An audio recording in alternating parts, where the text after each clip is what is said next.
Hello and welcome to the Wednesday, August 12th, 2026 Charlotte Historic District Commission meeting.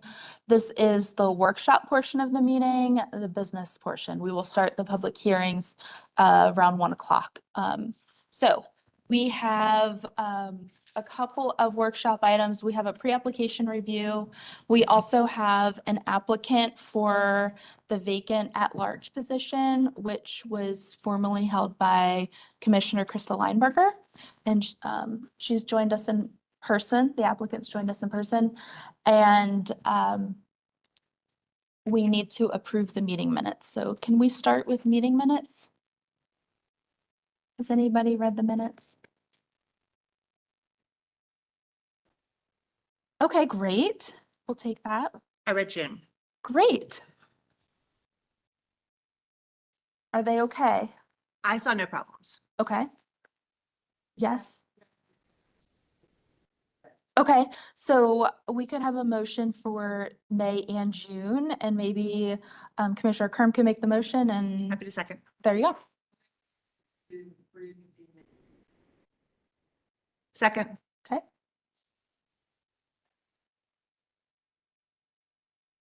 All in favor? Aye.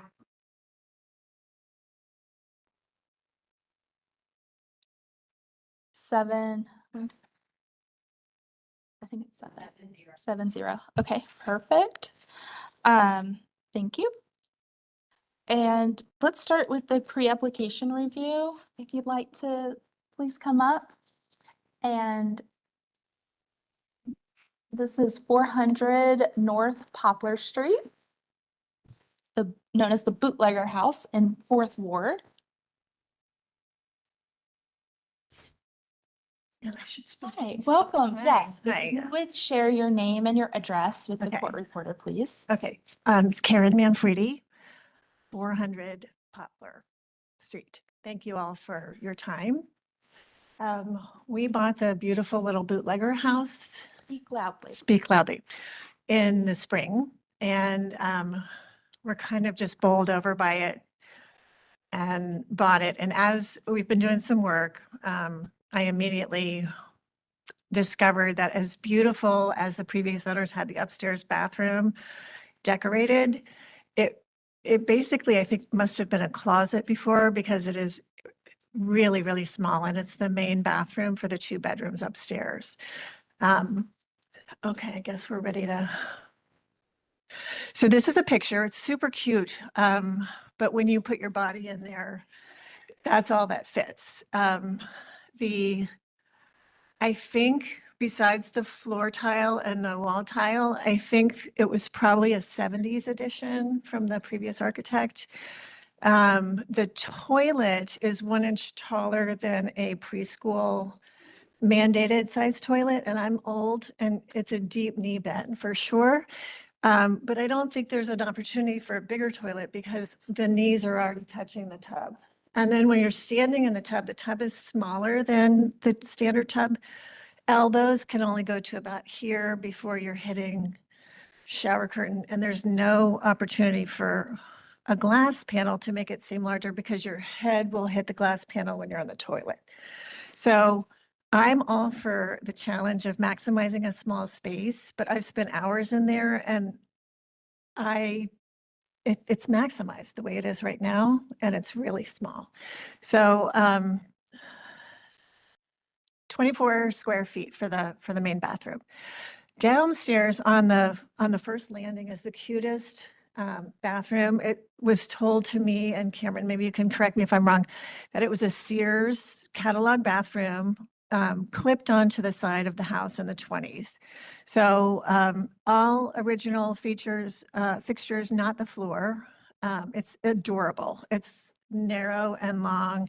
It serves as a great bathroom for visitors and people that are downstairs. And I'm looking forward to soaking in the tub, but it's not the upstairs. And sorry, the square footage of that is 42 square feet of that bathroom. So it's not large, but it's huge compared to upstairs. Okay. So next slide would be, So just, to highlight, you probably all have this memorized, but our main bathroom is a powder room size. And what I'm proposing brings us up to just a standard size, not a master or luxury master. So we're so happy to be in a smaller house, and we love the scale of everything. And I just want to keep that scale small, but I want to make it livable. So this is a sketch of the side of the house when you're standing on 7th Street, and that bump out right there is the Sears bathroom that was just put onto the side of the house. It's just solid siding on the side. There's a really pretty window that faces the street on the left. And that's that. And that comes away from the main body of the house. So then the proposal, This is the front of the house no, here, this is the side. right here. Oh, This is the yes. front, and this Yes. faces Poplar. Yes, this is facing Poplar, visible from the street or the sidewalk. So my proposal, and I can't wait to hear your ideas and what you think, is we just build above the Sears bathroom. We recently re-roofed the house, and we purposely didn't re-roof the lower level with, if this works. And we go straight up. So we're basically adding the square footage of that Sears bathroom to the teeny powder room and getting the average size bathroom above. The window to the right is the original window that has some stained glass elements there. And we could reproduce locally, a local artist to have a window there for symmetry if you all like. So that's the idea. So if you look at it from the overview and you're standing inside the upstairs, this is the little bathroom as you walk into it. And then after the addition, this would be the footprint of it. There's no opportunity to go left or right with the main bath as it is now. The left is just the stairway, and it's extended to the maximum, so you can't come up the stairs if you went left. The right is an attic with a very steep roof pitch. So there's no way to move into that space. Okay, so this is the view. That's the pretty long window on the Sears bathroom. And that's the size of that little bathroom there. This is the side view as it is now. And that's kind of the rear side when you're on the sidewalk or the street.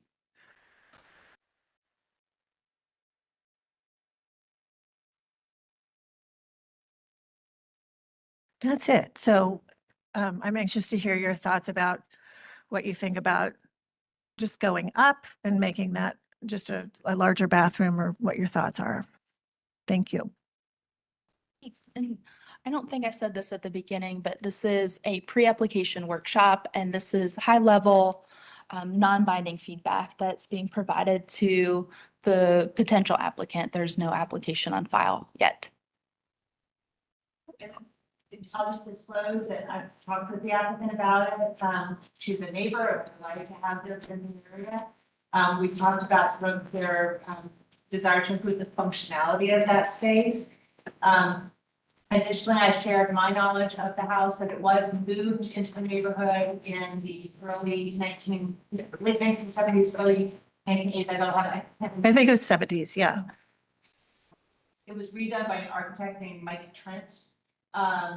And that the bathrooms have always been an issue in that house. So it's a longstanding challenge. And I think the solution that they're proposing, while it does change an element that is very visible on the space, it is consistent with the evolution of the house to meet modern needs.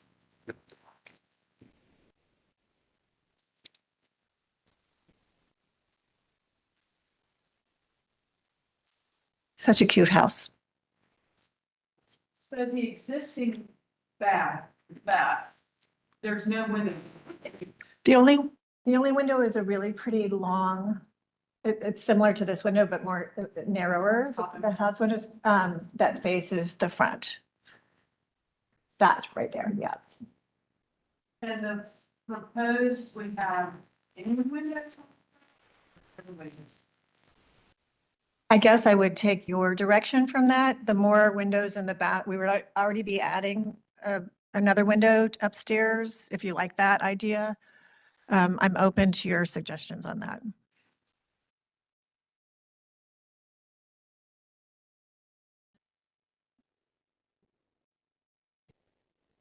The 7th Street picture elevation. So if you raise that bathroom room, you're gonna miss that, the casing on that exterior, the existing exterior window, the stained glass window there? Yes, Okay, we just miss it okay. going straight. I think my only comments are that my only kind of first impression is that you're gonna have roughly a 2-story structure there without any kind of detail on it. I think it's gonna need, if it's not a window, it's gonna need something to kind of break up, whether you leave that little pigeon's roof hanging on there or something to help bring it back down to scale. Do you like, It's just gonna be a big 2-sided Appendage. Yeah. do you like the idea of putting a matching window in it? So in general, if you stick around long enough, you hear this board get all crazy about windows. So the more windows, the better better chance you're gonna have. Okay. So, Yeah, the matching part, I'm having a hard time with. Just because that one on the right is so unique.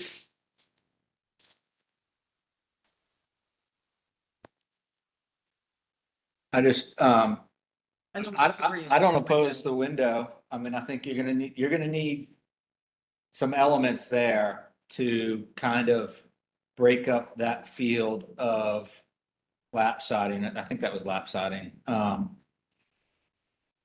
So it doesn't feel,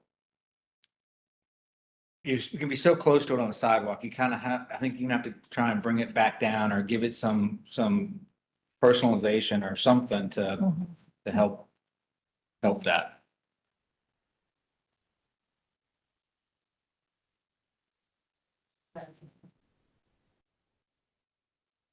I was gonna add to C about breaking up the verticality of that addition and with fenestration of some sort. Just kind of reiterating, maybe some horizontal banding or that matches detail on the rest of the house. Mhm. I would like that. I think that would be nice.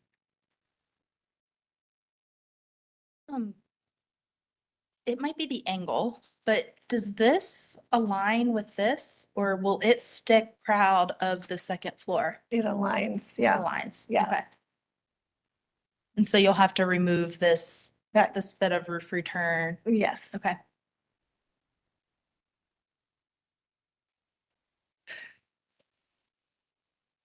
I don't know if I have even a minute to bring this up, but there's also a 70s edition that was a passive solar tax credit that the architect put on in the 70s that needs work on the other side of the kitchen. I think our only other option to create a bathroom upstairs would to be redo that 70s edition with a bathroom on the second floor. I wanted to start here and see if you all thought this was a good idea, if we got the architecture of it right. Plan B would be to come back and go all through it's that, yeah. So that is, it's a strange little room. It's a strange little size. It's interesting, but not useful. It's got the roof material is, what's a surfboard made out of? And what's No, what's the roof material? It's just a thin piece of, no, Rubber membrane? no, sorry.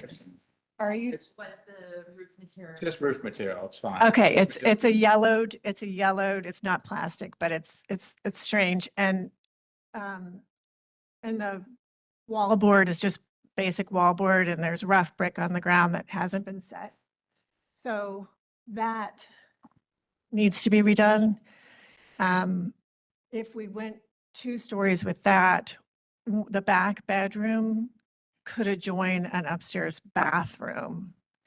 If that could be another, if that you think would be better for the house.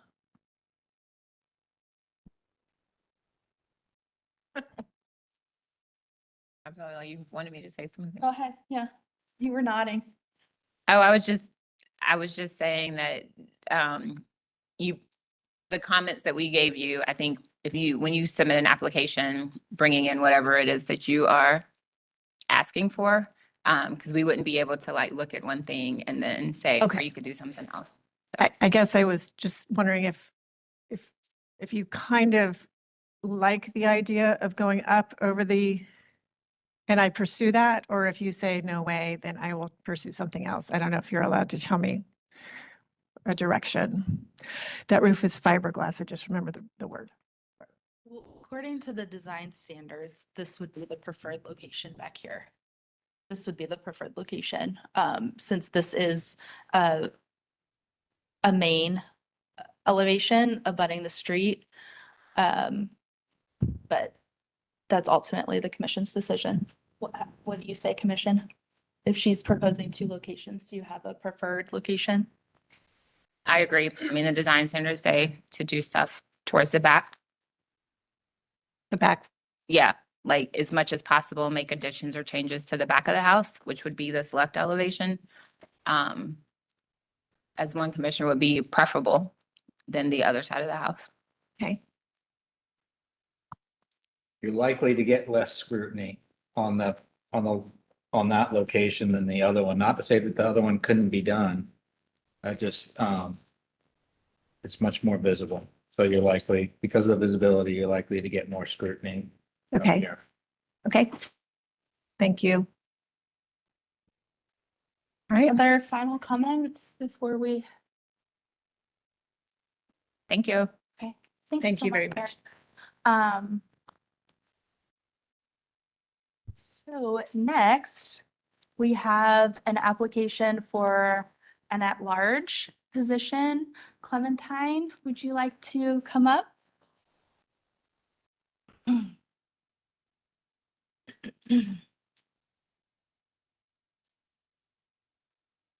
Hey, guys. Clementine has a lot of experience, and she's here to talk about her experience with the commission and about the possibility of the at-large position. It would be for Krista Lineberger's former seat, because you don't live in one of the districts, right? No, I don't. No, yeah, so it would be at-large. Yeah. Thank you. Is there before we start, is there anything you would like to share? about this opportunity? Not really. I mean, I know Brett, he was my connection that kind of told me about this. We were meeting at one point to just catch up and I said, oh, I've always, wanted to be on that committee. I love architecture. I loved it my whole life before I even went into school for it. And just sitting in here and then hearing that workshop, like I could come up with like 7 ideas to help, So while, I think it's clear in here, I don't hold licensure in this state either. So I was told when I graduated, if you only want to do single family, you don't need to seek that out because I went to Georgia Tech, so I would have had to get my master's as well. And I've been doing it since I graduated college. So, I'm 20 something years. I have a lot of experience and I've continued to seek out additional. Georgia Tech's more of a modernist school. Most of them are in the United States now. And I always wanted to do traditional as well. And I found out that if you study proportion and the correct proportions, then that already relates to modernism. So I do think there's a huge background in traditional architecture that can relate to every style. So, I've taken additional classes and all that. And I mean, I live and breathe it. So it's probably too much info, but that's it. So you are an architect, you just don't have the paperwork for. Yeah, the I call designer. myself a designer. I don't want to offend any architects. Gotcha. Okay. But I've been working in the industry. Before I moved to Charlotte, I went to school and worked for multiple high-end firms in Atlanta. So did, houses in Buckhead, all over there. And just that internship, learning under somebody who's so qualified, taught me well more than I've ever learned in school, but school is important too. And it says you have a certificate in classical design. So I got my degree in, they call it, when it's not the full 4-year program, it's Bachelor's of Science in Architecture. And then I also sought out also a certificate in classical architecture, classical design as well, just because I knew I wanted to understand that. And, studied in Italy. And like I said, proportions are your main thing. So especially in these historic neighborhoods, if you're off by a couple inches even, it can really change how the house looks. Do you have familiarity with the standards that we go by? I have. So I've had a couple projects now that, I work for myself. So I have a firm, but it's just me. And don't want to grow it. Yeah, I've done, I've looked through the standards while I was applying, but I think if I got this position, I'd probably read it fully cover to cover at night. And you have a couple of applications in at the staff level, correct? I have Jen? one in, actually, I think it just I got my approval, so thanks. But I thought even the review, I was surprised honestly by how helpful the whole process was from just emailing initially, especially you hear I deal with different contractors and they always say, oh, if it's in the historic district, I'm not dealing with it. So I'll handle it. And I was thrilled by how just like accommodating everyone was and how pretty easy, seamless the whole process was. So I'd hire her in a heartbeat. Thanks, Brett. And you've worked with Don Duffy. He's a former commissioner as well. I'm trying to think. Yeah, I only worked there for a year, then I got pregnant and then just kind of came out of architecture and just did it for fun, right? And then one contractor got plans I did for a friend, just for a garage addition. And I was not intending to go back, and I've been extremely fortunate that it's only been word of mouth. That's great. And since then, it's blown up the past 6 years, so it's been good.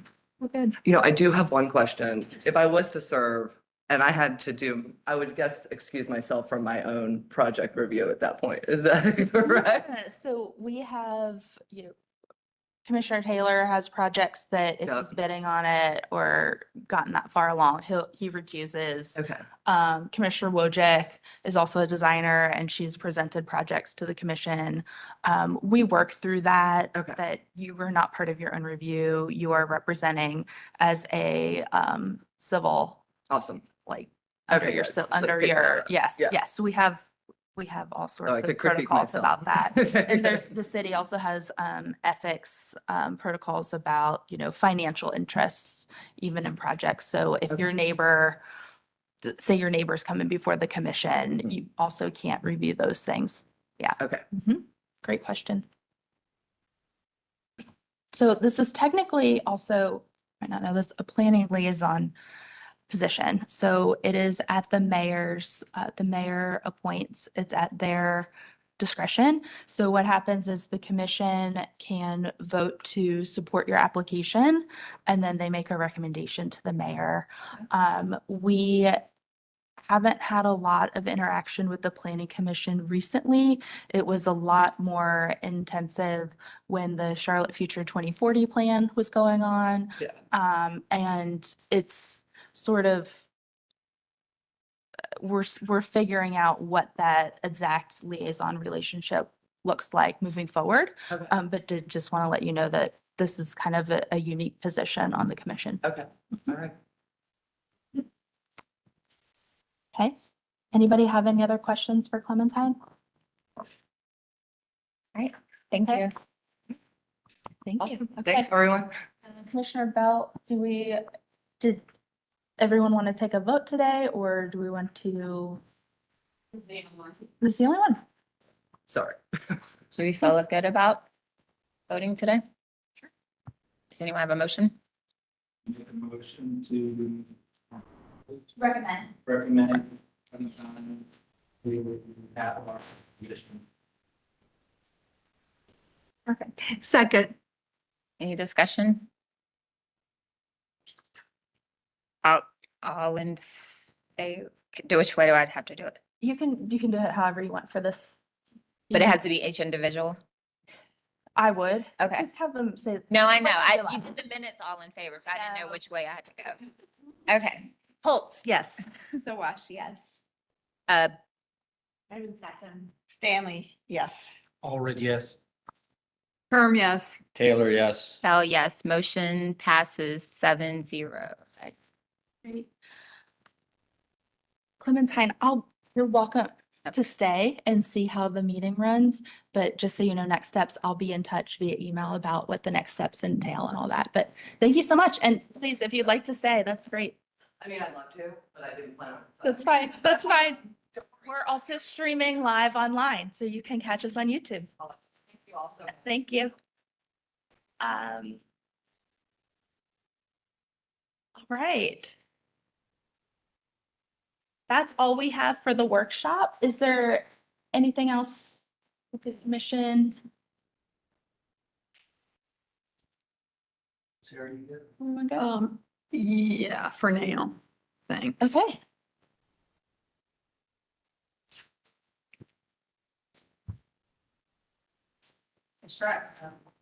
The Charlotte Historic District Commission welcomes you to the August 12th meeting. I am Shauna Bell, HTC Chair, and I call the meeting to order at 1:00 p.m. Also sitting on today's commission are Christopher Allred, Sarah Kern, Cameron Holtz, Emily Sowash, Ann Stanley, Brett Taylor, and Heather Wojcik, who are present in the meeting room. Also present are HDC staff Christy Harps, Candace Leidy, Marilyn Draith, Jen Bear, Elizabeth Lammy, James Fawcett, Paige Inman, Assistant City Attorney, Candy Thomas, Court Reporter. I would like to start by acknowledging that this is an in-person meeting. However, the commission is permitting applicants and members of the public to participate using a remote online platform if they choose.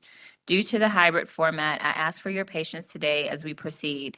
There may be slight delays as we transition between speakers, participants, and presentations. Each of today's hearings is a quasi-judicial evidentiary hearing. That means it is like a court hearing. State law sets specific procedures and rules concerning how this commission must make its decision. These rules are different from other types of land use decisions like rezoning cases. The commission's jurisdiction is limited. The commission must base its decision upon competent, relevant, and substantial evidence in the record. A quasi-judicial decision is not a popularity contest. It is a decision constrained by the design standards and based on the facts presented. If you will be speaking as a witness, please focus on the facts and ordinance standards, not personal preference or opinion. Witnesses must swear or affirm their testimony. While hearsay evidence is not specifically excluded, it is only given limited weight. Participants in today's evidentiary hearings were required to provide a copy of any presentation, document, exhibit, or other material that they wish to submit during the evidentiary hearing prior to today's meeting. All such materials, as well as a copy of city staff's presentations and documents, were posted online prior to this meeting and may be viewed by visiting the HDC webpage. For everyone participating remotely in today's meeting, we ask that the following guidelines be observed. Please make sure you are on camera using a video source during any testimony. Please mute your audio when you're not speaking. Use only one source of audio, computer or phone. Do not put your phone on hold. Make sure you are in a quiet area. Please turn off or silence electronic devices and do not speak over the person talking or you will be asked to leave the meeting. Please use the raise your hand tool. Please do not speak unless recognized by the chair or by staff. Because the commission is a quasi-judicial body, any speaker for or against an application must be sworn in. Any individual wishing to speak for or against an application was asked to sign up and provide any additional evidence in advance of the meeting. During the hearing, I will further open the floor to anyone who has joined the meeting today by telephone. When it is your turn to speak, please begin by stating your name and address. The review of each application consists of the presentation of the application and deliberation. The application is presented by the HDC staff. The commission will first determine if there is sufficient information to proceed with the hearing. The applicant presents their testimony for the application. Other parties wishing to speak for or against will be given reasonable time to present factual sworn testimony based on the HDC design standards. The HDC may question the applicant and HDC staff members. HDC staff and the applicant will be given an opportunity for rebuttal and final comments. The HDC shall close the hearing for discussion and deliberation. During discussion and deliberation, only the commission and staff may speak. An HDC member may request the hearing to be open for further questioning. The HDC will craft a motion for approval, continuation, or denial. The majority vote of the commission present is required for a decision to be reached. A final vote by the HDC will end the hearing. If you will be addressing the commission today, in person or online, please raise your right hand and respond, "I do," to the following question.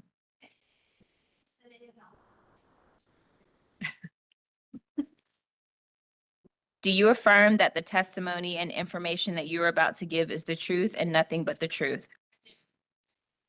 Please be mindful that we have a court reporter present who is responsible for making an accurate and complete record of these proceedings. The reporter must be able to hear and understand. Everyone present must state their names and addresses before they speak. Speak clearly, loudly, and one at a time. The reporter will interrupt only when absolutely necessary to get clarification on what was just said or to alert speakers that they are having difficulty hearing or understanding. Are there any questions?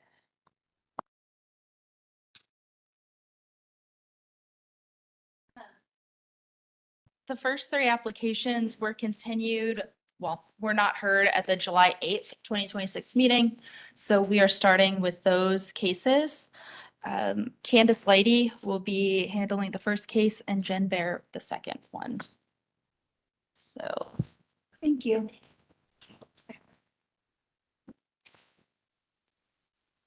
Our first application is 1912 Wooddale Terrace, and the applicants are in the room. This is an after the fact case that should be reviewed as if the information has not, as the applicant has not done the work yet. The issues of this case are, let me get to slide 18, which shows best. German schmear has been added to the exterior of the brick. The driveway and walkway have been expanded across the front of the main house, and a retaining wall has been added. The eaves have been extended. The front door has been changed, and the front columns have been also changed. Staff is recommending denial for the schmear, the extended eaves, the extended driveway walkway, and the retaining wall, and the front door. We are recommending approval for the front columns. Having said that, there might be a way for the commission to keep the retaining wall and maybe, make the driveway smaller back to the 8 feet that it was and make this area a planting strip so the wall doesn't necessarily need to come down and be moved, but that will be up to the commission. Friendly reminder, in the staff notes, they're parceled out into each individual denial and recommended facts, but the commission can combine items if you have an approval for a bunch of things, denial for a bunch of things. So I'm going to now turn it over to the applicant to present the rest of the case. If you could both state your name and address for the court reporter, and then you can present your information. Yes, ma'am. Hey, my name's Clay Turner. I live at 1912 Wooddale Terrace. This is Jerry Brown. His first toy was a brick. And he works with Metropolitan Builders that does significant work in the Dilworth community.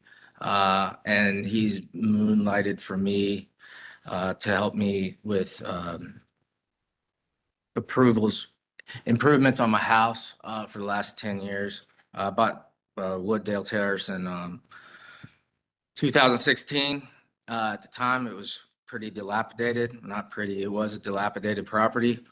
I think it was honestly scheduled for a tear down, but I think the person before me under contract couldn't get the setbacks approved. So I was lucky enough to be able to purchase that house. I'm very grateful for it. And I've just been slowly improving it. And I recognize that I didn't necessarily understand how stringent the historic district guidelines were during these improvements. But I do have reasons for the improvements. So if we want to start, we could start, I think maybe. Okay, so that was the house before, please. And it was pretty dilapidated. The roof eaves, there's no eaves on this, on the previous house. I put those on for preventative maintenance, to protect the existing masonry. And the German schmear, honestly, I did not know that we couldn't German schmear up. My thought of the process was that it had to be materials available during the time of construction. But Jerry did all the tuck pointing. And I know that is a concern that, hey, we just went in and German schmeared it and didn't really actually do corrective measures. But we did do corrective measures. Unfortunately, due to like the age and the wearing of the existing mortar, we couldn't match the existing mortar with the new mortar. So just through my passion of wanting to improve the house, and then also we just went in with the full German schmear on it, but it's not due to any incorrective work processes. We definitely corrected it as needed, right, Jerry? You can talk. Yeah, the mud was deteriorating so bad, you couldn't patch here, patch there, would show up like a checkerboard. So I decided to just German smear it all. And I filled in all the joints. Made it structurally where it would wear out, Yeah, and the left back corner of the house was actually like sinking. this much. And he corrected that. Unfortunately, I don't have pictures of the corrective work at the time it was made. I just didn't take pictures of him working. So that's really the point of the eaves and the German schmear. And I heard you talk about the front door, No, wait, but get to that. there was a hydraulic jack holding up all that front door and all the entryway. Somebody put a bumper jack in there. And when I took it out, I had to replace all rotten wood and make it strong. Yeah. So there was definitely a lot of work that needed to be done on the front porch. So, I mean, the front door, if I need to replace that's absolutely no problem. I have no problem with that. The reason for that is because of the trees and such. The house doesn't get a lot of sunlight in it. So I was trying to get, something to allow for more sunlight into the house. So that's the front door.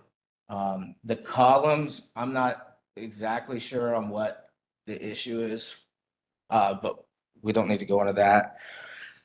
Moving on to the driveway, if you could go, there was a large tree. Okay, yeah, so the asphalt driveway was just crumbling. It's even worse. It was worse than it even shows in this picture. And then the areas right there where you kind of see like the mulch or the dirt, that was just like mulch and organics that was like crumbling. So if you can go, there's a picture. I'm sorry, go up one. I don't know what page it's on. There's a picture of a large tree there that was there before I purchased the house. I didn't cut the tree down. I think it's a little farther down. I'm sorry.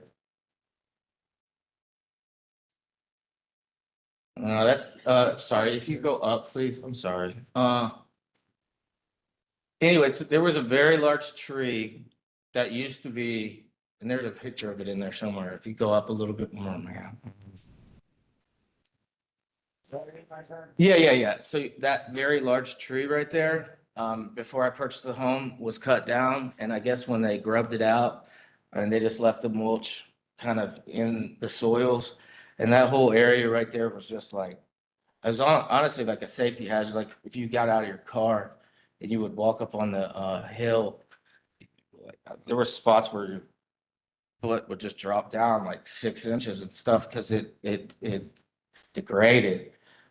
So because of that, and because of the failing asphalt, we decided to put a retaining wall in. Wooddale Terrace is very has a lot of contours and it's a very hilly environment. And really, you just wanted to kind of hold back that because it was also causing a lot of erosion going down the driveway. So we built the retaining wall. And then there's also no sidewalk up to the front door. So there's really no way to access, like for the mailman or anything of that nature, to get to the front door. So we did extend the driveway. I assume that, rather than having a 4-foot strip of concrete sidewalk, we would just make the driveway wider to assume the additional walkway path with the also driveway. There's no way, I can't fit 2 cars in there. That's a Nissan Rogue. That's a small car. It's not that big. I opened both the doors and that's about all you got. So that's why we did we widened it. I tried to make it symmetrical with the kind of sunroom bump out. And then the pavers I just thought looked good. And I didn't realize that pavers were against the historic district guidelines, so I respectfully apologize. Okay. Is that all your comments? Yes, ma'am. Okay, I just have 2 clarifying comments before we move further. You mentioned that this gentleman, I'm sorry, I don't know your name. Jerry, you were moonlighting and weren't working for Metropolitan on this job, 35 correct? years, I've been Metropolitan, we work in I probably got 50 houses in Dilworth I worked on. Okay, I'm tuck pointing one right now from my boss man. I got a tuck point about 9 foot tall, but the mud, back then the masonry mud wasn't that good. mhm, And the masonry mud in his house was like this deep in the brickwork, Instead of going tuck mhm. outside to do it like you would a tile job and grout it in. And what material did you use for I that? had a picture here where I cleaned the spot today, show you what it looked like. You can't show them. It's on my phone. But the German schmear, was that like type N Portland or type S Portland? It's a masonry product. It's not painted. We didn't paint it. Right. knew we What couldn't was paint the it. material? But it's is It's Portland and Yes. lime okay, and sand. okay. And for this project, though, you were moonlighting, you weren't working for Metropolitan. That's correct. I Correct. paid him Okay. direct. I'm just meet my buddy. I help him out. Yeah, thank you. No unknown callers. Oh, I'm sorry, unknown caller, one unknown caller. Unknown caller, if you're calling for, oh, sorry. If you are calling for, Dawn? Are you calling for 1912 Wooddale Terrace? That's the house I work. Dawn. Hi, Dawn. You're on mute. Feel free to unmute yourself and just let us know if you're calling about this application. And if not, what application you're calling about. This one's 1912 Wooddale. Can you unmute her? I tried, but she couldn't. You can't unmute her. I can only request the show. Okay. All right. Well, All right. I think all This my is neighbors Dawn. like me. I'm Oh. sorry. Hi, I'm not. I'm actually waiting on another one coming up. which one are you waiting on, Dawn? It's on Wilmore. But I have a property close to that one. That's the only reason I'm on the. Sure. Yeah, so 2213 Wilmore Yes. Drive. Okay, great. It might be a little while, Dawn. Okay, Okay. that's fine. That's fine.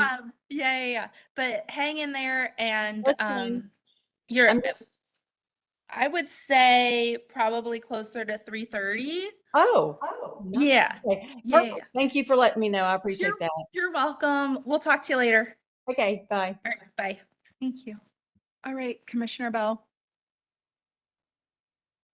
I can say my neighbors all love me. Like, they like the house. It's no problem. But I respect everybody here, so we're gonna do whatever y'all tell us to do. All right, so after the fact, so we are looking at it as if it hasn't been, or as is. And then, like Candace said, they put a lot of stuff in the staff comments, but does anybody have any questions for the applicant? Go ahead, Esther. How did you change the soffits? Are they just an extended Yes, angle? They're not squared off anymore? If Well, that, unfortunately, my framer passed away, so I couldn't have him here. But yeah, he extended them out 12 inches, Okay, and then just boxed it off. okay. Thank you.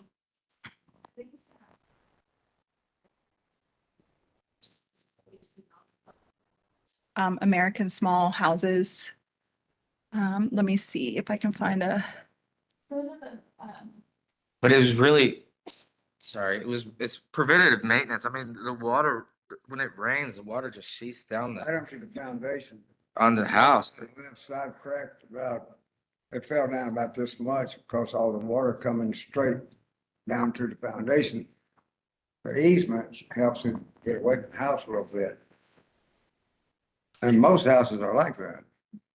So, yeah, that's typical for that neighborhood. Keep it off the foundation. So you actually extended the rakes and the soffits and changed the shape of them as Yes, well? ma'am. Okay, thank you.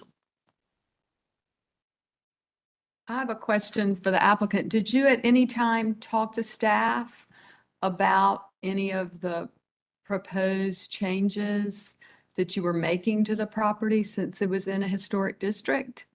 No, so it wasn't like I just went in there and blow and go and just do it all at once.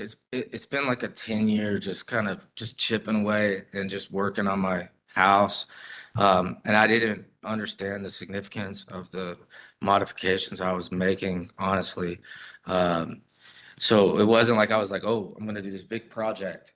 It's just been kind of just like a rolling project for my house. It's my home. It's just, You were aware it was in a historic district? yes, ma'am. Okay, thank you.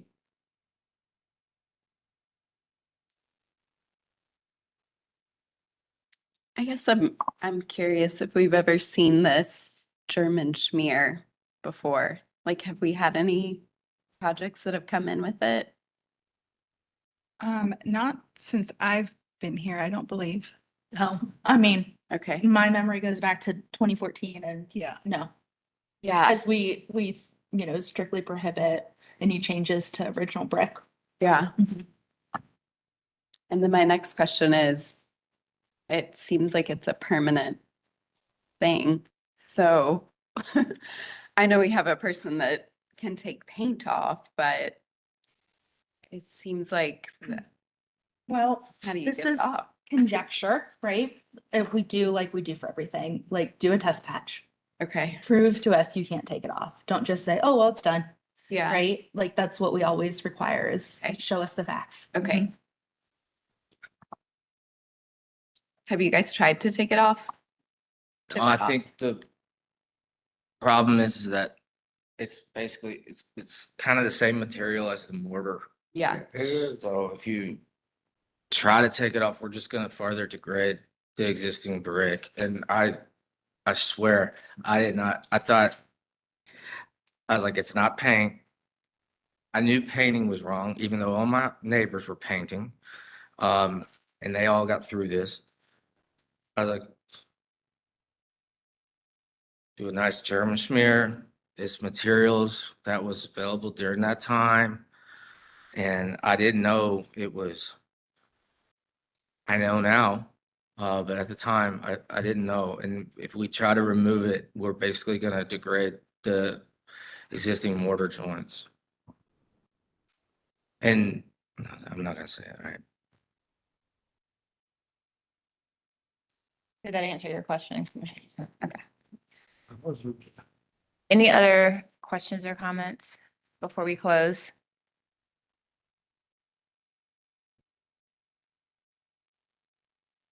All right, so we'll close for deliberation. I think we can walk through the staff comments. There are things that are very clear in the standards that can or can't be done. Does anybody have any comments or want to discuss any of the changes?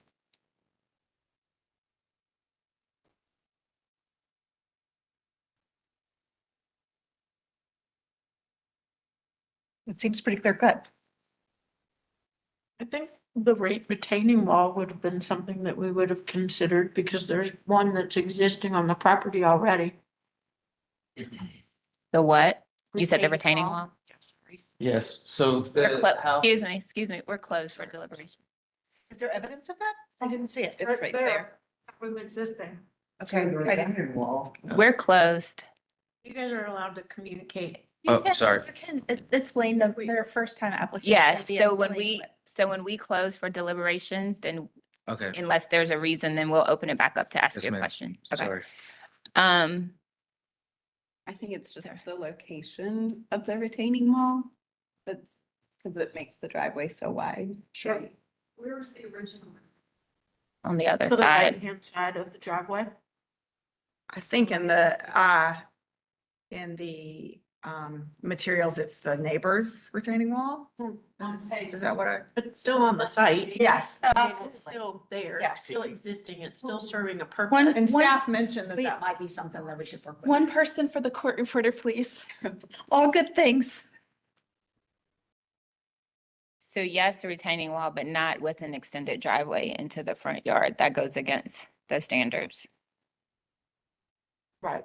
There are things that they could come back with that would allow them to have a driveway and a walkway. But material wise, that's not approvable. So from a design standpoint, the width of the driveway is not approvable, but to get you the function, there are design answers that can be addressed. But then the material itself would not be approvable.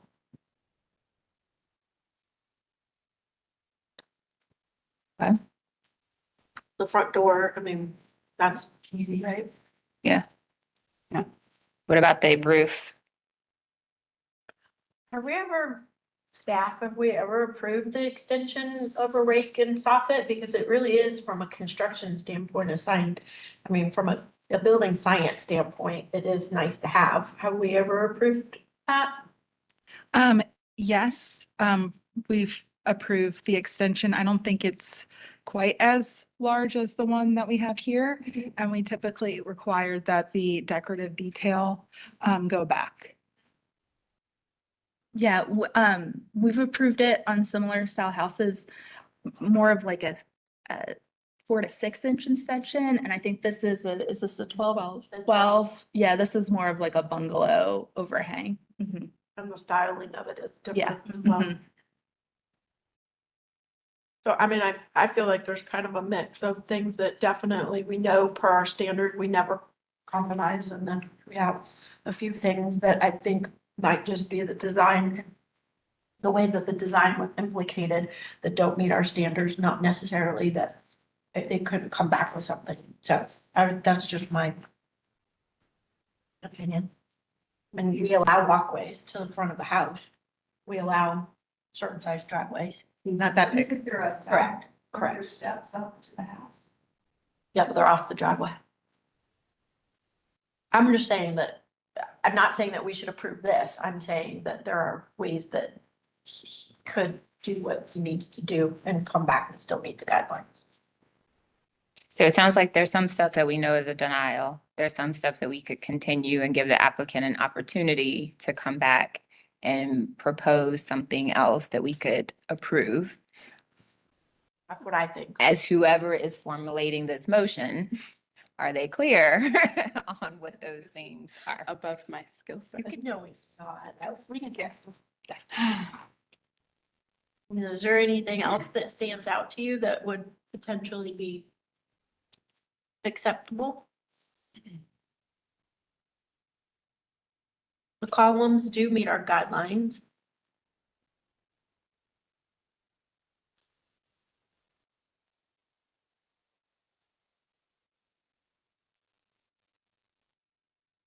So columns would be approved. Yeah. So there might be three. There might be an approve, a denial, and a continuation. Yeah. Yeah. Okay. Start with one. Okay, End with the right. next. Okay, well, I'll start with the easiest one then. Discuss the driveway and and maybe a walkway, just to give Them some the feedback. applicant some feedback as far as what, Yeah.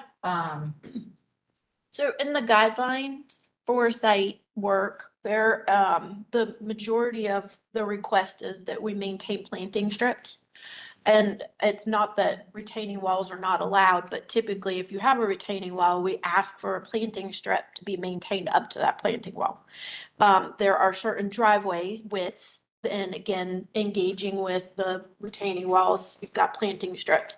There are recommendations for driveway strips as well, and so I do believe that there would be a design that would facilitate you parking your car, getting out, not hitting the doors against the retaining walls, having walkway space, and still being able to follow the guidelines. So I would recommend that specifically talking to staff about how those planting strips and how the materials and implication of the material for the driveway and the walkway could be engaged to get you everything that you were trying to do. It may look a little bit different, but you would be meeting the guidelines Yes, ma'am. and you'd still get the function that you're trying to achieve. That makes sense? Yes, ma'am. So it's in the site conditions and, document that. And Commissioner Wojak, with your discussion, the driveway should not impede on the front Yes. wall, right? exactly. Okay. Yep. So, and when we do our statement, we should have that guideline in there for you so that you can reference it, but obviously it's not as easy for you to understand it as for us, so that's, staff can help you with that. So it's kind of Excuse me, hold on. Yeah. We're so close. Did you Yeah, want to I was open just back? talking. I know, but was now that sorry. he's about to respond, Do you do you want want us to open? Open so that you can ask your question? No, ma'am, it's okay. Okay. I was just gonna say it's kind of. Hold on. So, patio well, area. then we'll go ahead and open back up. Go ahead. Go ahead. No, go. I consider that kind of like a patio. The asphalt extended all the way through the backyard. I think there used to be a garage back there at some point, like way back in the day. And that's kind of why you see the difference in the gray and the brown brick. Kind of assuming that was kind of more of like a patio area. I had a chair out there and stuff, so, but I understand the recommendation. I'm just trying to explain the logic. I just wanna, so there's a reason why we do that, because when different products expand and contract, if they're touching each other, you're gonna get water, right? That's gonna make those pavers move. And then you're pressing against your foundation, and you're pressing against your foundation, then you're hurting your structure. So that's why we're asking to maintain planting beds, so that you're giving those materials freedom to do what they need to do independently without damaging the historic structure. Understood. Okay. All right, so we will reclose. Okay. I'll do the easiest one first.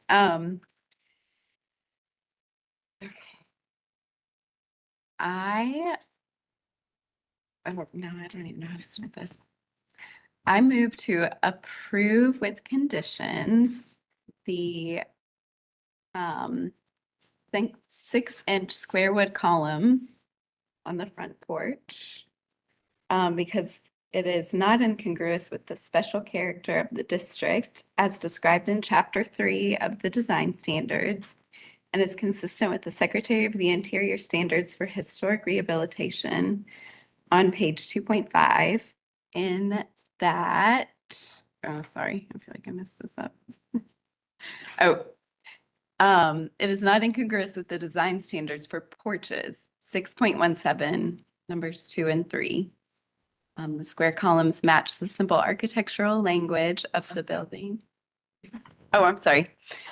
The square columns of the front porch match the simple architectural language of the building and are found elsewhere on similar style buildings throughout Wilmore. And the new 6-inch square columns proportionally fit the front porch.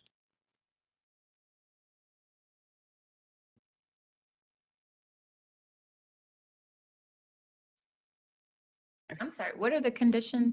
Like, why is Your it? statement of fact, not condition. I know, but she said approve with conditions. Oh, with condition. Oh, I'm sorry. So I'm just wondering what the, You're right. No, I'm sorry. There's no conditions. well, that's what it says. Of the 4x4. Oh, we Oh, are okay. replacing. Okay. Oh, I thought he was. 6x6. Yeah, they Oh. look like 6x6. They do. I thought that's what they were. I think they're painted a dark color, so it's deceiving in some of these photos, but we just want them proportional to the. Okay, Yeah. so I approve with the condition that you replace the 4x4 post with new 6-inch square columns. Second. Motion made by Commissioner Sowash and seconded by Commissioner Holtz. Any discussion? Okay, we'll vote. And our next, Holtz, yes. Sowash, yes. Wojcik, yes. Stanley, yes. Already, yes. Yes. Taylor, yes. Bell, yes. Motion to approve with conditions passes 8-0. Okay. Now, make a motion to continue this application because the proposed project is incongruent, or, sorry. The driveway and primary walkway. Because the paver walkway is incongruous with the design standards for walkways 8.2, number 2, number 3, and number 5 through 8. The recommended facts are the width of the driveway has increased from 8 feet to 16 feet wide. Combination driveway walkways do not match the design patterns of separated driveways and front walkways in Wilmore. The use of pavers for a driveway and walkway in the front of the property does not match the typical driveway or primary walkway material found in Wilmore. Okay.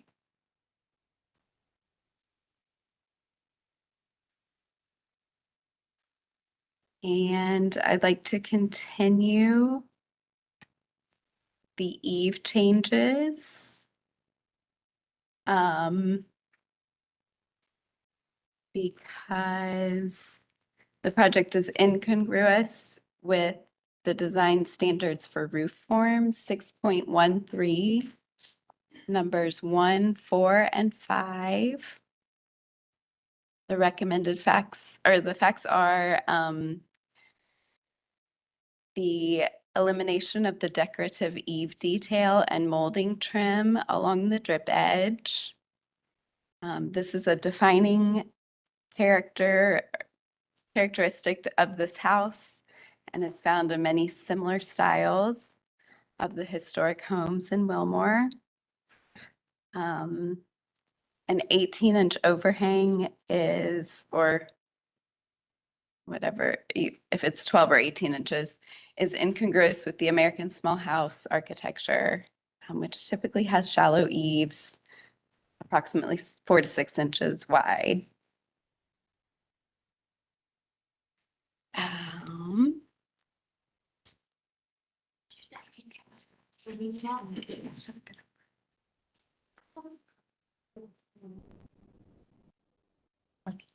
Retaining wall with Can you talk a little, just talk a little louder? the retaining wall was kind of engaged with the driveway, so I was just asking about Yeah, that, I'll but I just guess that's continue. the next. Okay. Yeah.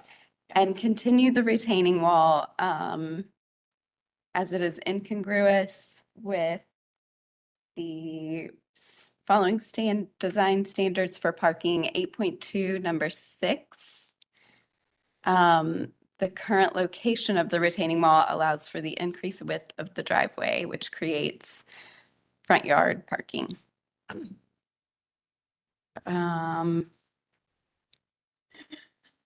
And continue for the front door.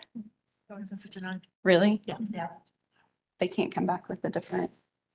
They have to come back, but we're denying what they put in. We're denying what they're planning. Yeah, you would deny the removal of the original door and then Gotcha. they would come to staff and we would work with For a them for a replacement. replacement door, unless you want to continue it and see the door. Well, that's But kind of what I that's, was. yeah. But okay, and then continue for the front door. Because it is incongruous with the design standards, front doors 4.10, number 2. The new door proposed does not match the elements of the current house. Okay, All right. I think that's all that continues. For a second, Second. any discussion? Can we encourage the applicant to really work with the staff for solutions for the continued items? Because I think that that would be helpful for you guys to understand the nuances of the guidelines in terms of the driveway and the. Planting strips. That's not part of the motion, but. No. That's just a standing. Yeah, it's a Yeah, standing thing. that's a- It's work with staff. Yeah. Well, but I think that for them in specific, there's some really kind of nuanced things about the driveway and their retaining wall that would be helpful for them to make sure to engage with staff. Friendly. Do we need 2 votes or just? One is the approval with conditions, one, yeah. We've already done the approval, sorry. So do we second? Now we're just doing. She already seconded. Okay. Cameron seconded, so now we're voting. The conditions. Yes. The continuance. Yes. Holtz, yes. Sowash, yes. Wojcik, yes. Stanley, yes. Allred, yes. Yes. Taylor, yes. Bell, yes. Motion to continue passes 8-0.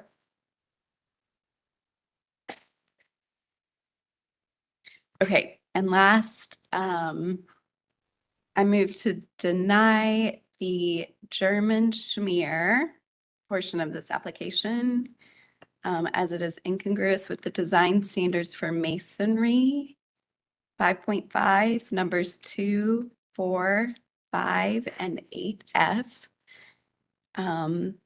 Traditional German Schmier is a permanent application of cement-based mortar applied to the surface of the brick and then partially wiped away. It conceals original masonry features such as color and texture that are important in defining the overall character of the building. It does not serve as a substitute for properly repairing damaged or failing masonry. I think that's it. Second. Holtz, yes. Sowash, yes. Wojcik, yes. Stanley, yes. Allred, yes. Firm, yes. Taylor, yes. Bell, yes. Motion to deny passes 8-0. Thank you. Please work with staff. They'll help you out. We'll be in touch. All right, Thank thank you. you. Appreciate Thank it. Thank you. Yeah, nice day. Go golfing. I don't know what happened just now. Hang on. Okay, we're moving on to our next application, which is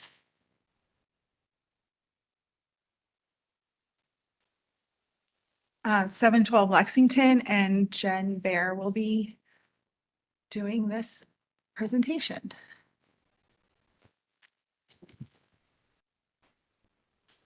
Good afternoon.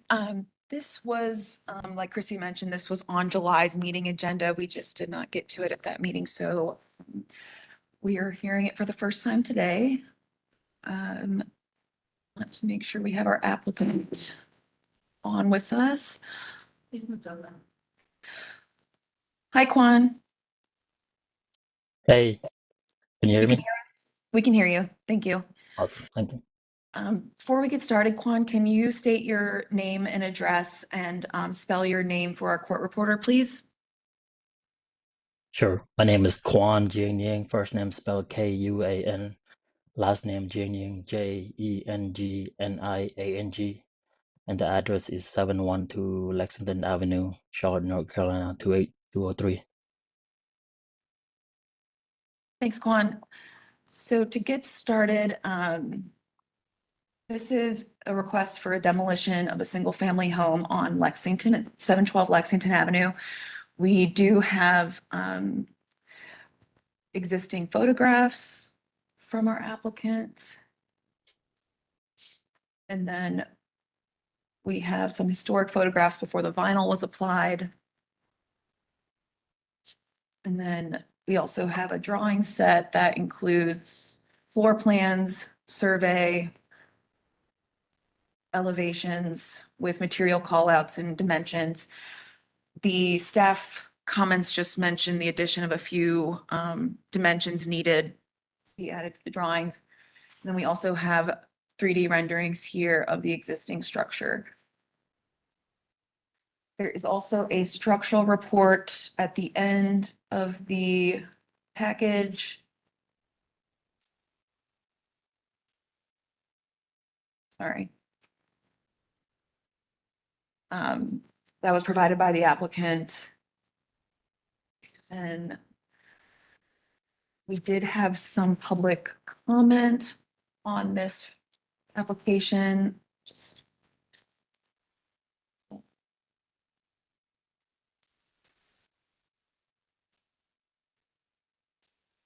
so the first public comment was from a neighbor that backs up to this property on Templeton. They submitted photographs showing stormwater drainage issues as a result of the grading on the site. Just to remind the commission, we do not have purview over drainage and stormwater concerns, but we can connect the neighbor with our stormwater staff. Then the second neighbor that submitted information is on Lexington, a couple houses down the street. And this information is requesting that the commission deny the demolition of the structure. There's some history that this neighbor provided and photographs of the surrounding neighborhood. And just for a reminder to those online in the commission, in the state of North Carolina, we cannot prevent demolition, but we can place the 365-day delay to provide alternatives to demolition in that stay time period. So with that, I'll turn it over to Quan. If you have anything else to add, you can go ahead, Quan, whenever you're ready. Sure. Thank you for this opportunity and to the historic district for your time and the work that you do. For this application, we requesting for demolition. We got this home about 2 years ago. Our initial plan was to find a way to renovate fix it and preserve it. But after extensive conversation with various experts, including general contractors, we spoke with some engineers, including structural engineers, and it kind of boils down to the point where it just made sense, both from safety perspective and also financial angle too, that we should consider demolition and put up a new structure that would obviously, have to follow the design guidance and all of that.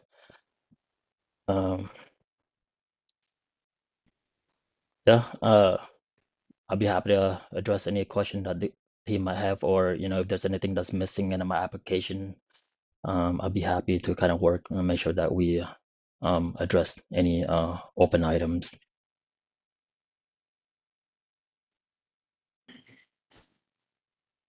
Thanks, Kwan.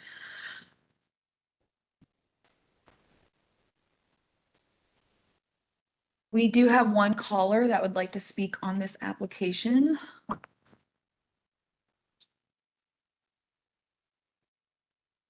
Hey, can you hear me? Yes. Hi, I'm Danielle. Does she live need to be at, can you Danielle? see? Yeah, hi. Hold on 1 sec. Have you been sworn in? Nope. Raise your right hand and respond, I do, to the following question. Do you affirm that the testimony and information that you're about to give is the truth and nothing but the truth? I do. Thank you. And then Danielle, are you able to turn on your camera? Let me see. Sure. In my car. Yep. Hi. Hi, Danielle, thank you.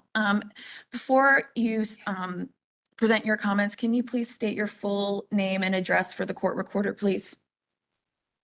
Hi, Danielle Steiner, 728 Lexington Avenue.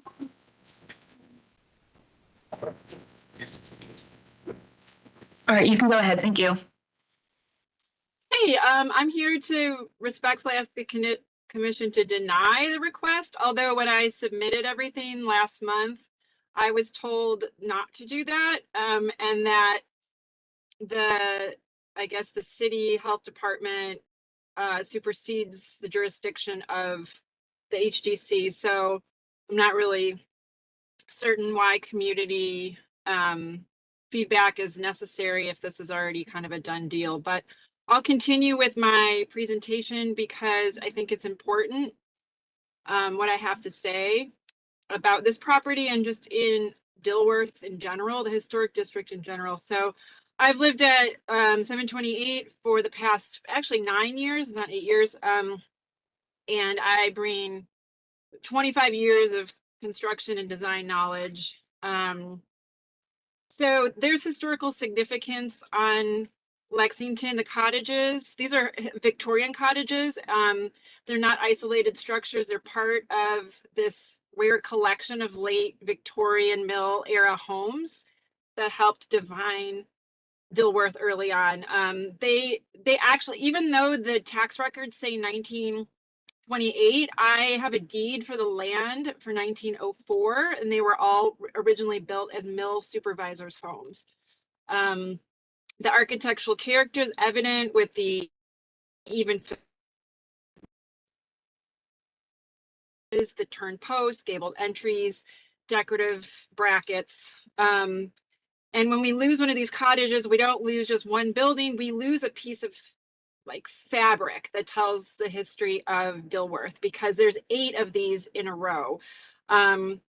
For the next slide, it kind of shows, or I think it's this slide, it shows the stretch of the homes. Oh, actually, maybe the next one. So there are pictures that I've gotten from the internet about the stretch between Myrtle and Euclid. You know, 728 sits kind of in the middle of this cluster of historic cottages, and my home is on number 728. The value of the streetscape comes from the grouping of these homes together. So removing one of them creates a gap, and you cannot repair that. So even if a new house is built in its place. But again, I understand that there's certain red tape that covers this. So this denial probably it's going to pass. But it's just disheartening that you'll, like for the previous case, you'll rake somebody over literally like the bricks that are not put in, even though they're it looks beautiful, but it's not in your guidelines. People will rather tear houses down than go through the guidelines in this process to beautify the home, maintain the home to the standards. So, you know, these cottages are important to Dilworth. If you look at the next slide, there are homes on Springdale Avenue that there's a collection of Victorian cottages from the same time period that are actually on the National Register. It's just valuable because when restoration is pursued, it just demonstrates the character and charm that people associate with historic Dilworth. So originally the property was marketed as Redfin, and as Ken said, I feel for him. I really do. I know he's going through personal things too. Just talk amongst the neighbors. He bought thinking he can restore. And so it's like, what changed that it's no longer feasible? Okay, maybe the home, like the prices, Excuse me, Ms. renovation, Steiner? or Ms. Steiner? yeah. We're gonna need you to keep your comments or relevant to this particular application. Okay, so I guess the just decision is that you've already it seems like it's already decided. So me speaking out is kind of futile. It really just comes down to that you're setting a precedent for this house to get approved. There's multiple other houses getting approved for demo. One just went down on Yes, so Ms. Steiner, we understand, and as we talked about in the North Carolina law does not allow us to prohibit demolition. The only thing we can do is put a 365-day stay on it. And that is done in order to give the applicant an opportunity to find someone who can rehabilitate or find another owner that is willing to rehabilitate. But as you stated, per law, we are not allowed to prohibit demolition. So is there anything else that you would like to say that's relevant to this particular application? Yeah, there's not going to be a historic district probably in the future because you allow the state or to owners to not really manage or maintain their home because of these strict guidelines. Okay, so we're going to need to, Ms. it's Steiner, we're going to need to stop you. We are not, again, creating the law. So this is something you could take up with the state legislature. But again, we're going to need to stop you and continue on. So thank you for your comments. Okay. Does the applicant have anything else that he wants to say before we go into deliberation?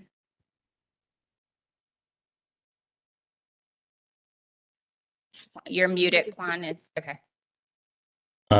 Yeah, I mean, no other comments. Okay. We will go ahead and close for deliberation. Again, just for the record, we are not allowed to deny demolition. We can only put a stay on it. So is there anyone who, it looks like they have all of the relevant documents. They do have everything that is required of a demolition application with some minor additions that can be handled at the staff level. Okay. Anybody have or any other comments, questions about this before we make a motion? I'd actually like to explore the issue of the special significance of these cottages to the Dilworth zone. I'd like to make sure that the issue of the streetscape and the contiguous set of cottages, I do think is important, and I want to make sure that we have as much consideration for that in the process. It's noted as point D in the staff comments. That's important. That's information that you can include when you're making your motion. Okay.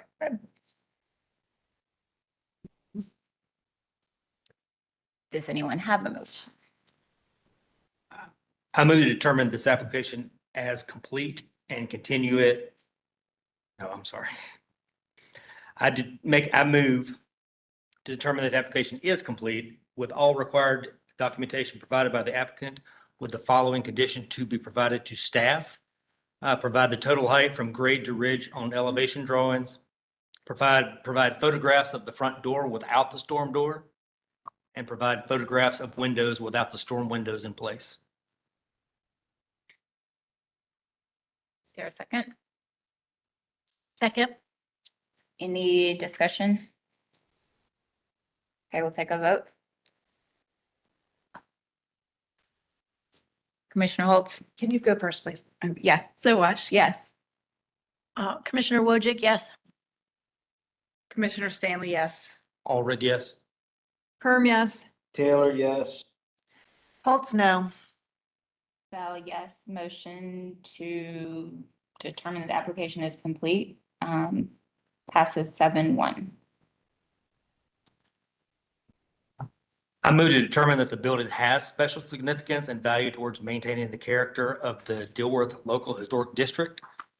Due to the fact that the property was built in 1926, the architectural style as Queen Anne Cottage, as well as the fact that it is a special significance to the streetscape as it is one of 5 along that side of the street of identical or virtually identical units. Second. Any discussion? Take a vote. Holtz, yes. Sowash, yes. Wojcik, yes. Stanley, yes. Already, yes. Kerm, yes. Taylor, yes. Bell, yes. Motion passes 8-0. And finally, I move to approve the project with a 365 stay of demolition on the building due to its special significance and value towards maintaining the character of the district. Receipt of accurate measuring drawings on the buildings to be demolished are required for records with the condition, the additional conditions previously stated. Before plans for new construction will be considered by this commission. Second? Second. Sorry. Second, Commissioner Stanley. Any discussion? Vote. Sowash, yes. Wojcik, yes. Stanley, yes. Already, yes. Kerm, yes. Taylor, yes. Holtz, no. Bell, yes. Motion to demo passes 7-1. Right, thank you. Thanks, Quan. We'll be in touch with next steps. All right. Angie, come on up. The next application is 1563 Merriman Avenue. And it is also a demolition application. And I believe Ami? RT, sorry, RT. Welcome. And you have both been sworn in. Yes. Great. This next application is demolition of 1563 Merriman Avenue. It is located on the corner of Merriman and West Park.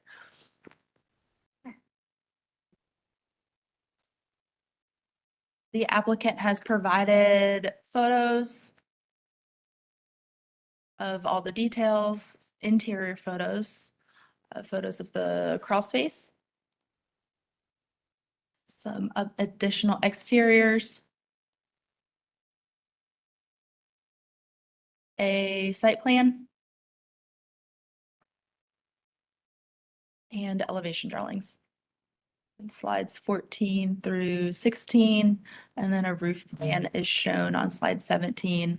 And then there's some additional information about the material details on the building. And with that, I believe everything has been provided that the commission requires to review a demolition application. With that, I will turn it over to the applicants. If you would state your name and your address for the court reporter, please. Angie Lauer, ALB Design, 901 Berry Hill Road, Suite B1, Charlotte, 28208. Arti Pahili, 901 Berry Hill Road, Charlotte, Suite B. Sorry, I went wrong. Artie, Yes. will you spell your last name for the Yes. court reporter, please? Okay, my first name is Aarati, and my last name is Podili. Okay, thank you. Angie, is there anything else you'd like to add? Yeah, just a few bits of information for this particular house. As you see, it says it's a single family, but it was a duplex on the property. It's been completely undone on the interior. We have some photos that you can actually see, even in the floor plan, it's an exact mirror image. They closed off the front door on the right side, and you have that from the interior. So if you look at slide 7, in the center of slide 7, right there where Christy has her cursor in the middle of the screen, you can actually see there's a piece of baseboard that indicated where the original door was, just slightly to the left of her cursor in there. So there are no original windows left on this house. They've been completely changed. The interior walls have been removed. So the party wall, or the rated wall between the unit left and unit right, was removed. There are painted brick. The original front columns were removed and replaced, and that is evidenced with the tape measure on the piers. You can actually see the shadowing of what was there. The aluminum siding covers some of the German lap siding as indicated in slide 8, where the tape measure is. So pulled some of the aluminum back, and you can see, excuse me, not German lap, just lap siding, and the dimensions of the original lap. The house has been completely destroyed from the inside. So there's not much left but a roof and some of the exterior walls. So what we are asking for is, yes, a demolition. We know there's a 365-day stay, but we want to remove the 90-day so that we can submit. We already have an application in for a new duplex to be put in its place, of similar detailing, similar style, but a duplex in this case. So we would like to waive the 90-day wait period so that we can submit a new application sooner than later. That's it. Thank you. Okay. No callers?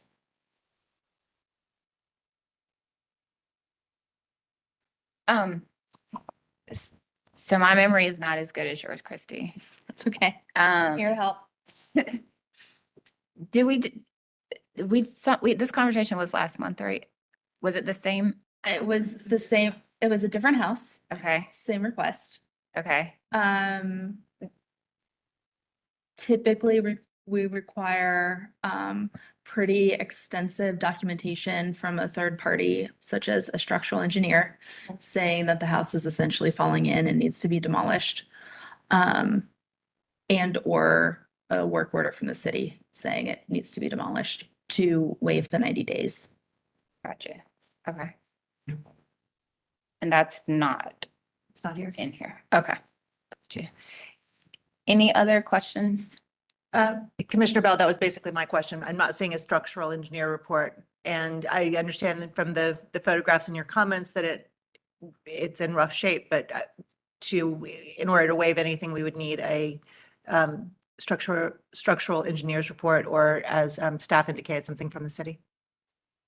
So I would, and I certainly respect that. With all of my years of experience, I think there's some leverage to that, being that I've been in this house from top to bottom. And I'm presenting photos to tell you that the interior center wall has been removed. So structurally, there's some deficiencies in the house. And then there's evidence also in the brick veneer where you can actually see the cracking of the foundation. So that is my presentation to you. I'm not a newbie here. And I have a lot of experience with the consideration of demolition. So. I appreciate all of that, and we still need a letter from a structural engineer, in my opinion. And that is to waive the 90-day. Yes. So if you continue the application for next month, do I present an engineer's letter, or do you just just say no on the 90 days? Well, I can't speculate on further action, but what I can say is that in order to waive the 90 days, we would need the information that we've requested. Okay. Requesting a continuance? And we can certainly get an engineer's letter. I just didn't think that it was absolutely necessary in this case because I've been through the house. The 90 days is for an application for a new design, right? It is. It's not, it doesn't stop at 365. It does not. It's just for a. Correct. Correct. And the application is in because that was the concern of last month's meeting. I guess I would say that This was, yes, this was worked out years and years ago, when Preserve Historic Dilworth was advocating on behalf of doing what we can to prevent demolition. And the thought was that if you if you submitted for demolition and then immediately allowed them to come with new construction plans, you weren't having the applicant do their due diligence with trying to find alternatives for demolition. And so the 90 days is really to like, you need to do your due diligence for alternatives. Mhm.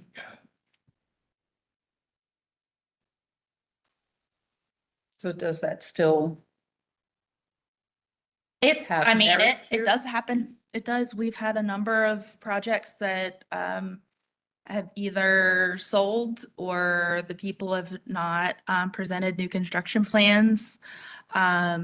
Or that it's allowed applicants to come to a workshop to present before presenting, submitting an application, and the outcome of the workshop was not super favorable. And so they decided to pivot. Like there's been a lot of various outcomes from the waiting period. Okay. Yeah. Waiting period makes sense. Okay. I think it's set up. Mhm. And what we do at the staff level is once the commission makes a determination, so say you were to vote to approve with conditions or approve with a 365, we send the letter to our partners at Historic Landmarks Commission, at Preserve Mecklenburg, and at Preservation North Carolina, because all of them also have contacts. Two of the three are nonprofits operating, trying to find preservation-minded buyers, working with easements, those sorts of. That has nothing to do with the 90 days, that's 365. That's what we do in the first 90 days. We send that immediately to them so they know, oh, we have someone looking for an old house. We can make that connection with someone who's seeking demolition and perhaps. They could come in, but they could come in at the 300 day and scoop up the house. They could. They could. Mhm. Yep. Just trying to give them the time to do it, to find somebody to take that house. You got a year. And we totally understand that. Absolutely. So, Okay. but we do have a package ready to go. Yeah, so I mean, yeah, this is what we do. Yep. This stuff isn't in there, so. Yep. Any other question? All right, we'll close for deliberation. Any deliberation? No. Okay, any motion? I need a demo sheet. I don't have a motion form for the. No.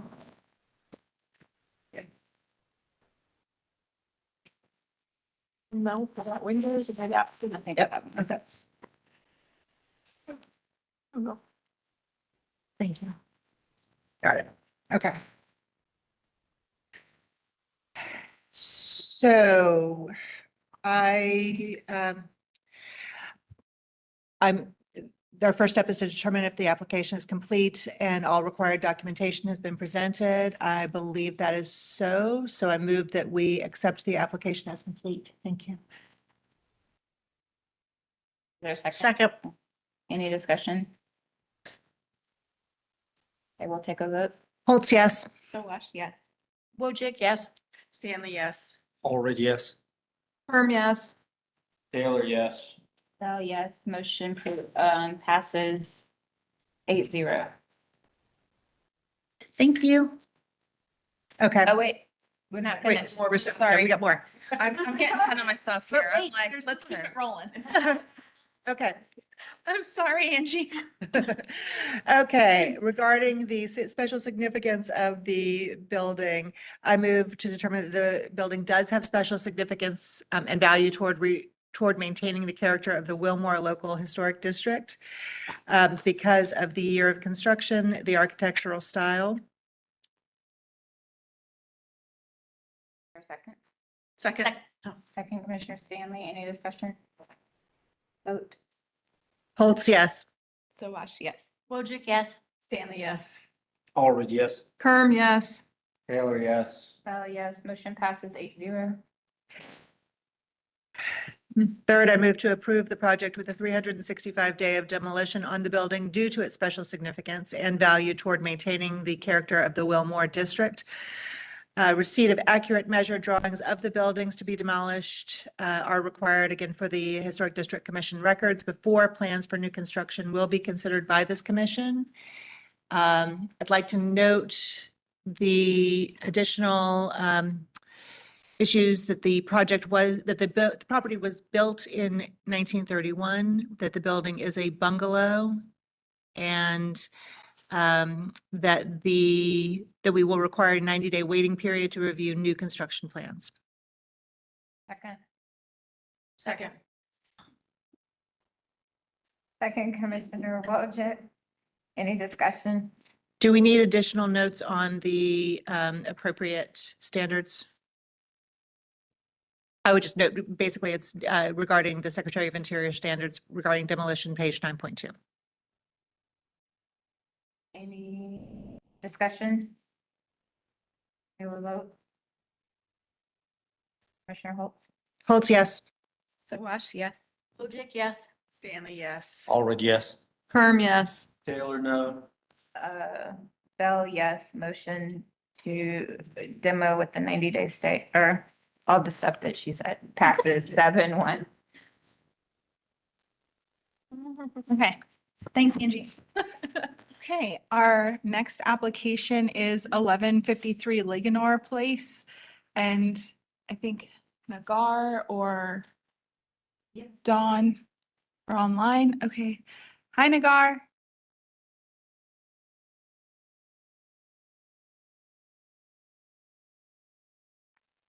I think you're on mute, and if you could turn on your camera, that would be great.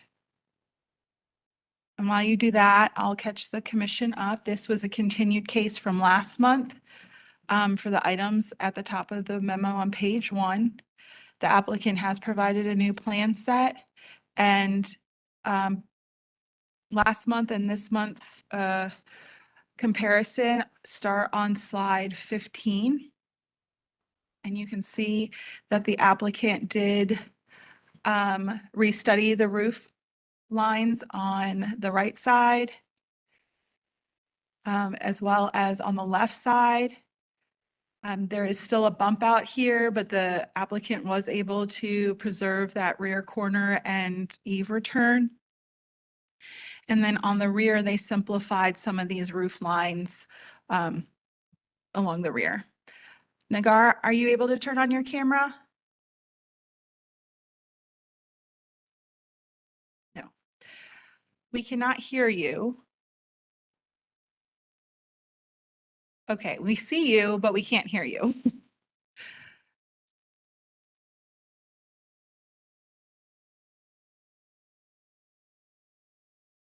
We see your lips moving, but we do not hear you. Okay, yes, we're waiting for.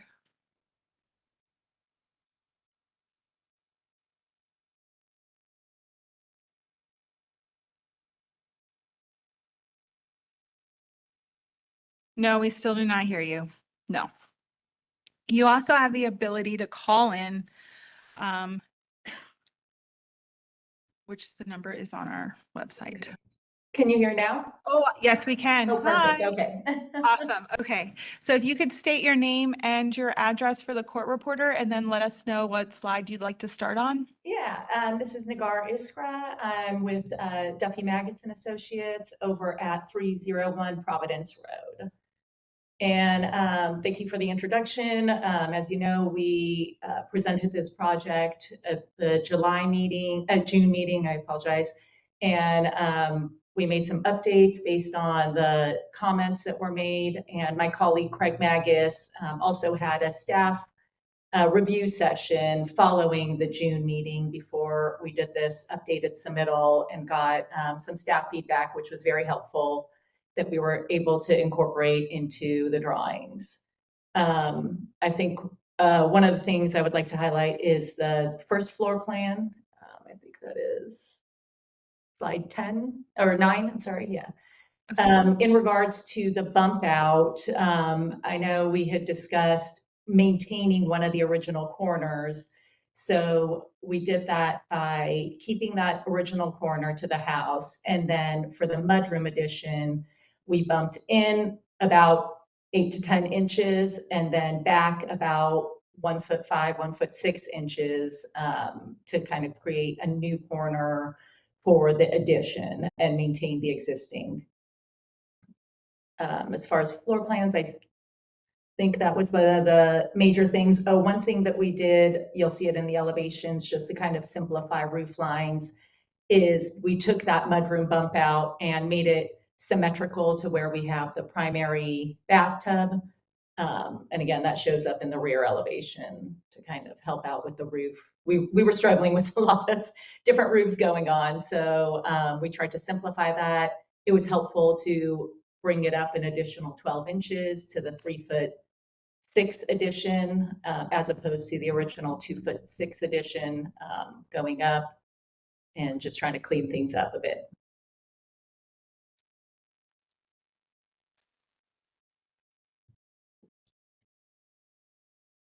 Okay. Did you want to present Okay, any yeah, more? so that's the right elevation. The front elevation, which was the slide before, there's not much difference other than the 1 foot addition as opposed to the June meeting. On the right side, we did try to create more of a dormer look to avoid that big 2-story wall. So we added a true gable over there and made a dormer off of the back. On the rear, I don't think there was,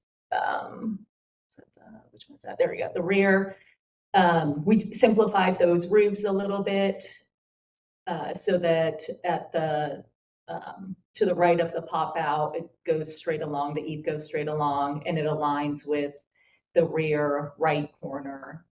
And for the left side of the house, which is one slide up, slide 16, I believe, yep. We cleaned up that a little bit too, as far as how the, making a true gable with then dormers off of the back, with a big dormer off the back so that it reads as another roof back there. Okay. I think we don't have any callers, just the applicant is online listening, I believe. Commissioner Bell? Any questions for the applicant? I want to clarify something. Hi, just looking at this screen, the sheet that's up currently, I think that there's a mass missing from the roof, but I think it's because of like something being copy and pasted, not that there's actually an offset in the roof line. So, yep, on that second floor right there. Can you? That might have been staff's mistake. Oh, of the- that's what I thought. I'm sorry. No, that's okay. It didn't look any different on the back, so I just assumed, but That's not. I just wanted to make sure that wasn't the I was sorry, design I was trying to intent. get the two on the same page. I apologize. Thank you. I do want to say that I really appreciate the restudy. I feel like it addressed a lot of the things that were kind of halfway and kind of brought us to the next step. So thank you for that. Great, absolutely, yeah. Oh, one quick thing to add, we did eliminate that water table too, because I think it was a great point that, you know, we were, I think it was helpful to take that out. We were kind of struggling with the brick, so it's a lot more cleaner on that elevation, I think. On that back elevation, we're not trying to match I the agree. non-historic water table.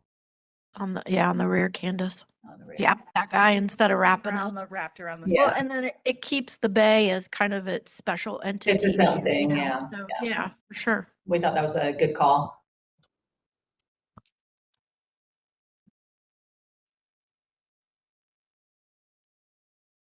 Any other questions or comments?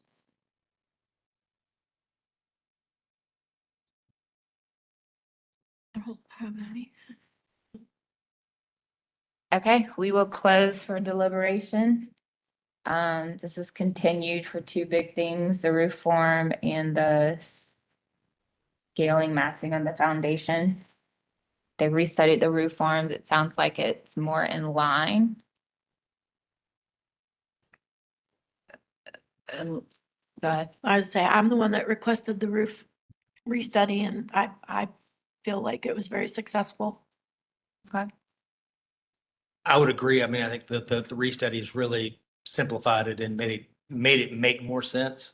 The one question I would have that I would like some opinion on is, in this previous continuation, we suggested that we would accept a small increase in height to simplify the roof.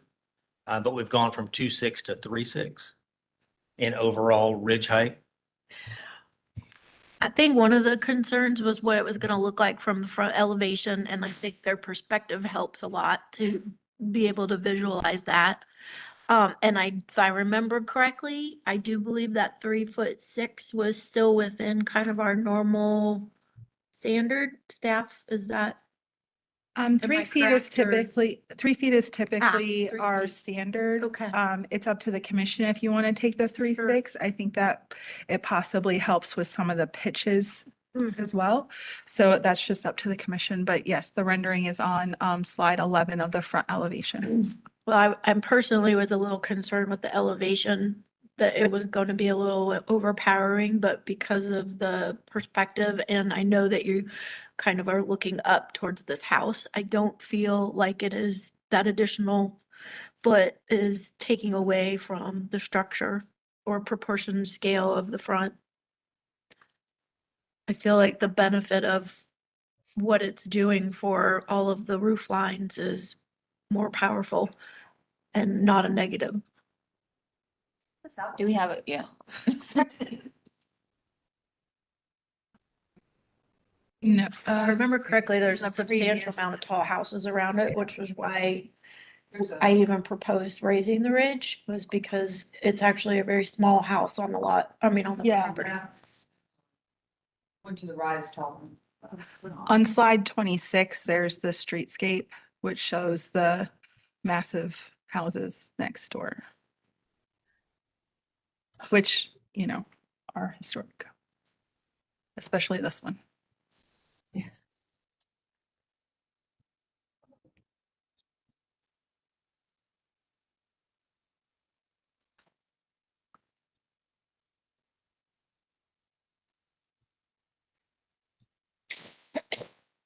I don't know that it feels inappropriate. It just was, as it is being presented here, just with a 12-inch increase, I think that was just more than what I would have expected.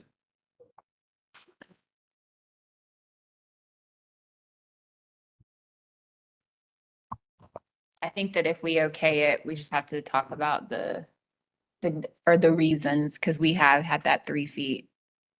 And I do recall like having people go back because they went up over 3 feet. And so it just needs to be specified about the reasons and the context for this particular case. Yeah. I mean, I think, but the most of the time when we have that situation, they're trying to do it in Wilmore. And they've got a small house next to them, and then they're adding this huge amount of height. And so, I think that in itself, because of the neighborhood and the properties around it, gives us context. I mean,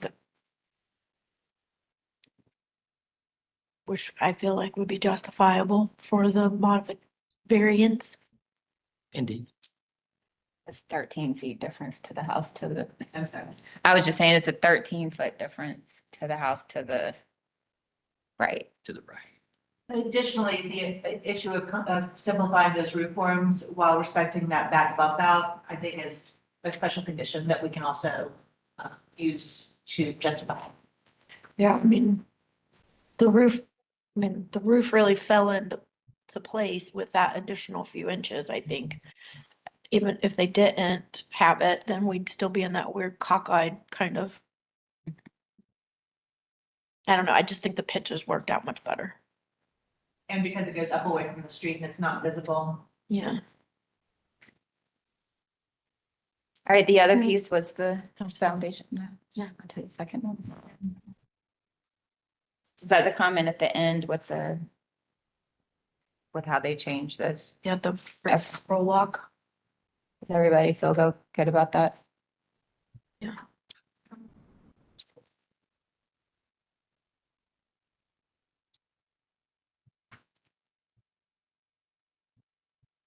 I wasn't here in June. The original application had a new water table that wrapped around the whole back rear of the house, and they've eliminated that and have just put it under the door, the dormer. Is that It's right? existing on the bay window. Okay. And Right, so got they it. just left it there and didn't. Yes. Yeah, I see it now in the perspective on 13. Great.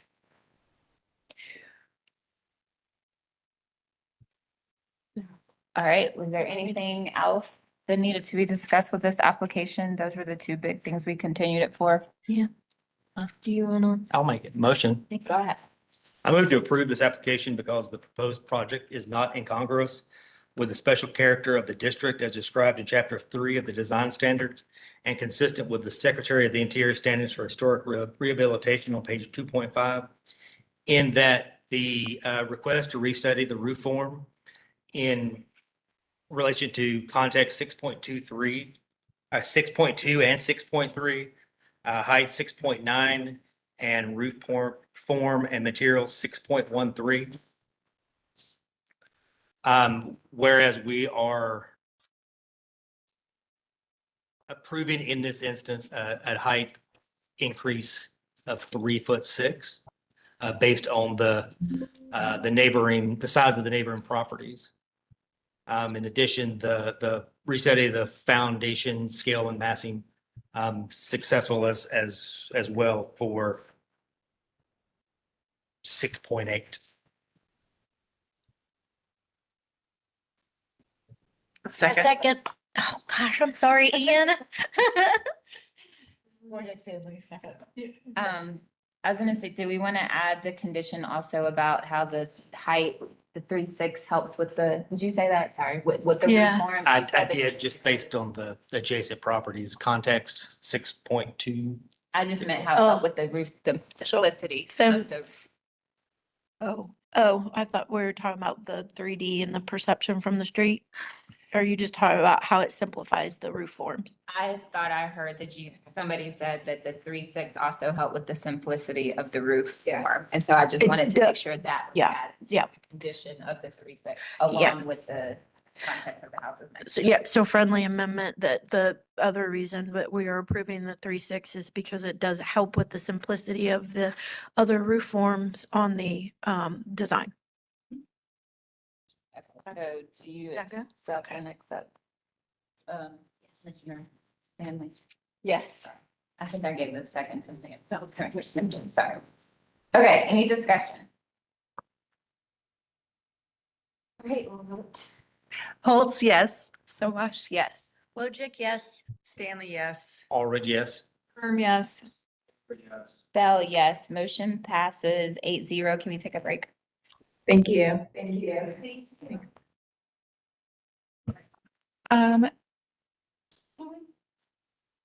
We can, but we can get through one more and take a break.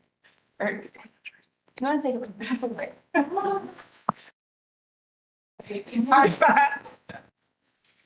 let's, Let's take a 15-minute break. okay. Yeah. We'll be back at, wait. Excuse me. It takes 16 minutes. 16 minutes to be back at 2:50. Thanks. Great. Can you put the brake slide up, Candace? It's down here. Yeah.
Welcome back to the August 12th HTC meeting.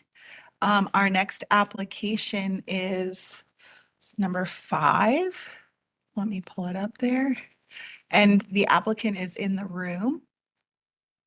This is a continuation from the June 10th meeting for the items listed on the staff memos, page 1. I think they were pretty minor. Front cricket, brackets, rear elevation. The applicant has provided updated plans that circle all the updates. Angie, if you could state your name and address for the court reporter and let me know what slide you'd like to start on. Angie Lauer, ALB Design, 901 Berry Hill Road. Aarti Padali, 901 Berry Hill Road, Suite B1, Charlotte. Okay, thank you. As Candace said, the project was continued for just a few items. We highlighted the areas of concern. I'll start with the site plan, actually. So slide 13, we did adjust the placement of the house and notice that the adjacent house, which is on the corner of Merriman and Park, is the 20 feet 7. And then we were at 23 and we shifted it from 23A to 25 on the left side and then 29 feet in relationship to the house that is on the corner. So you can see it's 20 feet 7, but that's on the diagonal. We went straight from the house. So there's just a little bit of a different delta there. So the house is set back. The front, yes, slide 14, looking at all the houses on the block. You can see the 1563 is at 27.9, and this is from GIS information. And the placement as the curve of the road, you can see the different setbacks. So we did relocate the house accordingly. Slide, the one with the elevations, please. So slide 16. There were comments last month about the bracket and the bracket placements, but you can see that the house at 1556 Merriman also has kind of a double gable scenario. So there are bracket details. We did minimize the bracket proposed just in the center because it did look odd without the bracket. And then slide 17, the rear porch, so the wall beam detail. So we had a previous project last month where there was concern that a space over a column was inappropriate. And so we filled in the wall so that the rake and the corner board actually was filled in. So we changed it on the porch side so it didn't impact the roof. So you can see the comparison. Before we just had a column and an open porch. So we reduced the porch screening and filled it in with a wall. So that was not something that y'all recommended to do, but we caught it in this rendition. Slide 18, please. So slide 18, we adjusted the screen porch roof was also lowered so that it didn't have a band and a knee wall. We lowered the porch and adjusted the shed roof on the back of where the porch, slide 18, midway porch. You can see the roof proportions are slightly different. So we adjusted that. And then the front elevation, if you want to look at that again, please, the cricket has been reduced. And we also provided a sightline view. So if you were standing on the road as a 6-foot man, what you would see. So go back to the previous, you were just there. At slide 19, please, where you can see the cricket is dotted in slightly behind the porch roof. So, and the front elevation, which I believe was be slide 16 or 17, 16. Minimal cricket. So the cricket was reduced in pitch. Because of its pitch, we do have to have a little bit of metal there, but minimally and very, very minimally seen. Corner board, window location, setback, roof elevation, crickets, and brackets. I think we've covered it all. Okay, thank you, Angie. No callers, Commissioner Bell? All right. I just wanted to ask RT, so she's been with us for a while, but wanted to ask if she had anything to add to the application. We are good. Okay. Yes. Any questions or comments for the applicant? Is there a floor plan showing the changes from July to August? I'm just trying to refresh. Yes, so if you look at slide 21. That just says August. Yes, so as far as like what. I just changed- wanted to see how That corner? that corner. Sure. I'm gonna take this with me. So stay on slide 21, please, or I mean, sorry, slide. You're on slide 21 right now. Okay. And slide 40 is last month. Okay, so bring this down a little bit. Thank you. Right here. Just, that was screen and that's the wall. It now. used to be a screen, so if you go to the previous application. Sorry, I can point better here. Sorry. Yep. Column, screen. Got it. Okay.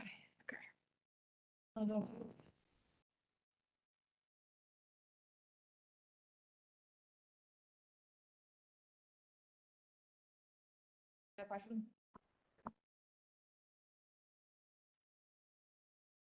Okay. No other questions? We'll close for deliberation. Want to kick us off? Yeah, I think overall, you know, moving on, much always. There's any discussion on Technical thing, because I wasn't here in June, but it says it's continued from the June meeting, but I'm pretty sure it was continued from the July meeting. And she just pointed that out. Yeah. Okay. Yep. Move to approve.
Second.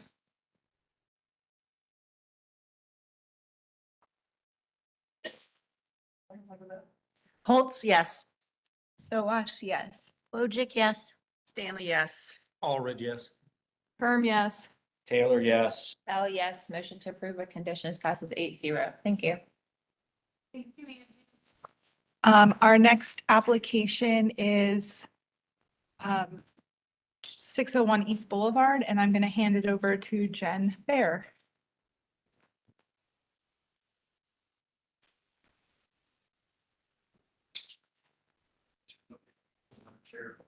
That's fine. Absolutely. Yeah.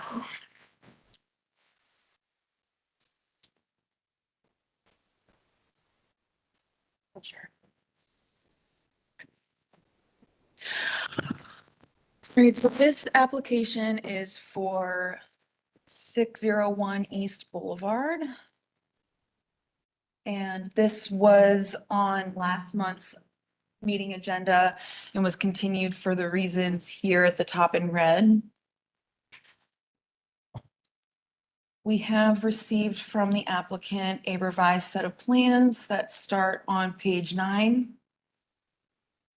And then those go through sheet 24, and then the previous application is included at the end. So I'll just go ahead and turn it over to you, Steve, and if you could just state your name and address for the court reporter, please. Stephen Hauser, 19. To turn it on. Stephen Hauser, 1921 Annecy Drive, Matthews, North Carolina. Greg Snelson, 4419 Everclear Court in Charlotte. Reverend Michelle Chappell, the senior pastor at Dilworth, 605 East Boulevard, Charlotte. And have you all been sworn in? Not today. Please raise your right hand and respond, I do, to the following question. Do you affirm that the testimony and information that you're about to give is the truth and nothing but the truth? Yes. I do. Right, you can go ahead with your presentation. Just let me know what slide you'd like me to start on. Sure. As said before, it's my privilege to be the senior pastor at Dilworth Church. And thank you for your time last month. And again, this month, we have tried to address the things that you responded to us with last month. And I would like to put a little bit of it into context. As you know, Dilworth is the first church of the Dilworth community neighborhood. And so we take the history of that to heart in our church, hold it dear and try to live within that and within the community. And so we really much have done that on this project. And so what you see before you today and what you saw last month is a culmination of 10 years of work toward helping make our campus reflect the historic Dilworth neighborhood, and to live into that. The chapel that is before you is in great disrepair. And it is because of faulty roof system that we have tried and tried and tried with lots of money to correct. And the only way to do that is to basically take the whole structure off the top and then do that. So that puts a financial burden, which I know you're not here to determine, for Dilworth Church. And so their response to us is, if we are going to sink so much money into this building, we want it to be flexible, usable, and also harmonious with the rest of our campus. If we could not attach it to the Jones Building for safety and ADA, if we could not make it so that it was larger and more flexible. Were not and are not interested in sinking several $1 million into it. And so we have tried to respect that as a pastor and the committee in how we have gone forward in designing what to do with Terry Chapel that was built in 1960. And so that's what you have before us. But those were our three main goals in doing this: to keep the building harmonious with the Gothic style of the campus, to connect it, and to make it flexible and usable while maintaining its original purpose of sacred space. And I think we also have accomplished that while looking at and trying to work within the parameters of what the Historic Commission for North Carolina guidelines were and are. And I hope that you will see we have gone back and worked on it some more. And I can say, as pastor, we have pushed the congregation in what to do with this. And I think we're at the breaking point. It was a big ask for them for one of the changes on here, and that is the glass. And I don't believe they're going to go any further. And if we don't have their financial backing for it, it will just deteriorate. So thank you so much for your time. I truly appreciate it.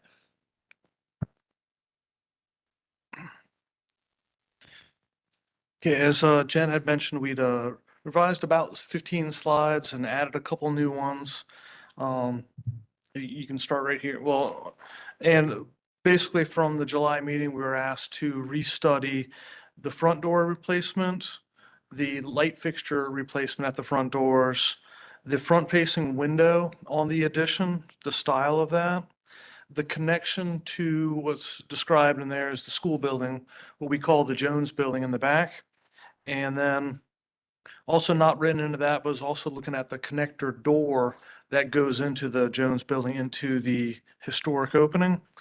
And then also the removal of the west wall of the chapel. So from the site plan, we included this just to show from the description and the amendment in the last, for the July meeting, the supplemental information, where we're only taking out the 2 trees at the front. Those 2 are remaining. Those 2 are the only ones coming out. Staff had asked us to look at tree protection methods for this to see if there was a way to approach the site differently for construction or use other means of protection for that. Our civil engineers and I had looked at this closely. And at one point we were looking at coming at it through an angle, but we realized that would affect the drip line of 4 trees and not just 2. Another thing, trying to approach it from a different location, the south wall of a courtyard is a columbarium, meaning it has graves within the piece. Only the furthest east side of that, where we're going through, is not used for that yet. There's 3. So it's the least impact that we can do. And unfortunately, going through those 2 trees, might be the only way to do this and the least impactful. Once a contractor's on board, we will do everything we can to save the trees, to look at this in different ways. But planning for the removal and replacement of those trees, we think is a responsible thing to do in case we can't succeed in that.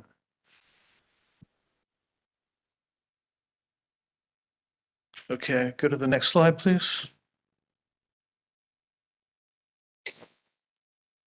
So these further updates are just reflecting the fact that there's not as much tree work that was happening before. As we mentioned during the July meeting, we needed to shrink the addition by 1 foot in width the entire way in order to keep it to the 1,000 square feet.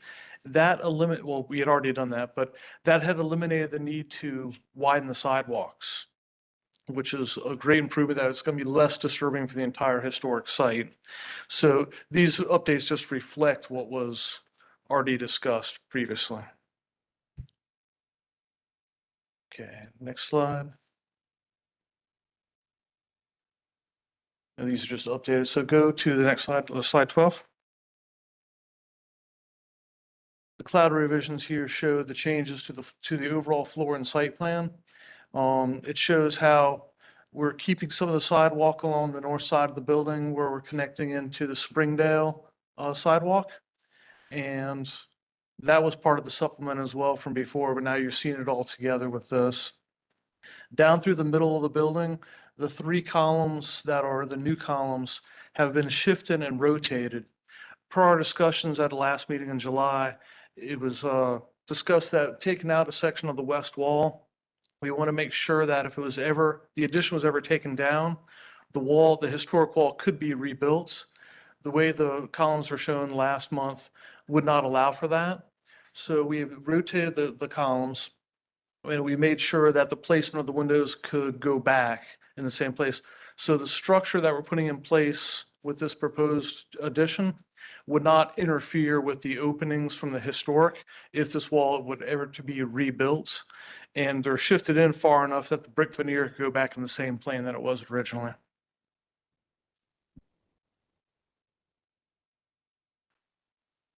Okay, let's go to the floor plan.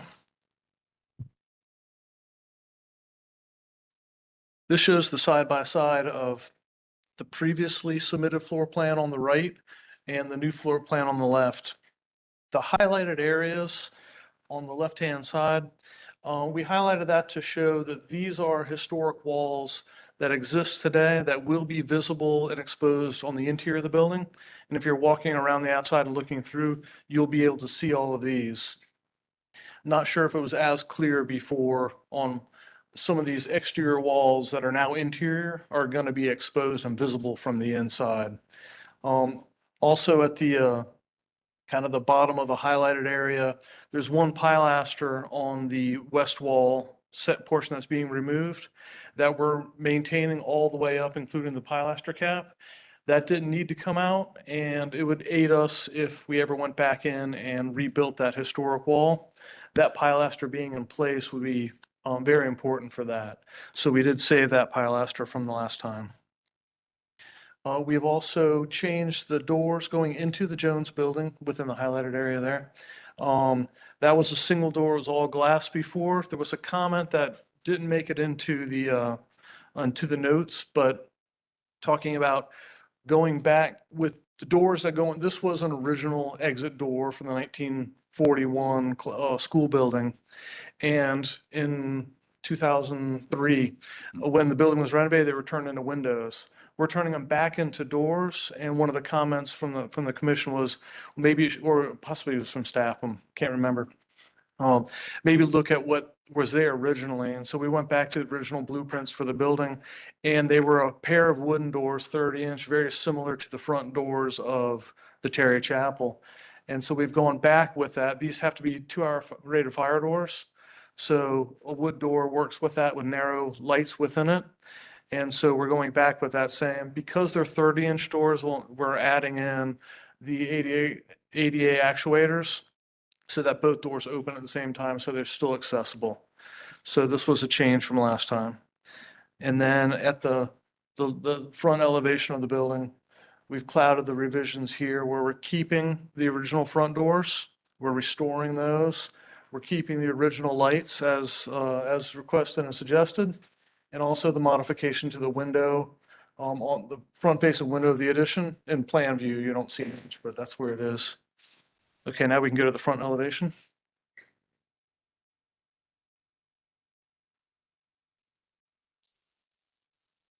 Okay, again, this is the previous submission is on the right, the revised is on the left. So the things to highlight are the front doors. We're keeping the original wood doors, restoring them, keeping the original lights, and we've modified the rectangular window on the front of the addition to be an arched window that matches the arched doorways on the west elevation. And so it keeps that congruent as you go around the corner for that. Okay, next slide should be the renderings. And so the top rendering is the previously submitted, and the bottom rendering is the newly revised. So you could probably just zoom into the addition there. There you go. So wood front doors, original light fixtures, although those are not representative of exactly what's there, but our notes tell us that we're keeping those same lights, and then the new window.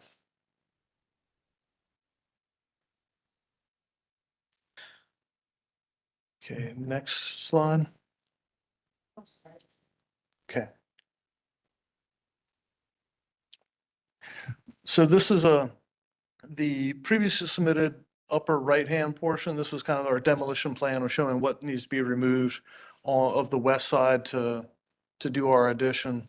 The lower right is the same elevation where we've kept and we've highlighted, we've clouded out the area of that one pilaster on the left-hand side of the west wall that we are paving, along with the pilaster cap. And so we're taking out as small of a portion of that wall as we can, rebuilding it with the steel, not changing the overall geometry of the building, so that we can put the addition on, and then if the addition comes off in the future, that wall can be rebuilt. And just a 3D kind of showing that for that same reason. Okay, next slide. And then These are three new images that were not in the July submission, showing how the space interacts. When there were discussions about saving portions of that west wall, how it would impact the function of the space. This is the main layout where you could have a stage on the east side of the building with chairs going out into the addition under cover, go through the glass doors out into the patio, and chairs out into the courtyard. And having that whole space open, that section of the west wall, is critical for the function of this building. And we have the two views from the interior there to kind of see how the space works.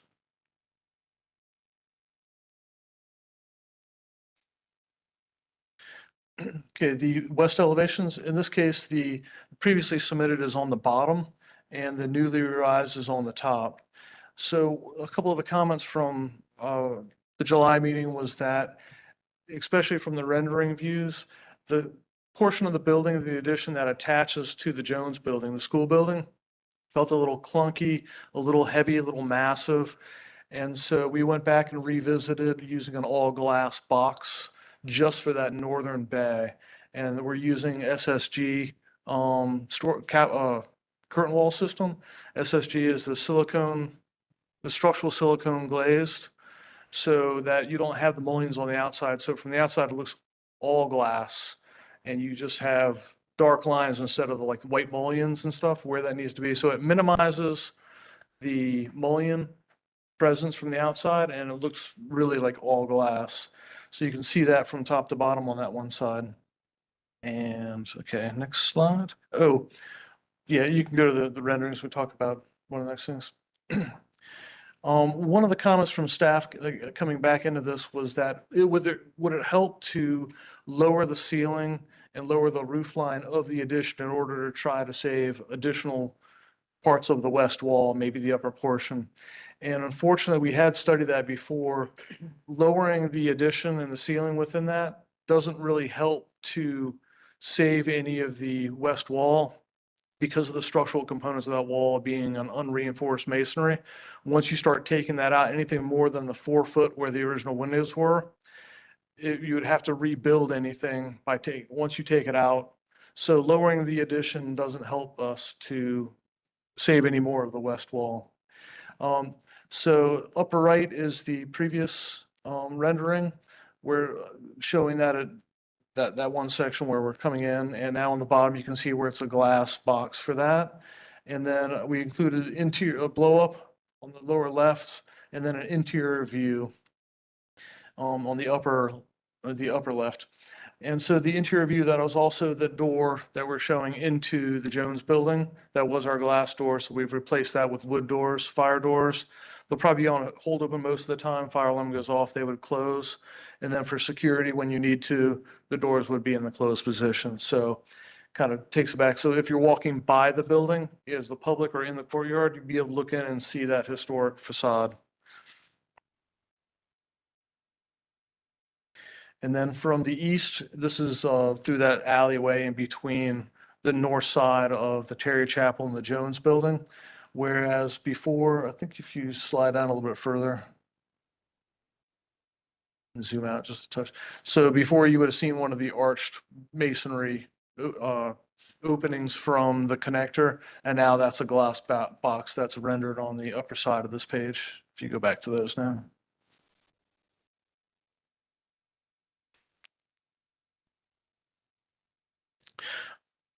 And then if you go back to the west elevation, another one of the comments that staff had was asked about exploring further simplification of the ornamentation of the proposed addition to provide a clear delineation between the original and the new. And our response to that was we were looking at how that all interplayed. As Michelle had mentioned before, they do want a cohesive Gothic feel for the campus. We have simplified these similar patterned parapet caps, and other stone pieces. We have simplified those profiles from the original to differentiate them. And then as we felt with the much larger glass and aluminum storefront doors and windows on this, and then the glass box, we feel there won't be any mistake between what's delineated as original and new for this, in our opinion.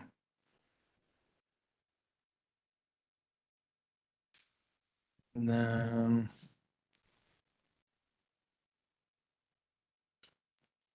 and then we had just updated through like the north elevations, just showing for the different structure used for the addition.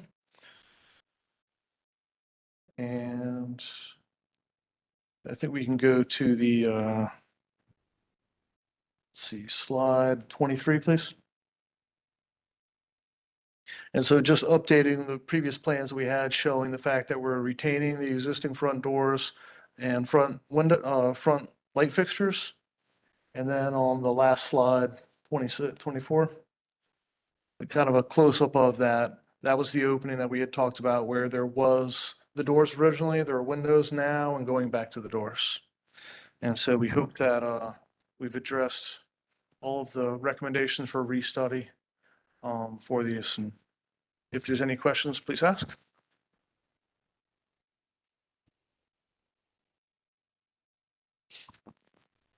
All right, let's see. If you have called in to speak on 601 East Boulevard, please go ahead with your comments and your name and address. Christopher, if you're with us. I just really want this continue there. Yeah. So I'm gonna go Saturday. I'm gonna go, we're gonna make it a day thing, we're gonna go. We're gonna have fun. All right, we'll open it up for questions now. Hi, I have several clarification questions. Okay. But first of all, I wanted to say that I really appreciate how you listened to the comments from last month and worked with us to try to create this beautiful campus. My questions are more clarifications than more ideas for what we could do. The west wall where the steel columns are placed, Mhm. are those at the place of the unreinforced masonry pilasters, or are they just structurally where they need to be?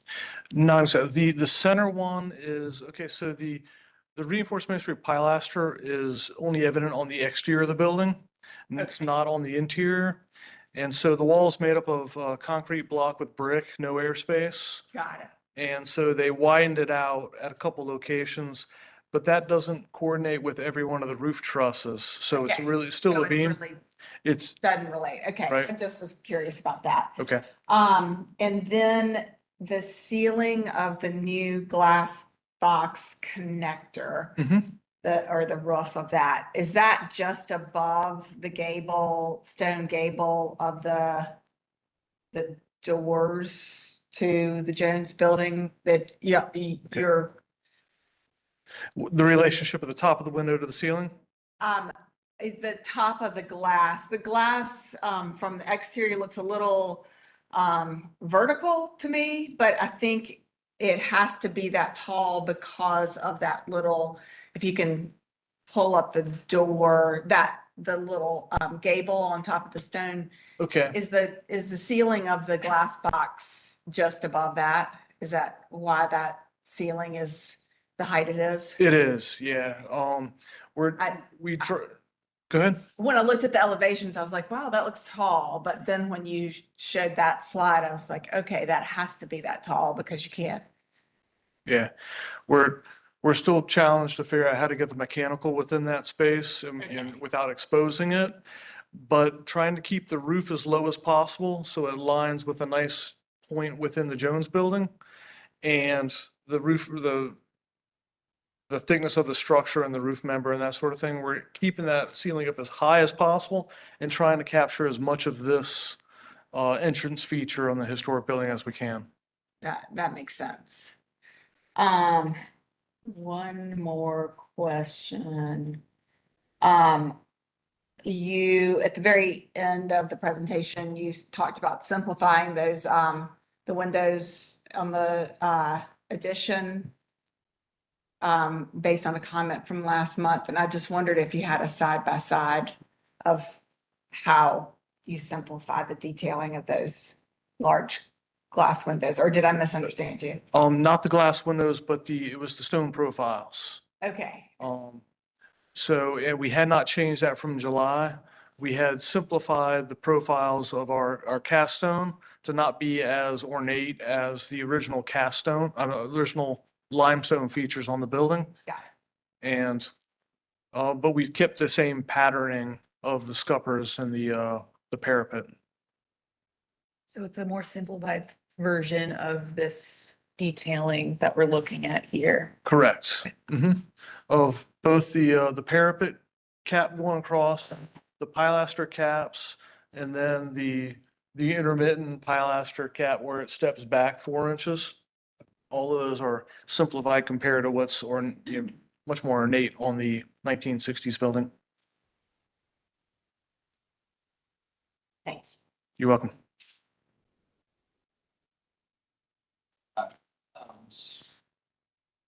You brought it up, the mechanical, I can only imagine what a maintenance gonna be. The electric, or the lighting in that area, I assume that's, you have a great opportunity to beacon that thing out, like.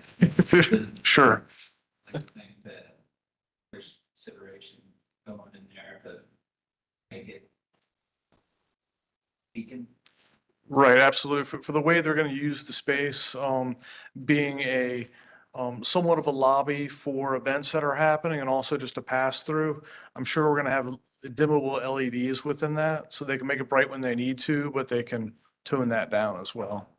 Probably using recessed can lights within whatever ceiling we can get within the space.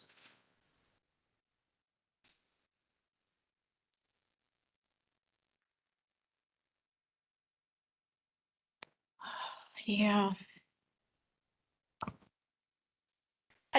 I'm really having a hard time with you taking down the entire wall and really not having anything else except for those decorative pilasters on each end being the only thing that's kind of left of it.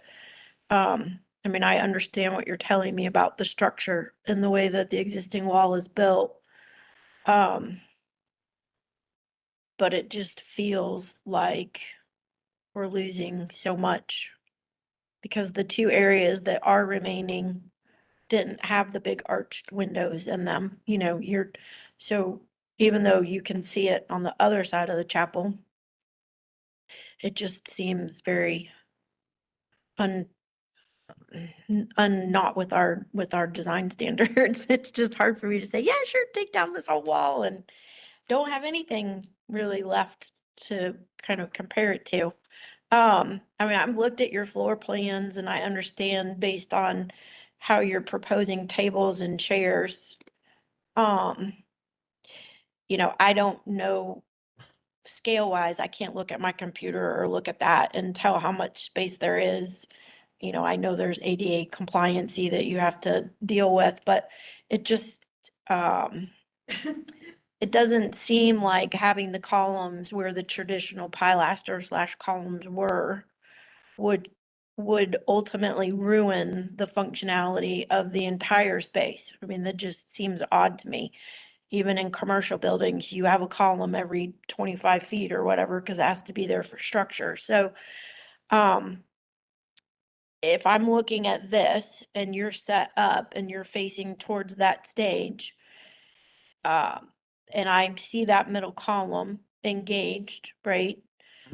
It's hard for me to comprehend the fact that you can't fit furniture or pews or tables or bodies, you know, around those columns so that they still represent in themselves something that was more part of the history of that wall. I mean, we've already got a ceiling change. To have columns there would seem to make sense in terms of, you know, in addition to the outside. So, I mean, unless you're telling me that there's a fire rating or there's some sort of code requirement that's saying that, I would be inclined to ask you to keep the columns at a minimum where they previously were. And that's just me as me being one person on this committee, but everything else, I feel like you've done an absolutely wonderful job with, and I really appreciate the effort and everything that you guys have gone through to, meet our requirements or our requests, but I'm just really having a hard time with that interior and the wall. So just. Additionally, as Commissioner Wojcik was saying, I think that retaining the one pilaster at the north end of that is just not, it's not sufficient. Everything else is so good. I love the changes that you've made. I would request that you tell us more about why you couldn't perhaps save the a larger portion of it on the north and in the south to really let people understand when they're in that space that it was a wall. I feel like that one column really won't suffice to tell the story as you are moving through that space.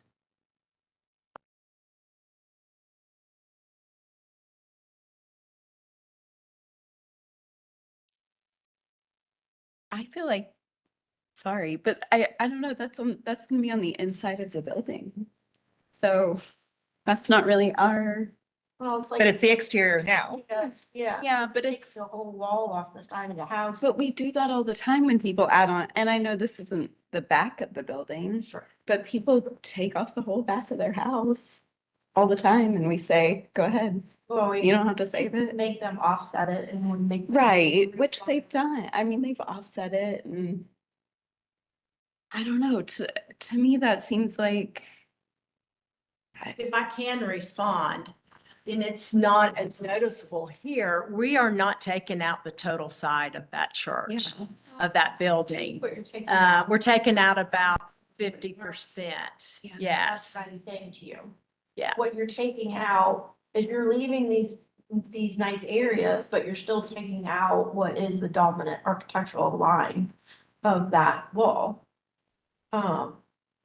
Which unfortunately, we have to make it usable, to make it site usable for when we do have productions and theaters in there for whatever setup we do that's required. And, we're doing it so that if need be in the future, that wall has to be put back, it's able to do that. But, so we're making it so that when or if it ever has to be rebuilt, it can be rebuilt like it is. We're saving the stained glass windows and storing them so that if it ever has to be, which my understanding is the guideline.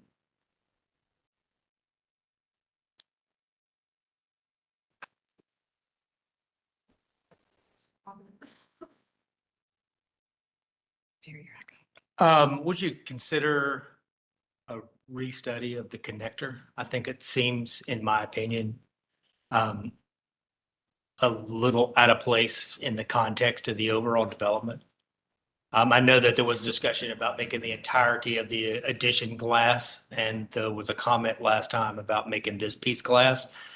I think that it just, in my mind, it was the request was to make it how it touches the existing Jones building a little more delicate, and I think it potentially has gone a little, in my opinion, away from what the overall kind of context of the site is.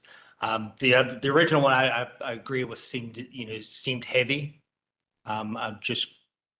This seems a little bit more in line with the pyramid in front of the Louvre as opposed to delicate reach out and touching of the existing building. But that's my preference. Some of our discussions with staff and examples given within this was to look at other buildings that have done precisely what we have shown, being as clear and open as possible for this connection. It's very modern. It is trying to preserve as much historic context as we can. This is not exactly what the church had wanted. They wanted the heavy traditional look that we had provided. And so we have gone back in and tried to address what you had asked previously as a board. And we do feel this is a good compromise for how this needs to go. And as a part of the structure that is entirely new, we don't feel that this is in conflict with any of the standards, the way it's designed. Just to add, the glass connector really is meant to like disappear and expose the existing, what is currently existing, the Jones entry. And so I just think we should consider that. I know it's not exactly the style that we're used to seeing, but I think given its condition here, I think it's for you to consider if it's appropriate. Can you use your microphone? In terms of it being compatible with the existing building, but differentiated from the old and compatible with massing form, scale, directional expression. The style of the addition may range from contemporary compatible design to a more traditional aesthetic expression. I can comment, two things. One, I'm gonna have to leave, so I won't get a chance to vote on this, but I want to say what I want to say. I agree 100% with what your comments, Commissioner Albert's comments, that the first rendition was, I thought, a little clunky in the way it engaged. I think this is, maybe went too far, but I don't have a problem with either one of them. I think either one, I can understand this and I can understand the other one, so I could live with either case. I would love to see more of that wall inside stay, but in my opinion, you gotta be realistic. They're making an effort to do what they can do to preserve or put back that wall in the future if something ever happened in the future. In 100 years, this is going to be historic, you know? So I appreciate y'all's efforts in doing that. I would go along with their interior of removing that wall. As much as it'd be nice to walk in there and see this old wall sitting there, it's just. I wasn't asking for the wall. I was just asking for the column location to be Whatever. consistent with the historic part of the Six on one side, half structure. dozen on the other. Commissioner Taylor, that sounded a lot like a motion. You can do it. You can close it. cannot. You just said it. Okay.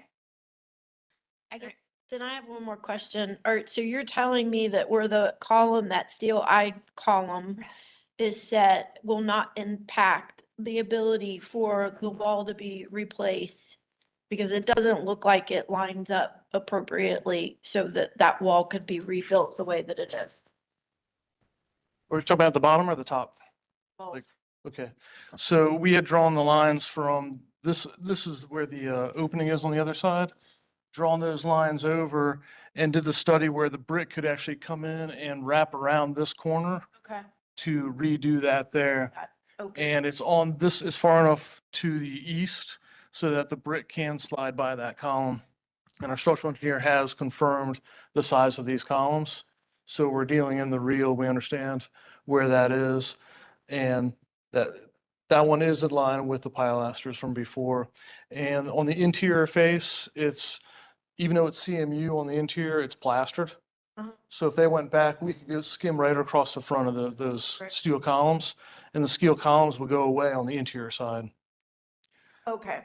I got what you're saying. Yeah, so we'd wrap it brick around on the exterior side and out the window jamb, and on the inside face, we could drywall that or skim that with a plaster to repair it back to the same way it was before.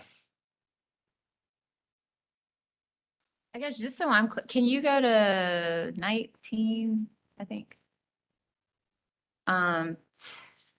Yeah, so Commissioner Wojcik, are you asking for like the columns in between the windows. Yeah. To just stay there. This That's is what I was exterior. thinking. This is. I know this is exterior, but that's what I'm Where asking. they Like they are take down on the historic. the three windows in the middle. They take those bays down, but the columns, Well, they won't You guys stay. can just look because at they can't slide stay. 16 instead, so you can Yeah. look at the original building. Yeah, go Okay. to the original. oh, sorry, I see what you're saying. Yeah. Because what I would hope, and again, Yeah. I'm coming from the preserve as much history as possible line, and y'all have the technical knowledge. I would love for both that north window and this far south window to be kept and take out. I can understand taking out the two middles to allow movement, but that's what I was hoping. Wait, which one? Can you circle it, Jen? You would hope for what? Sorry. So this is Commissioner the Holtz. western wall. I would like the one to the far left and the one to the far right, if they could preserve Oh, both of got you. those and open up that center area. But something that really lets the room read as let exterior wall still be read from inside the space. Okay, so that's what you're hoping, and you're asking for. I was just Just the wanting those columns. vertical columns to be in the same position Okay. that they are currently, but be able to walk all the way around them. And we so have what's the sorry? We have some conversation about standards. Yes, well, I mean, the standard is don't remove. take out what's historic. I mean, if you're just talking about Secretary of Interior Standards 2.5, historical purpose, required minimal changes to defining characteristics of buildings and sites and environment. The removal of historic materials and alteration of features and spaces that characterize a property shall be avoided. I mean, it's just basic top level, don't tear down a historic element in general. So in my mind, if we tried to keep something that made it look like we still had, I mean, the ceiling's gonna be flat, the other part's angled. You have a plane change in the environment. It doesn't seem unusual to have a column underneath it.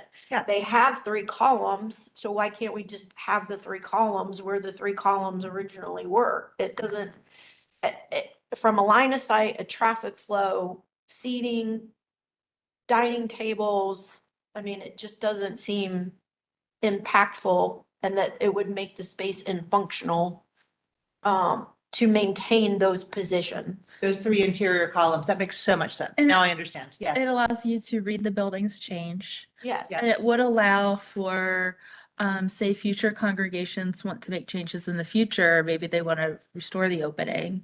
It allows you to see where these were so they can do that.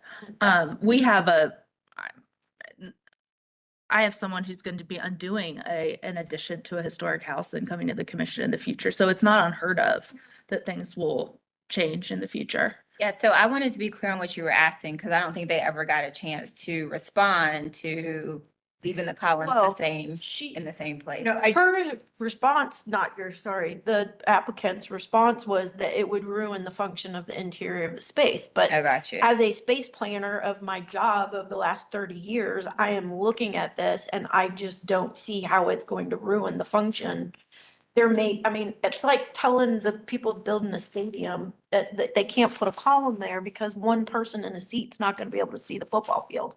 Like, give me a break, move the chair over one set. I mean, I just don't see how putting the structure historically correct is going to ruin the whole function of this entire construction. Amen. Say that in July's meeting, that's where they were. Yeah. And you were still taking the wall They out. were still. No, you had one in a different place. You only had 2 and they were off center and they were different. We didn't ask you to move them out. It was also on the wall. Oh, it was prior to July and first thing we sent. Okay. Right. So, We can workshop. We can Can I comment? July's, Okay. please. Yeah. um, Go to July's. we don't have any problem with moving the columns back to where the pilasters are. Oh. That was our original drawing. Right. And, but one of the things that we had looked at was that we're gonna need 5 columns to do it and not just 3. And so in talking through the structure, we didn't feel that interior columns would be, have any impact on the standards and from the Department of Interior standards. Right. So in order to both make it economical and more functional within the space, we went from 5 columns to 3 columns and pushed out the other 2 to make the space more open within that.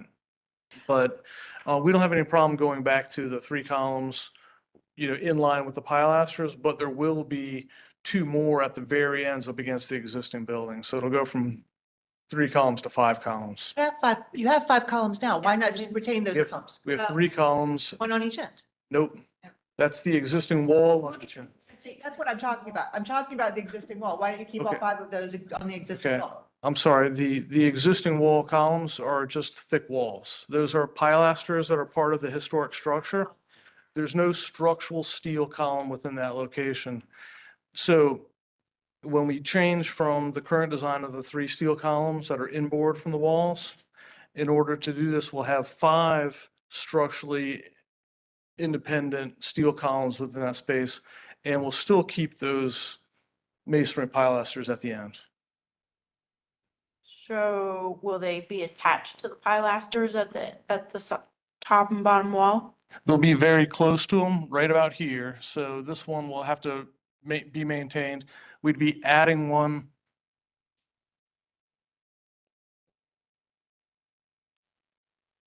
Really, we're moving toward restudy. Because this will still be, To restudy and draw. the existing walls will still be maintained as load-bearing masonry walls where they are. So this pilaster will still maintain itself as it is. We'll have to add a steel column here. And then we'd move this one down to here. Keep this one where it is. Add one there, and then this one we'd shift down closer to where it is.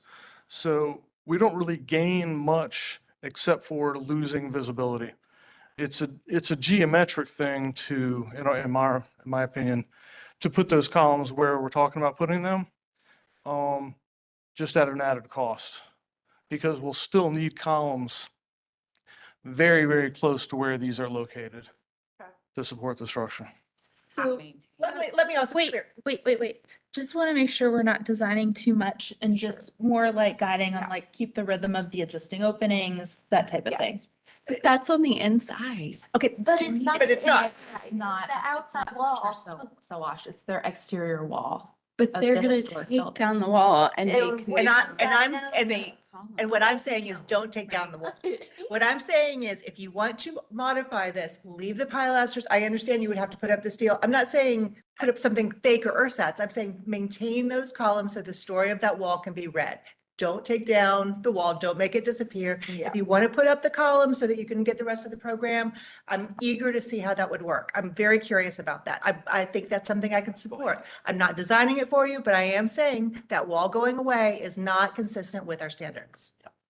And I'm trying to come up with a compromise that would potentially meet our standards and meet their goals. And that's the only reason why I was being so picky in my suggestion, because I feel like that reads as there used to be a wall there, part of it got removed, but not all of it. And from an architectural intent and design preservation, I felt like that wasn't a solution. So that's the only reason why I'm pushing it. I disagree with you all on most of that because I think that what they've presented here is an evolution of the use of the building that's in keeping with the modern time. And we're talking about removing some of the exterior historic material, but they are preserving all of that. And since they're removing it, they are maintaining the essential form and integrity of the historic property. And so its environment won't be impaired for future, if they want to rebuild this at some future date. So. Got a big variety of. So we will, if there's no more questions, we will close. I feel like we've deliberated, but somebody will make a motion. Oh, I've got it. We will, you got something? I've got a comment. Okay. Okay. I mean, I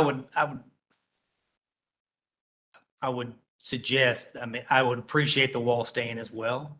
But I would remind, as we just had in a couple of other applications, there would be nothing that would limit them from coming in next month and asking to demolish the building 365 days later. So taking down a wall, and doing the accommodations that they have to allow the new structure to go in place to where the wall could be rebuilt at some future point, I think is a reasonable compromise. Understanding the construction of the existing wall being load-bearing masonry, to do the addition at all, I don't think you could take it down where just the pilasters were to remain. No, I wasn't expecting anything to remain. They've already explained the construction What's that? method. I said I wasn't expecting it to remain. I was expecting a structure to be put back in those particular location. 'Cause they thought it was all integrated. So the comment then is to take it down, to put it back, Yeah. to so not that there's- demolish it, to put it back? Well, because they can't take it down separate. You So, can't. but at that point, it's already down. And I think that to have the remembrance of what was there would be helpful. So who's gonna make a motion? Okay, well, we need to close for it. Is there anything else for the applicants to respond to? Any other questions or comments? Okay, we will close for, dare I say, deliberation. I mean, it sounds like we're to the extreme of we really want to preserve and then the others, half of us don't really care. So, I don't know that I would explain it as not really caring. well, I mean, not find that it is as invasive meets or the important. standards. Yeah. One person at a time, and let's, I think there's, multiple ways to meet the standards and, let the church do what they'd like to do. So I think everyone has a lot of good ideas, but, perhaps that we've discussed it a lot, perhaps someone makes a motion, we have some discussion on it, and then go from there. And please include facts in your. Anyone want to make a motion?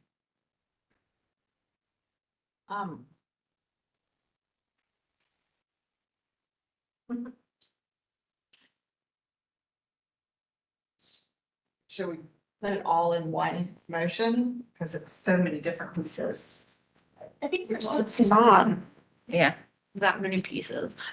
Just a reminder, there are several pieces that are included in the staff memo that we've not gotten to discuss yet at this point. So I just wanted to remind the commission that those items would still need to be reviewed. I can pull up the staff memo. Like the hardscape work, the partial, like very minimal removal of the columbarium wall, gate relocation. So things like that would still need review by the commission. So in your motion, I just wanted to make sure we're not going too far. I'll start working toward a motion if I can kind of get a sense that we're in agreement on a couple of the things moving through. I'm okay with the tree removal as they proposed it. I'm okay with the columbarium wall. So I'm keeping the windows and doors on the south front. And the lighting fixtures. The hardscape is amenable to me, it's in compliance with ADA, which makes it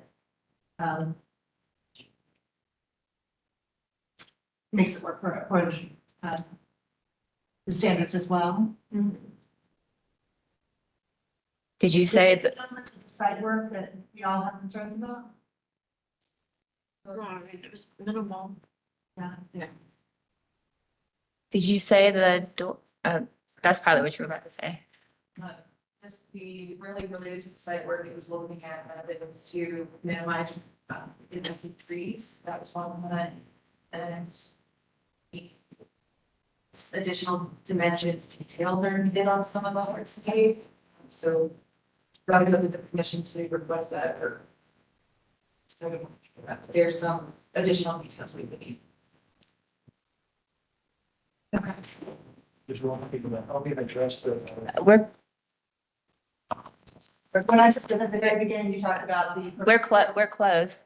Well, What I heard was that the applicant at the very beginning discussed the tree, the hope to preserve those two trees and the plan to remove those elements of the columbarium with the three oaks were there and put them right back where they were after their construction was completed.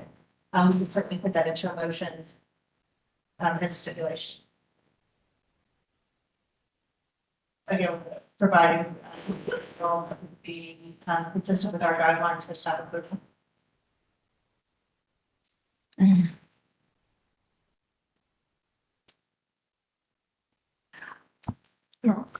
That's why I have a question. To staff, I mean, to commission. So if we know that building, that wall cannot stay, like you can't modify it. There's no modification to that wall. It's either down or it's there. Really? There's no structural way to modify it. With. So we're back to the wall. Yeah, I'm upset. oh, wait, can she finish her, Well, her other motion? she was in the middle of it, but I feel like we can maybe, we might be able to do all of it together. Yeah. If I ask this question. So what's, So you and I are holding for wall, Yeah. right? yeah, I'm holding for column, which is a better idea than mine. but I just said it out loud and Commissioner Allred said, so you're gonna you're gonna allow them to tear down the historic thing, but then you're gonna request that they rebuild something back where the historic element was.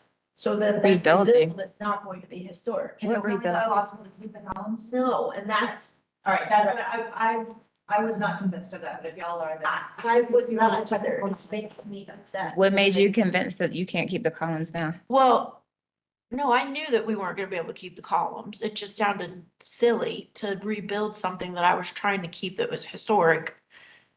But then I want them to put back something I'm that's not. confused on what you're. I know, that's what I'm saying. That's. Can I just, I'm sorry to interrupt. Yes, Jen. Sorry, I think what we're looking at right now is if this addition moves forward, there's no way to save really any part of that wall. But when Right. building it back, the columns would be placed in a location that references the historic locations of the pilasters. Is that right? That is correct. Okay. You are exactly correct. But then am I being irresponsible at some point when you demo something and then are we going to ask them to build back something that's then not historic, even though it creates the illusion that it was? So because there's such a big variety, I just wanted to say that out loud.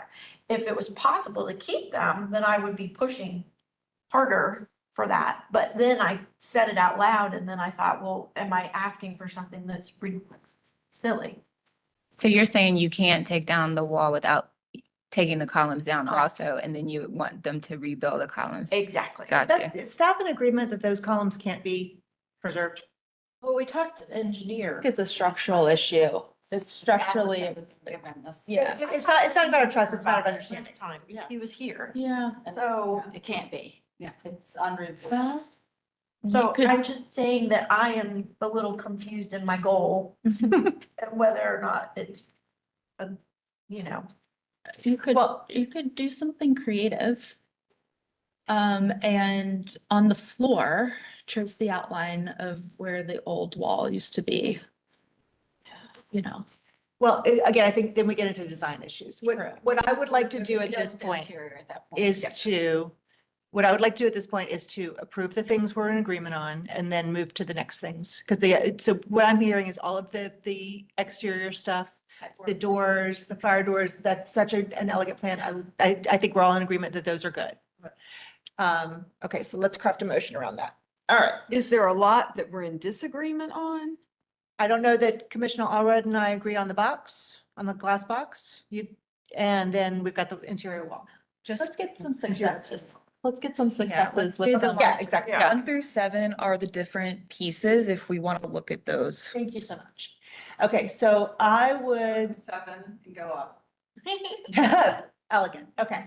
So, great suggestion. I move that we approve a portion of this application, specifically the site work, the lighting, the Jones Building window and door change, the tree removal associated with the Terry Chapel work, the Terry Chapel front stoop, steps, and walkways. Because these are not incongruous with the Secretary of Interior's, Terry Chapel front door. What? Did I miss one? It's not The really. only one that we're still gonna be discussing is number 1. So you can add the Terry Chapel front door replace. Those are being preserved. You're exactly right. I'm so sorry. Yes, and the Terry Chapel front door replacement For preservation. for preservation. And additionally, the lighting at the front door for preservation. Okay. On those items, I move to approve the application because the proposed project is not incongruous with the special character of the district as described in Chapter 3 of the design standards and is consistent with the Secretary of Interior standards for historic rehabilitation on page 2.5. Insofar as, let's see, non-residential, it meets our standards for context, for got foundations, we've got doors and windows, 7.14. Sorry, I need to give you numbers, don't I? Help me out, guys. Light fixtures, lighting section 8.12, numbers 1 and 2. 7.16 materials. There's some standards in the staff comments. if that- Restoration of the doors, section 4.10, numbers 1, 4, and 6. It's on number 3, page 3. Okay. Okay. In addition to those standards, I also want to, with the condition that the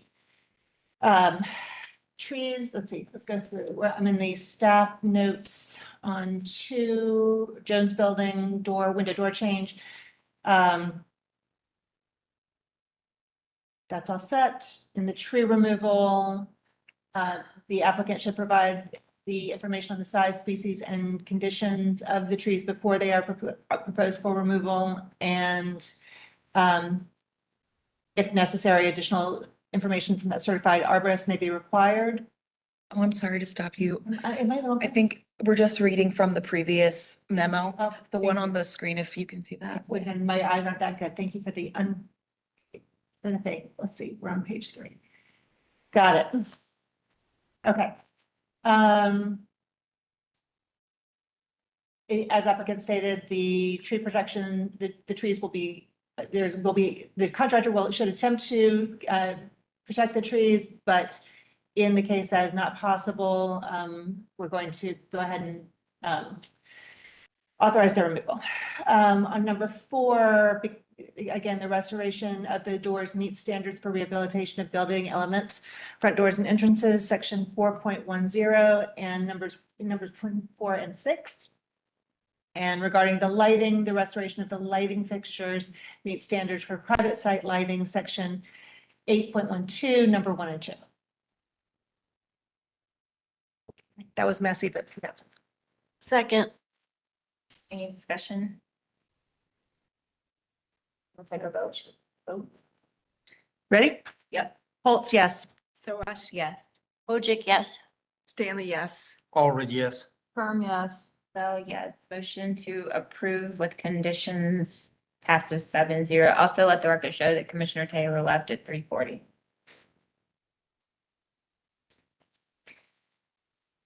Okay. I made one comment before. Yes, yes, yes. So I have no problem with the addition to the building. My weary is how to not ruin what was there. Yeah, I think the glass, I like the glass very much. I like the way it engages. I think it yeah. Do other people have feeling about the glass connector? I like it. I mean, I think it accomplishes what they're trying to do within the standards. What was your I'm- comment again? I'm sorry. wondering if, Hold on. I was gonna ask him a question about his comment. That's what I was saying. but- I'm wondering if maybe your reservations about it are the proportions, which were my original reservations, that it seems kind of too close to the proportions of the addition. Whereas it needs to have some vertical differentiation so that it looks more like a connector, a glass connector, or is it just the glass? Clear that part. I know. I'm wondering if it does though, really. Isn't that the purpose of why the height is there? is Closed. That's, he said it was the purpose. Can you Yeah. just say what his comment was? What his problem- My comment is based on the context of the development overall and how this modern element blends in with that existing context that has already been established over several editions. I feel like the original proposal was a little clunky and boxy. I think this is just clunky and boxy in a modern way and doesn't really speak to the context of the overall development. I mean, I think that there's multiple ways within the style that has been established through the additions to make the connector more delicate, more light and airy without transitioning to a 21st century structure. But that's my opinion based on the context that's been established.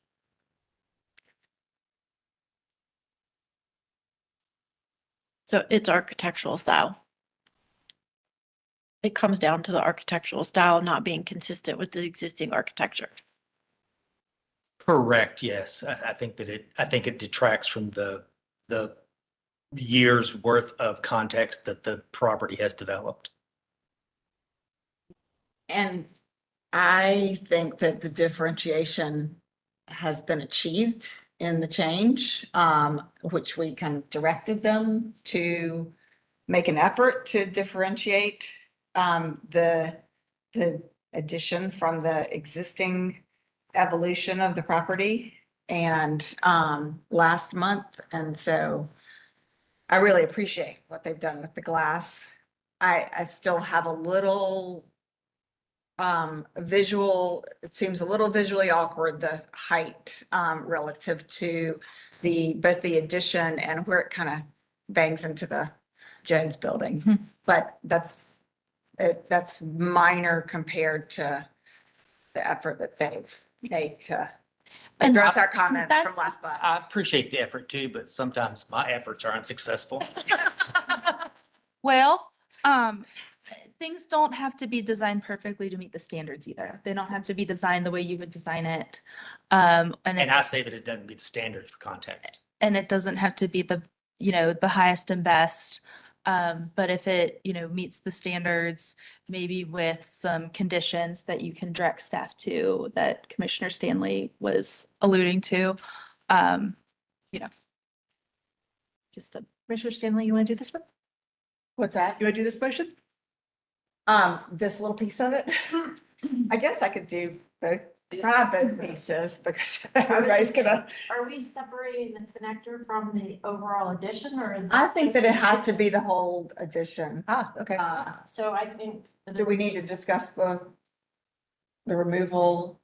I mean, I think for both pieces, there's two ways to look at how they meet or do not meet the standards. The removal of the wall to facilitate the addition, I think, to me, meets the Secretary of Interior standards for rehabilitation and using a building in our current time and its evolution throughout time. And they have made a concerted effort to preserve the materials, or will make a concerted effort to preserve the removed materials so it can be reconstructed at a later date. But there's a contingent that looks at it differently, and it's the same with the glass box connector, differentiating it from the old, or keeping it more contextual with the old, to meet the context. Does that make sense? There's two different ways to interpret the standards. 7.17, number 6, make sure the design of the new addition is compatible with the existing building. The new work shall be differentiated from the old while being compatible with its massing, form, scale, direct expression, roof form, and material. The style of the addition may range from a contemporary compatible design to a more traditional aesthetic expression. The reason why we asked for something more modern and open was so that we could visually see the historic structure. So that is. It does it beautifully. I said, I don't know if we said modern, I thought you were just saying more open. Well, no, we didn't use the word modern, we just said, Either way, the point was for it to be boxed. It in. was- right, for it to be more open and not closing off the historic part of the existing building. We said it could be modern.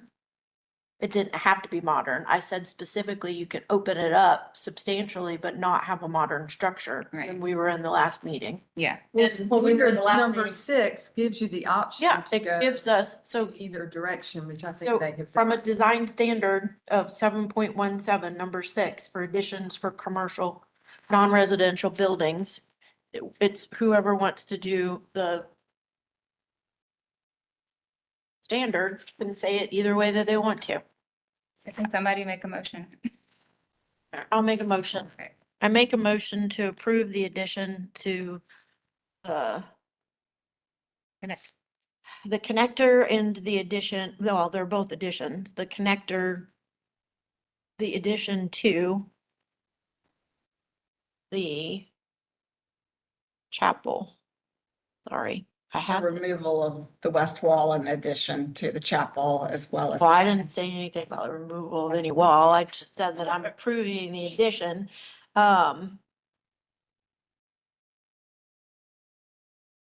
Maybe start that one over. Yes, I'm trying to get to.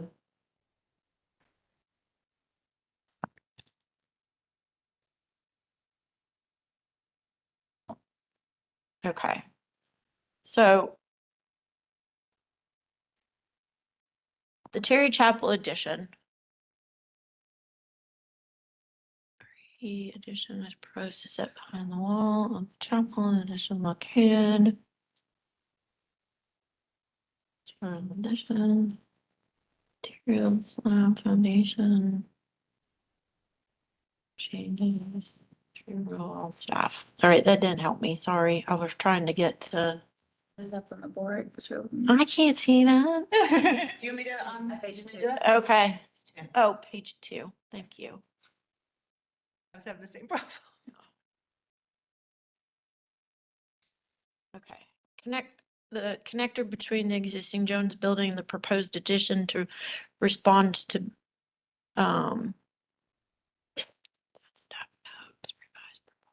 sorry, I don't know why I said I was gonna do this motion. Entrances are within the new addition to proposed to be wood doors, yes. We already covered all of that. Okay, so the addition to the Terry Chapel, including the expansion of the existing chapel and the connector between the two existing buildings. I propose that we approve the application as it meets our design standards of 7.17, number 6, for additions to non-residential buildings. And that it, Approving the connector, right? I did.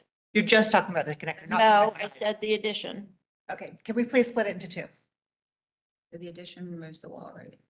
Okay. The connector is one thing, the west wall addition is a second. But if you don't approve, I was The addition, then. since we have a motion on the table, can we continue and then Oh, we sorry. vote individually and then? Yeah. So I was going to approve both with the design that's being presented to us. If somebody else wants to do the motion that's different, then they can do that. But I was going to approve it as it's being presented to us. May I propose an alternate motion? Okay, but I'm thinking with what everybody's. I understand I'm bringing it down, but I'd like to propose. All right, we'll go and do it. Okay. Yeah, technically, I would say because the second came in. Oh, okay, so we're there. substitute, so Okay. Sorry. We've got to vote on that. Okay. And also the 2.5 Secretary of Interior standards.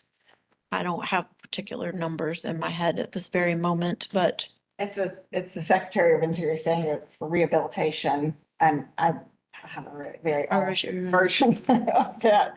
But that, new work will be differentiated from the old, and we will be compatible with historic materials, features, size, scale, proportion, and massing to protect the integrity of property, and new additions. number will 10, be number 9. related, new construction will be undertaken in such a manner that if removed from the future, then essential form and integrity of the historic property and its environment would. You know, we don't have to read it, right? We can just say what number it is. Well, I didn't know if this was the right one. I would say we, This is from. yeah, is that 5, 9, amendment accepted? Okay, Can you amendment confirm? accepted. Okay, and you've seconded still. I don't, who, okay. So there's a motion to approve. I just never heard the second, because I thought she I was. said I saying- would second. Yeah, she never seconded it. Okay, She well was then in going that to case, say there it. can be a substitute. Somebody needs motion. to second it. Then I'd like to, I think in this event, we need to move forward with a substitute motion. okay, we got this, we can do this, okay. Let's approve, I move that we approve the connection between the Jones Building and the Terry Chapel as submitted by the applicant. Because it is consistent with the Secretary of Interior's standards for historic rehabilitation 2.5 and with our standard 7.17 regarding additions. Second. All right, discussion. The motion on the floor is to approve the addition, so. The the connector. The connector, and why are we only, Because that's the. motion Because on the floor. that's what I've moved, because I think we can agree on that. well, I think we could agree. Okay, well, there's a motion on the Okay. floor. We vote on We the need to vote. vote the motion. Can we vote? The Yes. First and second, can we vote? Holtz, yes. Soash, no. Wojcik, yes. Stanley, yes. Already no. Connector. Just the connector. Yes. Bell, no. So motion 3, 4 passes 4-3 to approve the connector.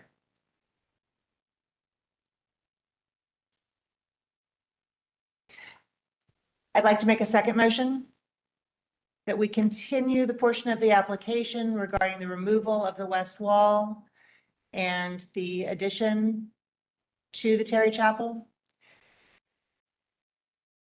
for, because because the proposal is inconsistent with the Secretary of Interior standards regarding the removal of historic materials.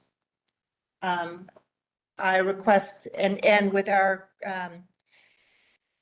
district standards for, is it, in additions, that existing features be preserved to the extent possible.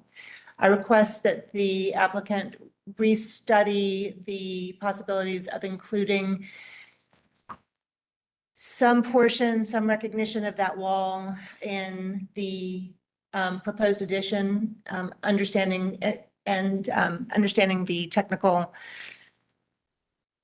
need for the roof structure as explained.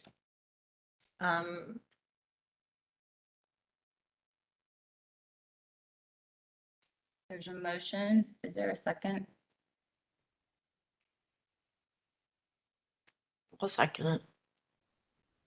Second by Commissioner Wojcik. Any discussion?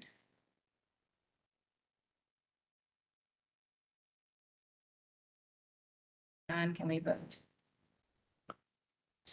I have a, so it's either continue it or are there other options other than the continuance of If this it doesn't section? pass, then somebody else can make another motion. Okay. Can we vote? Holtz, yes. Soash, no. Wojcik, yes. Stanley, no. Already no. Herm, no. Bell, yes. Motion to continue does not pass. Right? It fails 3-4. Yeah, fails 3-4. Yep. So is there another motion? I will make a motion to approve the addition to the chapel, Terry Chapel building and removal of the west wall based on, 7.17, number 6. And Secretary of Interior standards, 9 and 10.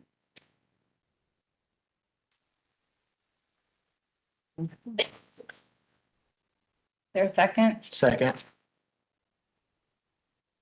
Any discussion? Okay, can we vote? Holtz, no. Sowash, yes. Flipping. Yep. Wojcik, yes. Stanley, yes. Allred, yes. Herm, yes. Bell, no. Motion passes 5-2. I'm gonna get what I want. I know. That's. All right, thank you. Thank you all. Thank you all for the work that you've done. Thank you Yeah. for.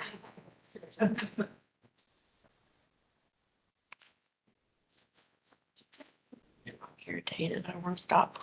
Okay, our next application is the Plaza 2225, the Plaza, and the applicant is in the room. This project was continued from the July meeting for the options or the items provided on slide 1 of the staff memo. The applicant has provided an updated set. This was, as you may remember, the project with the grade change. The applicant has chosen to do a 1-story accessory building instead of a 2-story. Changes also include adding retaining walls around the rear of the main house, which has no other changes. The main house is staying at the original height that was approved with the original design that was approved. The elevations on the garage, now that it's a 1-story, can be seen on slide 14, and do include retaining walls as part of the foundation. Angie and RT, if you could state your name and address for the court reporter, and we know that you've already been sworn in once. Aarti Padali, ALB Design, 901 Berry Hill Road, Suite B1, Charlotte 28208. Please spell your last name again. My first name is AARATI. My last name is PODILI. Angie Lauer, ALB Design, 901 Berry Hill Road. You would like to start? Okay, this is going to be my first presentation, so please ignore in case if I'm going wrong. It's all okay. You can Pull it closer and talk loud. Yeah. Okay, so as per the previous meeting, as per your comments, suggestions, we have come up with a 1-story ADU, setting the whole topography to be redesigned and remaintained. So as per slide 12, keeping the existing house where it was, changing nothing, not touching where the finished floor of the house is. We have redesigned the topo to be set at 772.5, where the grade drops significantly because front to back, there's a 13-foot grade difference from the sidewalk to the edge of the property. So using the retaining walls, saving the trees, tree that we wanted to save around, that's the new option that we came up, which is significantly subordinate to the primary structure. It is 3 foot 2.5 inches lower than the house. So as per staff comments, the doors and windows are Jelvin sideline, which would be staff approved. Or, I mean, to be coordinated with staff. And the site topo has also been coordinated with staff as a landscape plan. So this is the new option that we have come up with. The whole back of the house is the most efficient option that we thought the retaining wall would play with. Starting from the, okay, sorry, okay, my bad. Except for the front, that's the brick, and the rest of the whole part is the retaining wall, just to save the tree, keep the driveway, everything in place. That is the most appropriate option, where we drop in from the house. We walk up so that it is from 668 to 672. So those are the two retaining walls that we are adding on to keep up the site topo. In case if I'm missing something, please. No, just to let you know that we did take all your comments seriously with the change of 1.5-story bungalow design to a 1-story with using the back wall as retaining. So that was it. And the elevations are on slide 14. I don't think, oh, it looks like we have an unknown caller. If you're, oh, okay, we do not have any callers. Commissioner Bell? Yep. Can I ask now? Thank you for the presentation. Thank you for the restudy. That really eliminates a lot of issues for us to evaluate. I do have one question. I know that there was going to be retaining walls in the other application as well, and I know we talked about the tree, but have we had an arborist out there to look at it, and how likely are we that we're really going to be able to preserve it? Yes, so we did have an arborist look at the other trees as well. We had a tree letter previously. Okay. I did consult with a landscape architect, Holly Colony with Works, and she's the one that helped us create this plan in order to preserve the tree. Okay. Let me just point out one thing. So on slide 12 that you are at, there is an outer circle. Yes. This is the tree canopy for this, based on the size of the tree, which is a 42-inch tree. And so based on her expertise and comments, came up with the topography as well as the retaining wall here that would not disturb the root base of the tree. Okay. I know that with the tree evaluation, there's a percentage that you're allowed to go into that big circle, but I don't have that in my head yet. And I know that there's difference between what the county says is good and what the arborists say is, good. So I just wanted to ask that for clarification. Yes, and we did ask the landscape architect to work with us on the placement, front, back, left, right, and how far we could go into the tree base, if you will, the root base. Sure. And the small retaining wall that is paper north of the ADU is intended to preserve the trees. Okay. So thank you for that. And add the one more comment. As far as the retaining wall design, we'd like to work with staff. We know that it's not going to be much taller than a couple of steps up. So we'll work with staff on the landscape plan and the retaining wall materials.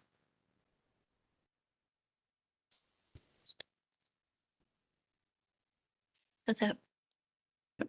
Any other questions or comments? All right, we'll close for deliberation. Looks like they addressed all the things that we asked to be addressed. Okay. I got a motion. Go for it. Great. Okay, I recommend that we approve this application as it is not incongruent with the Secretary of Interior standards and complies with the District Commission's design standards for new construction for residential buildings, Chapter 6, and private sites accessory buildings, Chapter 8.10, with the following conditions. That the applicant provide door, window, and brick specifications for staff approval. They provide dimensions for the retaining wall behind the main house, dimensions and materials for that retaining wall. And they provide details on the updated landscaping, walkway, driveway, patio, and turf for staff review. Additionally, noting the facts of the application that the accessory structure is secondary to the main house in height, footprint, size, scale, and massing, and that the accessory building will be approximately 3 feet, 2.5 inches below the main house ridge. Is there a second? Second. Any discussion? We'll vote. Holtz, yes. Sawash, yes. Wojcik, yes. Yes. Already, yes. Kerm, yes. So yes, motion to approve a condition passes 7-0. Thank you. I'm sorry. Stanley. Thank you, Andy. Hey. Next application is number 8 and we're handing it back over to the city park. 2213 Wilmore Drive. Hi, welcome. Is Richard joining us online? Yes. Okay. And Azelle. Okay, great. Let's see here. Marilyn, have they showed up yet? They have. Yep. Okay. And Linda's just listening. Okay. Hi, Richard. Hello, good afternoon. Do you have video? Yes, Awesome. And Azelle, hi, can you turn on your video too, please? Oh, there we go. Can I think we need some people to be sworn in. Yep. All right. Can you all in person and online raise your right hand and respond, I do, to the following question? Do you affirm that the testimony and information that you're about to give is the truth and nothing but the truth? I do. Thank you. Thanks. Okay, great. This next application is for new construction. The commission has seen this as a workshop item, but as a reminder, workshop items are non-binding once we get into the official design review, which we're in now. This existing house here has been approved with a delay for demolition. And the applicants are now proposing new construction on this lot. So let's see here. Staff has on page 11 starts the plans, I believe on page 1 and 2. Staff has outlined some information that is provided and that is still needed about the project, the principal structure and the accessory structure. And then staff has some additional comments about the principal building starting on page 2. With that, I'll turn it over to the applicants. If you would all state your names and your addresses and spell your last name for the court reporter, please. Akiela Johnson, last name Johnson, Johnsson. Address 118 East Kingston Avenue, Charlotte, North Carolina. Derek Weber, Webber, 2213 Wilmore Drive, Charlotte, NC. I'm Richard Cuevas, 118 East Kingston Avenue, Cuevas, C-U-E-B as in boy, A-S.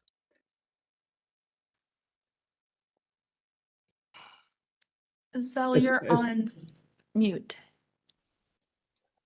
Ezell Washington, Ezell Washington. Address is 246 West Freemason Street, and that's in Norfolk, Virginia, 23510. Great, thank you. I have you started on slide 7, and I'll drive. You just let me know where you'd like to go. But before they jump in, I just want to briefly address the group, if you don't mind. Sure. I would keep it about the design standards. Oh, Okay. okay. All right, well, then I just turn it over to the team. Okay. Let me start with a quick intro. I'm Richard Cuevas. I'm Senior Director Architect with Westwood, formerly Integra Design Group. Now we're part of Westwood. Thank you for having us today. And I would like to briefly introduce this project, 2213 Wilmore Drive, which consists of a new residence for Derek and his family. The residence was designed by Mr. Washington, and so he will discuss a little more the design in greater detail shortly. And then our office is helping Mr. Weber and Estelle with everything related to this HDAC application. So our junior architect, Akila Johnston, will be representing us today. And I would like to emphasize that our team here and Derek's shared goal with us is to design his home, a home that is compatible and respectful with this historic Wilmore neighborhood. And as you will see in this initial submission, this is the first one. We acknowledge we will have to work on a little more with it. Our intent is not to stand out from the rest of the neighborhood, rather to complement the existing character of the area, of the street. And we are committed to respecting the architectural context of our neighbors, historic neighbors. So preserving the distinctive character of Wilmore Drive and will continue to be our objective here. So with that, I'll leave it to Akila to go lead the rest of the presentation with Estelle. Thank you. All right. So we're gonna start here again. As stated before, this project is up for demolition. It was approved for demo, and that is of course due to the architectural and structural damage and failures that are beyond repair. So this home currently in its current state will be demoed. And the idea here is, of course, to improve the home, build a home, and set a precedent for the entire neighborhood of Wilmore to improve their homes as well, historically, as to what the Weber family has done. So you can go to the next one. So here, if you look at the second line, it'll be the third house on the second row of houses. That's currently 2213 on the left of that one. Is it this one right here? Yes. That is currently the Wilmore house in an existing state. The full average height for the entire street of Wilmore on both sides is about 19.8 feet. So we're going to be proposing a home that's pretty much within that average height standard. But this is the existing condition and the constraints that we'll be working in with our design. You can move on to the next. All right. Here is the site plan where right here, we're pointing out all the existing trees on site. There will be 2 trees. We also that will be that we know for sure that we will be removing due to decay, and large cavity decay at that, and failing decay. We have a arborist that is on contract. We're just waiting for him to send his invoice so we can get an in-depth signed arborist report from him that will detail out all the trees that will be removed and what were the options that we have for the other trees, which will most likely include trees that can be pruned and replaced and or trimmed. And we're just waiting for him to send that invoice so we can get a full in-depth. Sure. As part of the supplement, you did submit more information about the different trees, and that's included on page 15 and 16 of the supplement. Yep. So I'll just note for your benefit and the commissions that a couple of these are considered heritage trees. And so are outside of the commission's purview and will be handled by the tree canopy preservation folks, specifically the 53-inch southern red oak, the 36-inch silver maple. All right. You don't, All right, we and don't here, need, from here, hand it over to Ezell. okay? All right. Good afternoon, everyone. As stated, I'm Ezel Washington with the Livers Group, and I work with Integra and Derek Weber to develop a design that we believe contextually fits within the Wilmore District. Um, we know that the Weber residence will not be a replica. However, we had to identify a design style per the guidelines to be able to address the design in a manner that fits into the Wilmore District. We looked at the architectural components affiliated with the bungalow, and we took elements and architecture elements from the bungalow style and applied it to the exterior fenestration of our design to make it more of a contextual fit compared to what we were initially working with. So if you look at the two images here, and that's the current condition and the proposed design. What we did here was we reduced the slopes of our existing design. We reduced the slopes of the roof. We brought it in and made everything hip roofs, and we added a porch element. We believe that porch element is very critical. We believe that porch really brought this design and made it more contextual with what's happening on the Wilmore District. The tapered square columns that you see sitting on brick bases are all indicators of elements that you would typically see in a bungalow style design throughout the Wilmore District. We also included exterior exposed rafters throughout the roof line overhang throughout the entire design. And so those are the major elements that we use to try to create more of a contextual exterior fenestration. Next slide, please.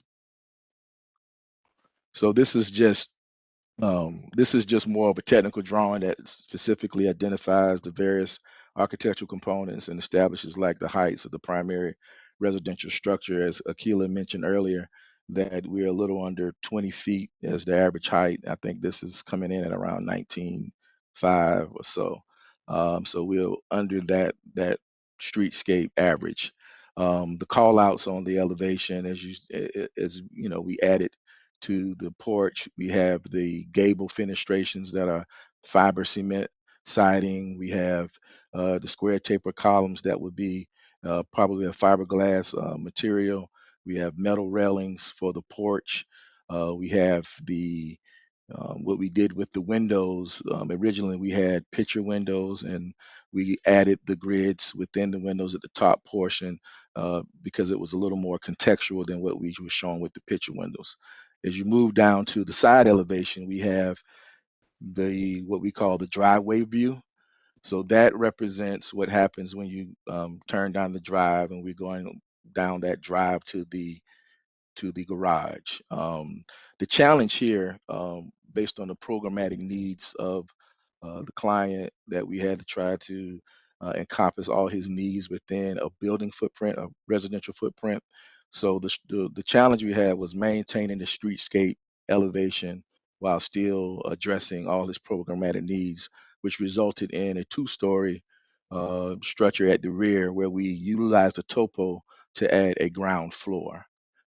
So that is why when you get to the rear of the site, it explodes into a second story there at the rear.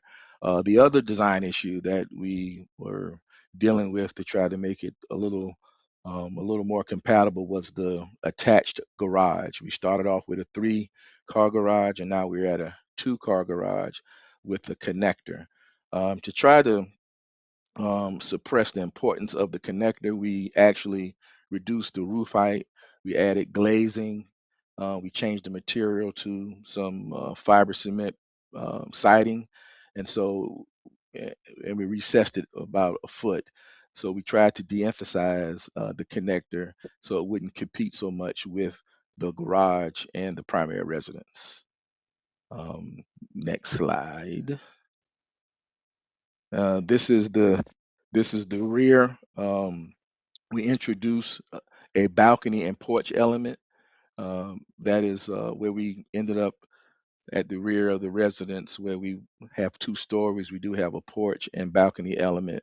We still carry the design elements of the square tapered columns, the exposed rafters, and we still maintain the character that you saw from the front to the back. Um, Keep in mind that I guess in the future slides, I'll be able to show you where we're illustrating some screening to make sure that the private realm, because this would be considered the private realm of the site, won't be very visible from the street. But this is the composition that we had. We feel like it's pretty consistent going all the way around. Looking at the elevation at the bottom of the sheet, it's pretty consistent. Now, this elevation did, the wall treatment did get a little bit expansive. The reason for that is because originally we had a complicated roof line, and to simplify that roof line and make some adjustments in the floor plan, we took some of the projections off of that side, which subsequently kind of made it an easier roof line to articulate. And that side of the residence will probably get the least amount of view in terms of view shed from the street. Next slide. So this is a schematic, a concept site plan. Really the point of this slide is to kind of illustrate what we're doing with permeable and impermeable spaces. The drive is all permeable pavers. We actually did the calculation at the rear yard. As you notice, we have some grass and we have a pool back there and some more pool deck adjacent to the garage. That rear yard is approximately 70% permeable surface. So this really just shows the difference between the permeable and the impervious areas of the site. Next slide. This just identifies the material. We went back and forth initially trying to incorporate other colors or brick colors into the project, but we've settled on a red brick. What you're seeing there is a sample of the brick that we intend to use on the project, along with the permeable paver samples that are called out on that site plan. Next slide. This is basically illustrating how the landscaping buffer and the fencing, what our design intent to do. We're going to come in and use a brick piers with metal fencing, picket fencing, along with landscape buffer that will shield the view to the private areas of the home. So this is just giving an idea of what we intend to do with the landscape buffer to reduce the visibility. Next slide.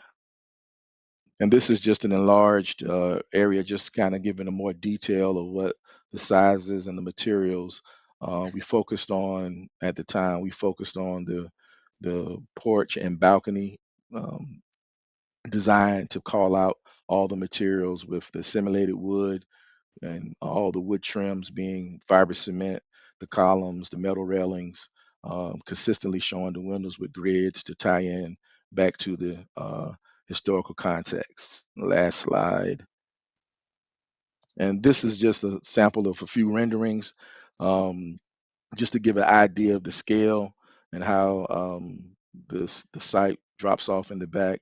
And just keep in mind that those side yards will be buffered with landscaping and fencing, but we just wanted to give you a view of kind of what the scale of all of this is coming up to. I don't know if Akila, if you had anything else to add. We worked closely together to try to develop this, but that is the end of my presentation. If you have any questions, please.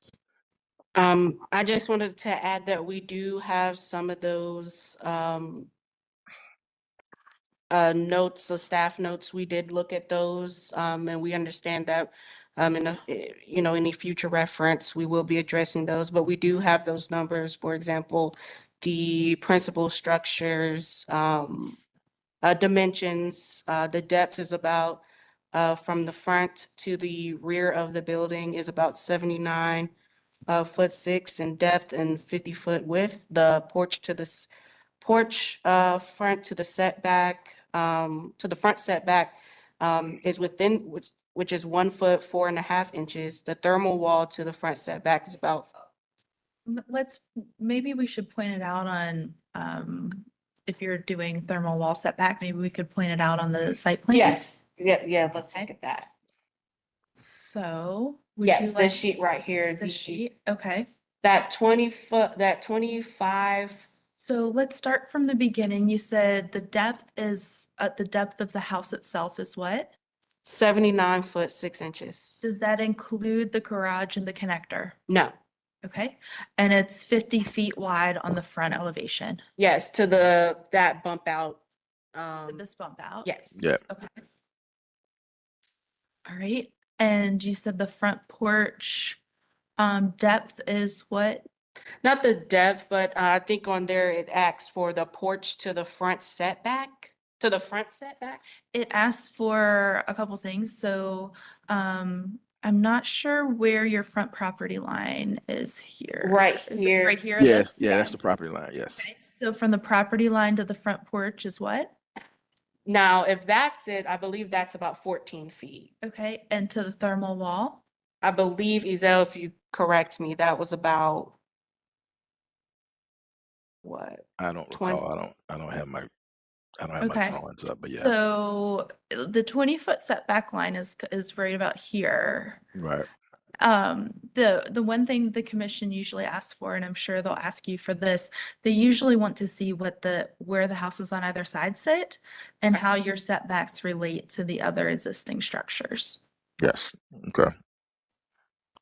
But yes, those were just the things we kind of wanted to, yes, also each side from those setbacks as well. On the east side, the house is about 14 foot 6. And on the west side, at its smallest, which is all the way at the top, that's about 2 foot 2 inches. And then towards the front, it's about 3 foot 2 inches. But yes, we just wanted to, we reread those as well, just to have those ready for you today. No callers. Commissioner Bell, over to you. Thanks for your presentation. I had a question about your style. Okay. So I think, I don't know if it was Richard or Ezel that said that you were looking for a bungalow. Yeah, I mean, I we can't took elements. I think the challenge that we had was, there are several different styles along the in that district, and I think our original designs we kind of took elements from various styles, and we were encouraged to identify a style that we felt that we were going to follow to declare a style for this. So yes, bungalow was the style that we felt we were closer to than anything else. So it feels like there's still multiple styles, like as you go around the perimeter, like around the house, like this feels bungalow, but then the back feels different. I'm not a architectural style person, but it feels different. I don't know which style it is. And so I think that, as we start speaking probably to the high level things first, so like context and massing and all of those things, and that would be something that my recommendation, I think, would be to like pick a style and stick with that around the house. I understand that there's multiple styles in Wilmore, but you don't have to be all of them. No, that wasn't the intent. I have a question. I know we took our precedent was mainly 2231 Wilmore. That was one of our precedents. And then I think also we took the idea of, okay, we're on the visible parts of the street, we're making sure that we are within the same scale and proportion with the street. And in the end, like in the rear, of course, in the private realm, we're kind of taking advantage of that slope. I understand it could feel like that. Would it help the board if we could bring in our next review, probably bring it like add maybe some examples of that bungalow style into the presentation so that it's kind of clear what and exactly where we're pulling these things from? I think that helps. I think also just reads different styles. It just reads. To me, it reads different styles from like the front to the back. And so what I'm saying is that you have multiple styles to choose from in Wilmore. And so like pick one and keep it So I think throughout the whole. I think the challenge is, I mean, if I'm, correct me if I'm wrong, that you're kind of focusing on the rear, correct? So the sides, in terms of styling, there's not a whole lot going on the sides, but we're okay on the sides. It's just the rear that looks like it doesn't adhere to a style. Am I interpreting you correctly on that? No. Okay. I think it's All three multiple. sides. Yeah. Okay. And somebody who is maybe more versed in architectural styles might be able to speak your language. But that's the my staff memo. Yeah. My original impression from the contextual examples that you've given that are on the screen right now, and the sides and the rear of the house, is that there are no hipped roofs examples. They're all gable roof examples, and that might change the look of the sides and the rear completely if you were to incorporate more gable. Especially because it's brick. That just is kind of my first glance at what you've designed versus the neighborhood context. I think the front elevation is very much in keeping with the contextual examples that you've given in terms of massing and scale, which I appreciate a lot. The other thing the commission does ask for in these is like width of the house, right? As compared to the existing widths of the houses. And I don't think that was, there's no comparison to existing on the street. Correct. Okay.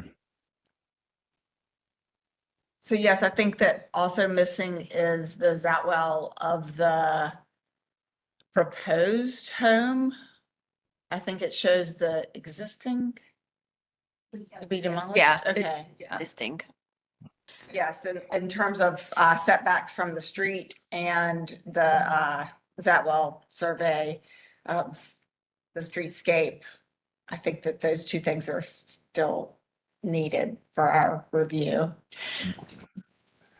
So, so I think architecturally, from a visualization standpoint, the width and the height appear to be proportionate, but we really need you to document it so that we can see it for real on the Zatwell. So if you show us what is there and then you show us what is going to be there, that would be most beneficial for us to know exactly what's being presented.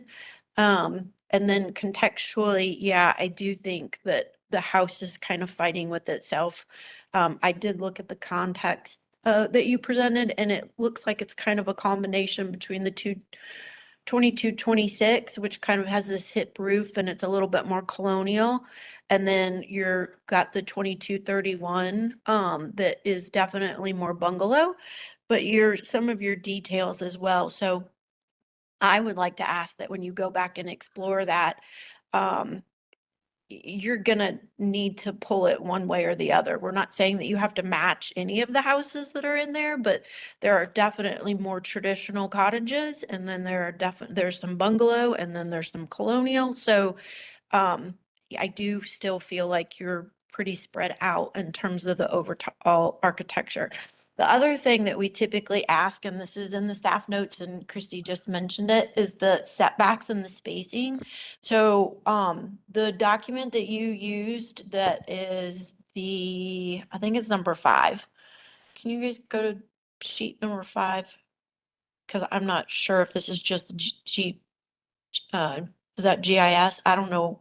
So typically on this document, we ask that you provide the setbacks from the thermal wall to the porch and the spacing between the structures.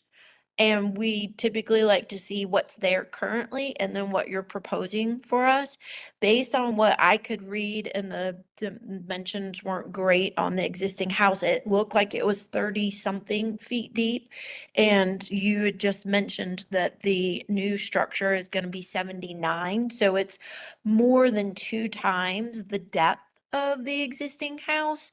And if I'm looking at this and I am comparing the existing house to to the neighbors, they are very similar in size. And so when I'm thinking about that depth is going to be way too deep for one, that property, but two, we're comparing it to the existing houses that are in that neighborhood. So I really think that the depth of the structure in itself is going to be a problem.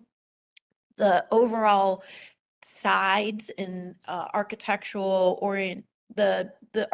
choice for the house is going to impact the way that the sides are designed. And to have basically 2 of those houses sitting on that property, it's just going to be too much. I mean, it would be completely overwhelming to the neighbors. And apparently that depth of 79 feet is not including the connector or the garage. And so I really think that you need to look at accessory structures in the neighborhood and bring back contextual examples for both the new structure and for the accessory structure. And that structure does not seem to be in a detached garage to me. It seems to be an attached garage. So I also think you need to explore the setbacks, because from what it presents itself on the drawings, the front porch is over the front setback and the rear garage, which is attached to the house, is over the rear setback. So I think that some clarification on that is in need. But this document is your friend and you can get dimensions off of this. And I really think that we just need as much information on this, comparing the existing structure, the new structure to its neighbors.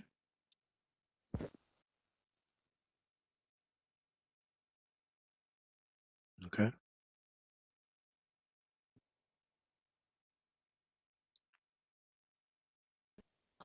In addition, I would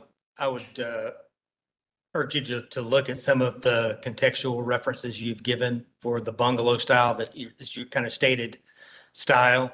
I think that the full masonry facade is in some ways working against you in your material selections from the apparent scale of the house, especially along the sides.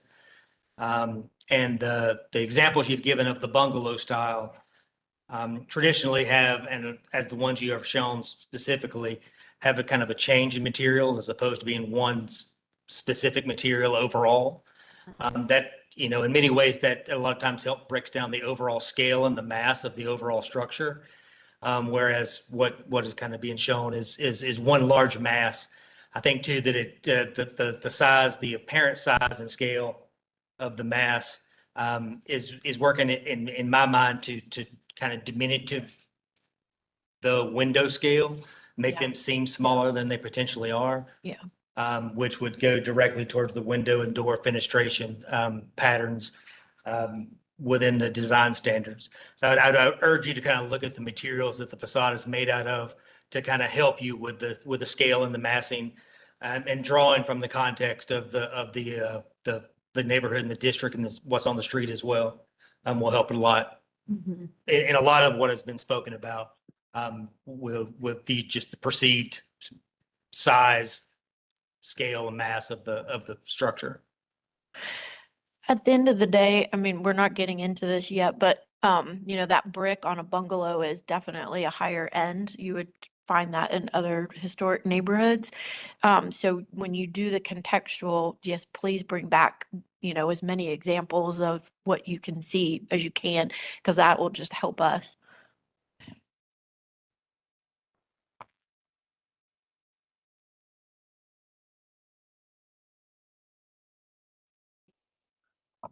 Anything else before we deliberate?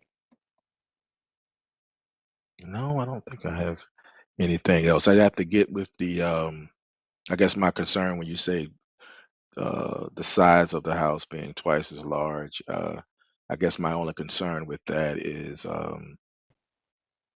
you know, I don't recall, is there like I mean, do you have to match the existing scale of the houses that are there, or you don't have any leeway to go larger than what's compared with the other residents on Wilmore Drive? You don't, well, so if you look at, our standards for massing and complexity of form, and then also height, width, and scale, that'll be your friend on what it is. So it needs to fit within the context of the neighborhood. And to Commissioner Wojcik's point, if you look at this slide that's on the screen and you put another house behind it and double it, it is not necessarily fitting within the context of the neighborhood. So you don't have to be foot for foot, but you need to be able to fit and you need to not stand out. And one of the things I might suggest, and maybe I should ask staff about this first, but this particular neighborhood, you know, they're small houses. And so there are projects that people are doing that are adding on to their homes. And so I would talk to staff and see if they have some suggestions and how you might approach, you know, it's supposed to be the 360-degree rule for your house itself. But when we have neighborhoods that have smaller houses, if we are allowing people to add on to those houses, I'm just wondering if staff might be able to help you kind of understand the parameters. If every house that's right next to you is still the original historic house, your volume is going to be of what you can build is going to be substantially smaller. So I'm not sure what it goes from historic to non-historic, but because I do know that this neighborhood has a variation in sizes, I just think that talking with staff about overall dimensions may be super helpful. Okay. When you say 360, do you mean 360 just directly next to or within a mileage? So I think it's, I thought it was the mileage. this, yeah. So if you're standing, Mileage. it's Not mileage. If you stand in the, yeah. yeah, in front, and then you just turn and kind of look in the 360 degree. Okay, so pretty much these 8 houses, 180. 8 houses that are around the back or the. The 180. Well, 180 would be your sides, and then the 360 would be behind you. Okay, so just these houses right there. Yes. Okay. That's your base of context. I do believe that we have been a little bit, I just think you should talk to staff about that. Just Like how because- the additions are handled and Yeah. everything like that. Yeah, because just Wilmore is it's its own community. It has different, the houses are different, the houses are smaller. There's just, so I think they could help guide you with that. Okay, so we will close for deliberation. So we'll discuss now and then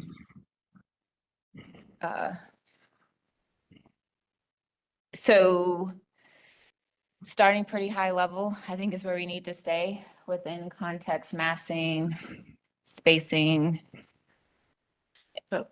Yeah, go ahead. So I'd like to make a motion to continue this application to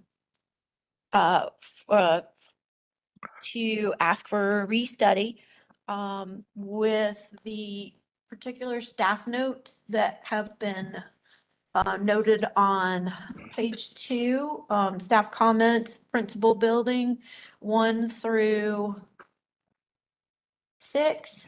The accessory building plus connector, 1 and 2, and then the site plan information, 1 through 7. We would like those items addressed. Specific architectural elements that we would like to have reviewed would specifically be for chapter 6. We are requesting additional contextual information. And 3, sorry. Style, chapter 3, architectural style, to kind of narrow it down a little bit more in terms of architectural style. And when you narrow down the architectural style, bring us back contextual examples of that. And then, we've talked about setbacks and spacing. That was 6.5, 6.6 in the note, the staff notes. 6.8 is the massing and complexity of form, and though we do appreciate you simplifying the complexity of form, it does have an impact in the overall, it's still a volume of space, so that massing in itself, which then would lead us into height, width, which is also depth. And though I know you addressed the height, and we could see that visually as a documentation, if we could also see the width on the Zatwell and then the depth of the proposed structure on the GIS plotting with the other dimensions. And then think about scale in number 6.10, because that's going to be the element that's going to allow you to have a little bit more mass without it feeling like it's taking up the entire property.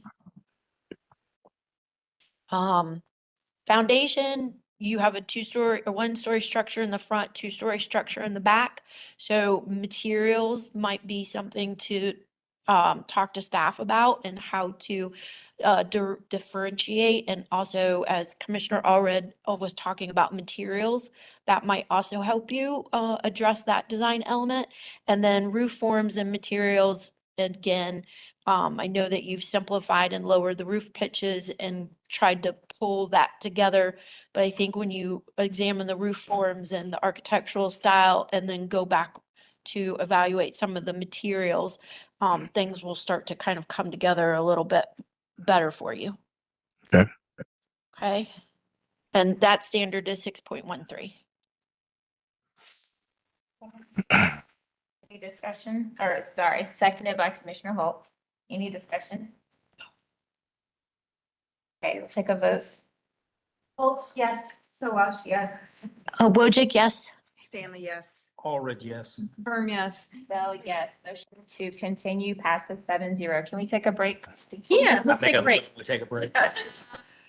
Be back at 5:30. Thank you. Thank you, everybody. Do we have our other folks on that?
Okay, welcome back to the HDC meeting on August 12th.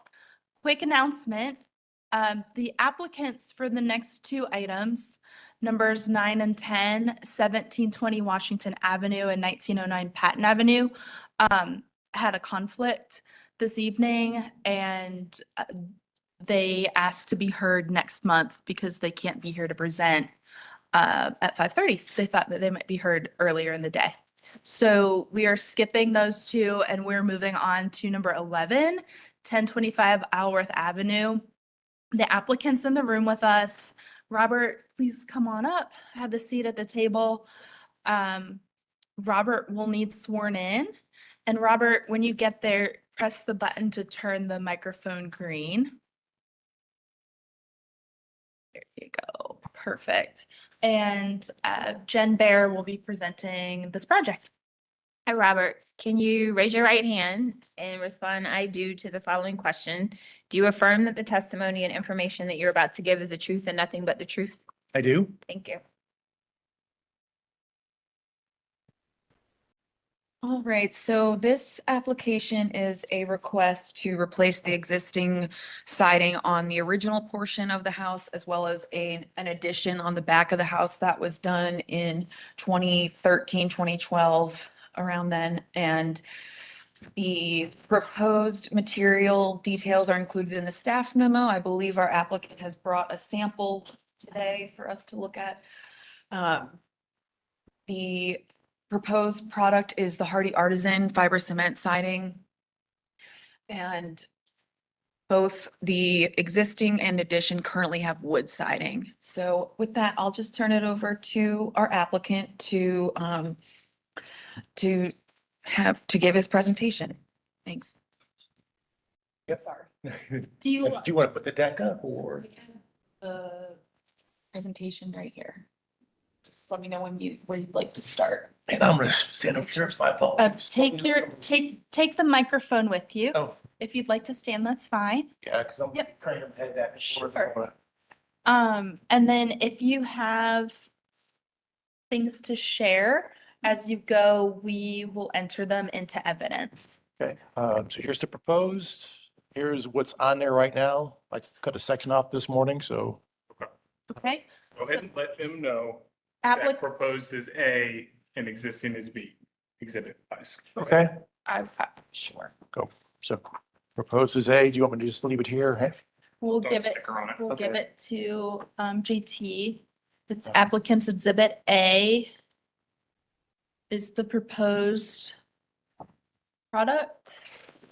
And applicant's exhibit B is what's currently on the building.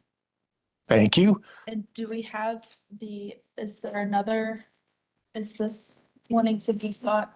Did you want this to go out too? Yes. Okay, and then applicant's exhibit C is the siding addendum. Now, I also want the colors. These are just colors. Awesome. Okay, perfect. So each commissioner will get a copy of applicant's exhibit C, the siding addendum, and we will pass along applicant's exhibits A and B. Okay, so if you, wouldn't mind going to slide 2? I'll start, or yeah, there you go, there 5. So 1929 style cottage family dwelling, replace all siding on the house with artisan is the goal of the project, with obviously cementitious siding. The existing wood siding is both warping and rotting. The section that's coming around is the warped, or I'm sorry, it's the rotting, although there's a little warp to it. The add-on that we did is super warped, but I didn't bring that with us, but it's considerably worse than what's already out there. Secondary to replacing the siding will be to insulate the home. Anything we didn't do with the past project in 2010 and 2013 is uninsulated, so we'd like to get that done as well. We would like hardy board, 30-year warranty. It's going to last considerably longer. 10 years really was disappointing for the existing wood. And again, I know we've got the commission here, but I think it'll keep a historic feel. It looks a little bit like wood. I know it does have a little bit of difference, which I'll get into here in a second, but it'll keep the historic feel and add materials that look better and last longer. So the cemented siding will get the same overlap. There is a little bit of difference with it, and it does have the 4-inch corners. I know that, just want to make sure I call that out. That'll probably be the biggest difference look from the street. So there's the front of the home. The biggest difference with the front is I think it's in good shape until we start taking up the siding. I really don't know. But again, from the front, it does look good. There's no warping on it. Right side of the home, considerable damage with it. You can see from the pictures there and from the piece going around. We did a project there. The wood siding really didn't last 10 years. We did paint it back in 2018 as well. The stuff on the lower is new. The stuff on the upper is, I'm sorry, this section was all new, and I want to say it's called 2013. Here's the opposite side of the home. I'm sorry, this is still the right side of the home from the street. This is all original siding, and again, it's also working pretty good. Rear of the home, it's mostly in good shape. I would like to add insulation, but everything else, this does not get a lot of sun, so that's probably why there's less warpage, less issues with it. But I would like to add insulation. That right side there where it does say add insulation is still original wood. And then this is on the left side from the street. We did a project back in 2010. This is probably the worst part of the house. The bottom is really warped. I've put some screws in there myself to try to keep it at bay, but it's just ripping the screws out. And the upper side is rotting. That piece that is coming around, I cut that from the rotting section. Right below that dormer, or not the dormer, but the vent. So again, I think the biggest thing is going to be the 4x4 corners, but keep going on the next one. That's kind of what it would look like. That's a Navajo beige. There's a couple different colors and no colors, not concern to the group.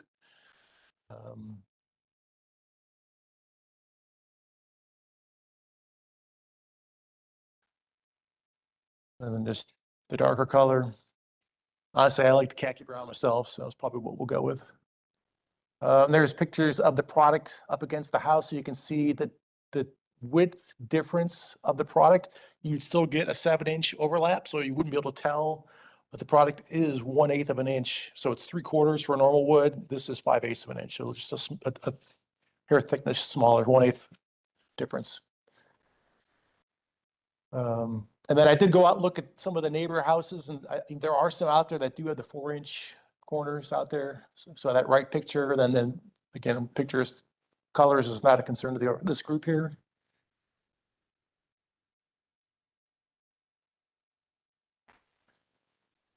Yeah, and that's it.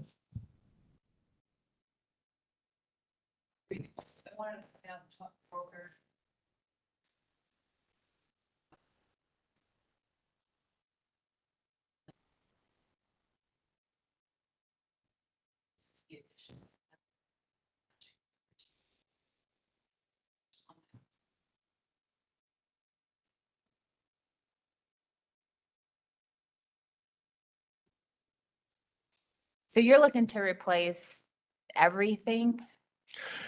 Yep, with the cementous, the hardy board, basically, I'd like to do everything because the left and the right have to go, and because they need the quarter caps, and plus I don't know the existing condition after, I don't know when the last time the siding was replaced. I mean, there could be rotting inside those, and I'd like to insulate it as well. So I'd like to just do the whole thing. So like on the or I don't remember where the pictures are.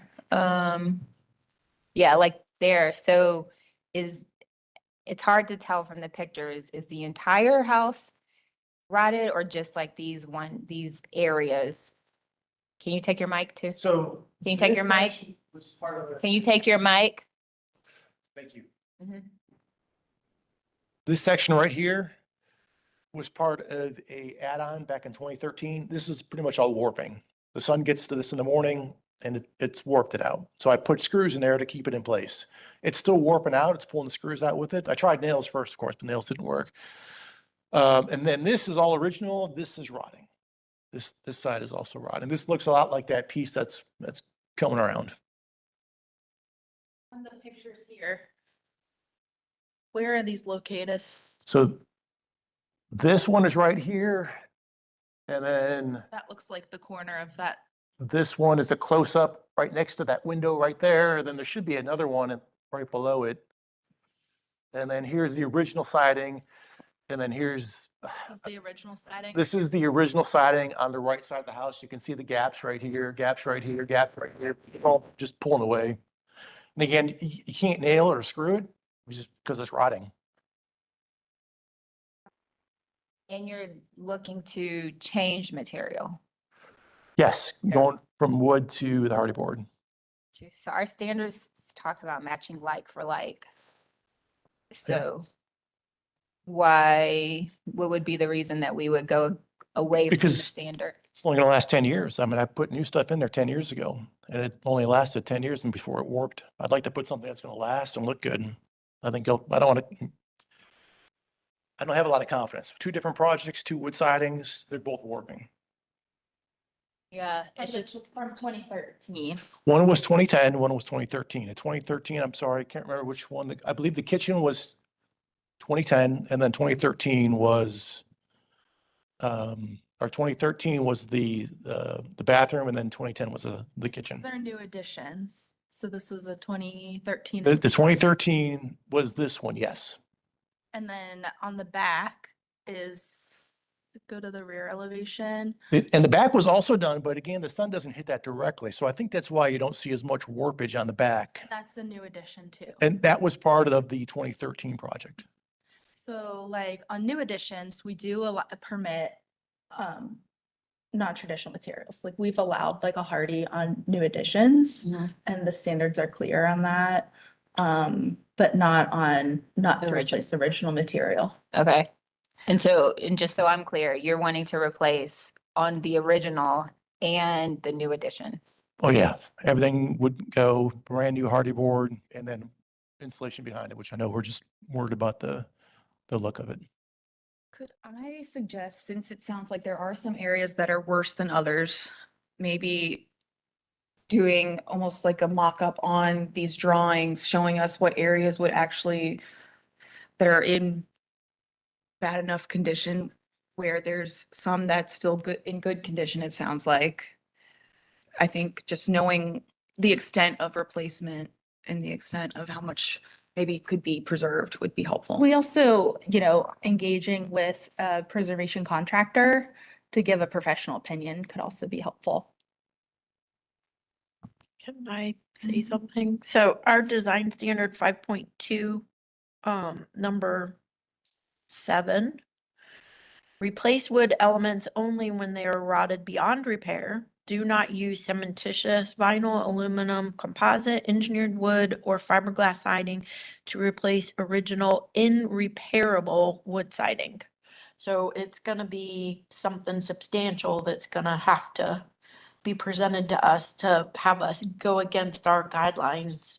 So bring more wood back, like that one piece. Well, so there's 2 things here, I feel like. One is wood being replaced with wood. Typically, we don't just have somebody take off their whole siding and put in an all new siding. So when we're evaluating the wood rot and disrepair, there, we definitely need more detail on where those specific areas are. Because typically it's just patching. That's usually what we're asking for based on the design standards. Well, and that was a plan B. So if this wouldn't work, I mean, I could do the whole west, the left and right side of the house. I can replace that in wood. Well, based on our design standards, if you are going to replace a large section, it would still need to go back with wood. Okay. Well, Unless there would be some strange, crazy thing that would happen, that we would just ignore our design standard. And I think the other piece that Christy said is preservation proof that it is not repairable, not just. Oh, yeah, it's not repairable. Yeah. Well, we need a professional I know. opinion I know. and documentation. So from here, can I say if we just do the left and right side of the house and then I'll leave everything else? Or you want me to go find the third party here and? I think you're gonna need to bring us some documents from a third party with, No, I had two quotes. Will those count or do I need someone approved by this group? no, I think it needs to be a preservationist, not just somebody that's gonna willy-nilly come in and take off your material and replace it. It's not a quote on changing it. It's Yeah. a person saying that it cannot be repaired. It's an analysis of the existing condition. Okay. Yeah. Yeah. I'm happy to grab that. I mean, sounds fine. I mean, I know as a homeowner, it's beyond help because You've And I- been living there. As I someone know, also just- to Historic Woodhouse, I completely sympathize. Yeah. Just would tell you to work with them and get Yep. advice. I am constantly being proven wrong by my own house and I. Yep. And two, I believe you might be eligible for some tax credits to do the repairs to the original wood, with this being in a National Register district. I do think there might be some conversation about the 2013 additions, changing material, if this wanted to be broken out into like two different.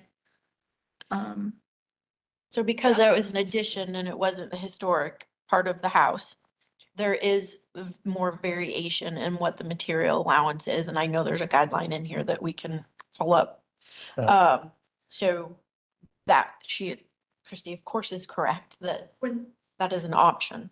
When you speak of the east and the west sides, are those the two sides with the additions, the 2010? and- That's correct. Okay, that's what I was trying to. And that's a ascertain. good So check. that's what you really want to replace it with the cementitious siding. I would rather keep the house consistent. So if it's going to be, I'd like to, because it requires the corner caps, it's either all going to be cementitious or it's all wood. I don't have a problem with wood. It's just the warranty's 10 years versus 30 years. I think, but again, if that's off the table, that's fine. I think. Well, and then there's the issue of miter corners, correct? Yeah, for sure. You were put on corner boards. Yeah, whereas- that's required for cementitious. And I mean, the spouts will hide it, but still, it is different. There is. I thought that you could miter artisan. The artisan line can be mitered. It's the regular hardy that would require the corner boards. Okay. And artisan is the only thing that we typically approve. Correct. That's one of our two approved cementitious products right now. Okay. Artisan, and which is the. It's the Nichiha Savannah. Okay. And then if he wants to keep the house consistent, Right, well, yes, although we can provide some education about like new additions can be a different material because that allows people to, read the house and those changes and would also cut down on the maintenance. And Christy, do new additions require the same amount of documentation? no, Okay. no. So it's that's commercial. So, so at this point, I would request that you speak with someone that can evaluate the stability in condition in terms of repair. And so there's a big difference between repairing a few boards and taking off a whole side of your house. So we would definitely want documentation on how the damage is, decay, for being sounds from fine, yep. somebody that can put it in a document. And you'll send me that person because. Don't know if Christie has, We can send. Okay, Because I yes. did get two quotes and they both said, yeah, that's done. Well, they want to sell you a new product. Yeah. That's a different element. I was just looking, yeah, so in the additions, it does say that that you would have the ability to do a combination of materials potentially based on our guidelines, Yeah. if you decide you want to do that. Yeah, I think because of the corner caps, that's going to be really hard. I did ask one of the fellows that, hey, he was against it. And again, he just was against it. He said merging woods and hardy board. And again, unless y'all have heard differently, that it wasn't Ideal. ideal, yeah. Okay. All right, is there anything else you want to share?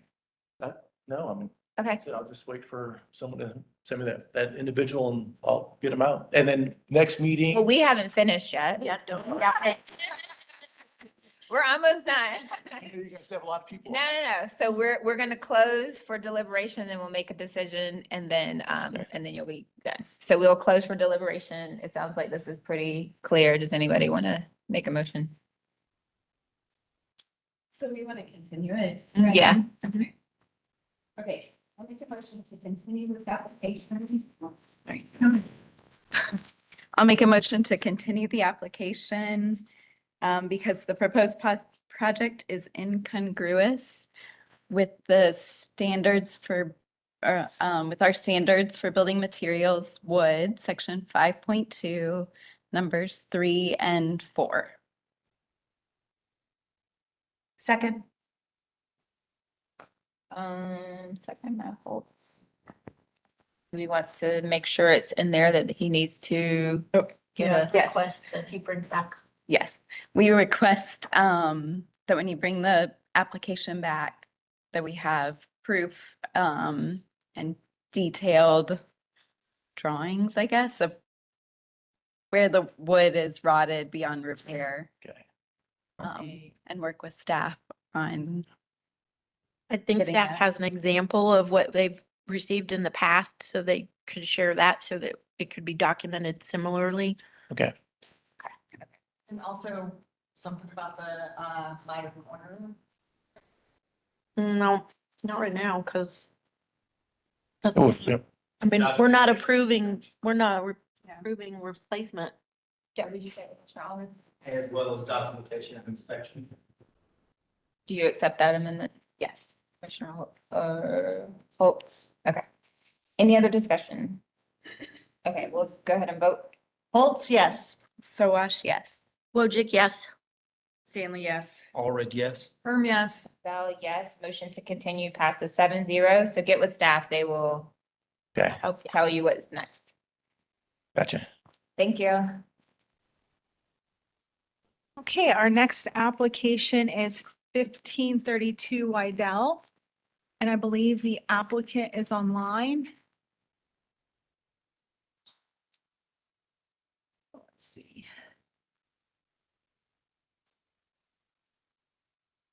Hi, Isabel.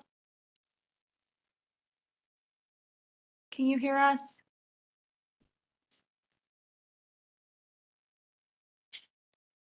Isabel, can you hear us?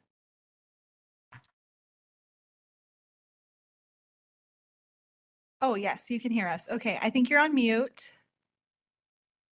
You can take yourself off, I believe.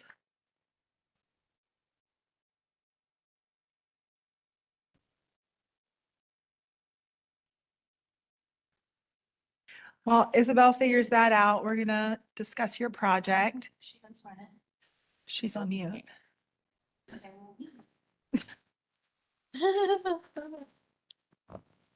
I can wait.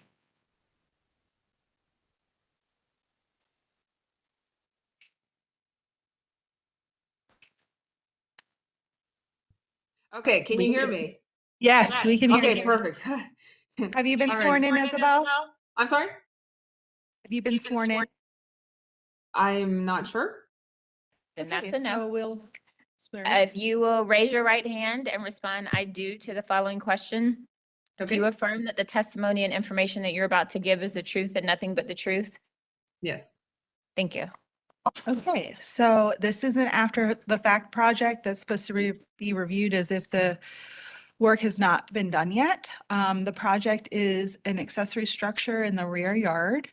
The applicant has provided current condition images. There was a carport in the rear yard prior to the construction of the accessory building, which this is the existing condition state. The applicant is proposing that the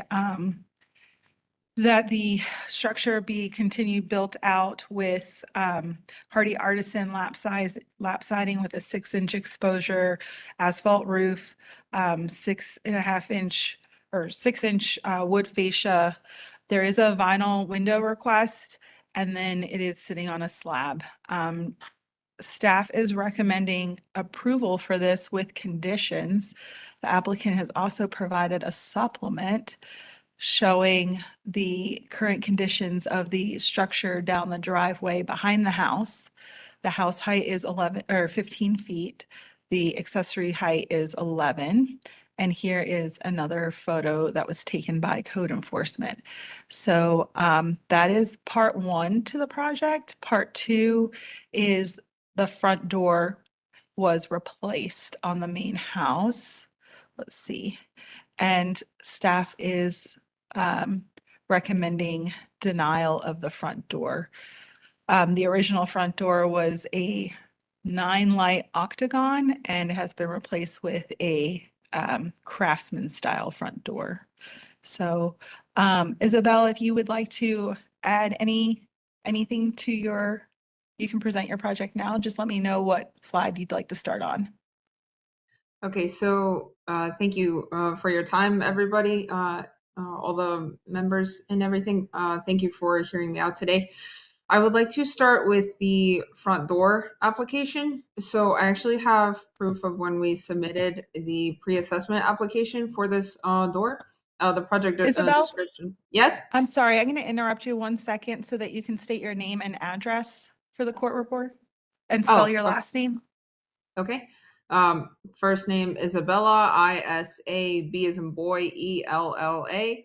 Last name Kravchenko, spelled K-R-A-V as in Victor, C-H-E-N as in Nancy, K-O. Address is 1532 Waddell Street, W-A-D-D-E-L-L, Charlotte, North Carolina, 28216. And your door information is on slide 7. Okay, so for the front door information, we actually have an application that we had submitted previously for this. The project description specifically notes the front and side window / door replacement. I also have where we have as part of the application here that it was approved, including that front door, which is why I don't fully understand why this is being brought up, given that this was approved by the staff. We have a repair and maintenance COA, which is on slide 19.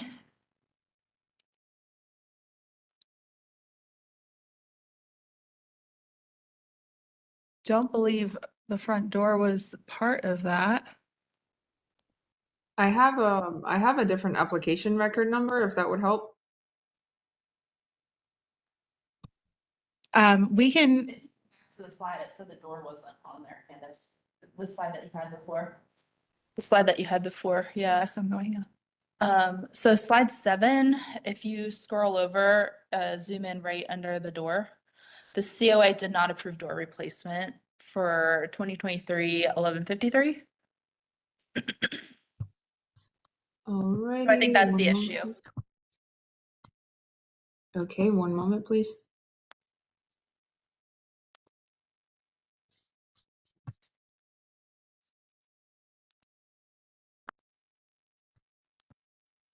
Okay, so I have in my records that the administrative residential minor review, the record status was marked as approved on December 8th of 2023. And that's specifically for the one labeled for the front door replacement. What's the application number? What's application the application number? Yes, application number is going to be HDC, P as in Paul, A as in Apple, dash 2023 dash 00566. That's a temporary application. All that does is turn over into a full application. That's just like a gateway that you submit, and then you get an email saying, hey, here's your full application. They talk to you about the project, they approve the project, and then you get the documentation called the Certificate of Appropriateness. We can confirm, but I believe the associated COA is 2023 1153, which did not Yes. approve door replacement. And it did not approve the door replacement. That was not part of the approval Okay, and why was the door not approved? because we can't approve replacement of original front doors. And I don't know who did the approval, Candace? Jenny. Oh, It was a Jennifer previous, a previous, no, it was not Jennifer Bayer. She was not with us. That's It what was a- that's what was marked on the application under 1153. Go down. We have it in here. We'll show you. Let's go down and take a look together. It looks like it was Jennifer Shugart, who is a previous employee. Okay. But I believe if you read the COA, it doesn't say anything about a door replacement. And, we can't speak to conjecture on Jenny and any emails or correspondence she would have said, but this was for repair and maintenance. So what are we supposed to do about that front door?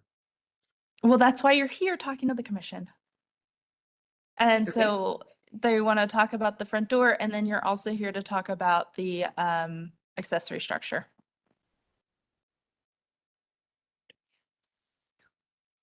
Okay. Okay, so the commission will decide what the status of the front door is, but it was replaced, so that's where that stands. If you'd like to move forward and talk about the accessory structure, you can do that as well.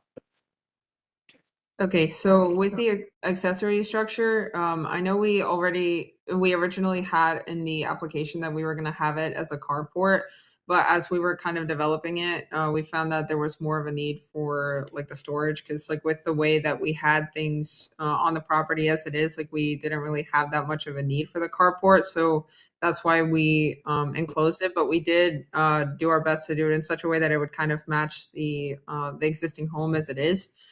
So that it would in line with the design standards and whatnot.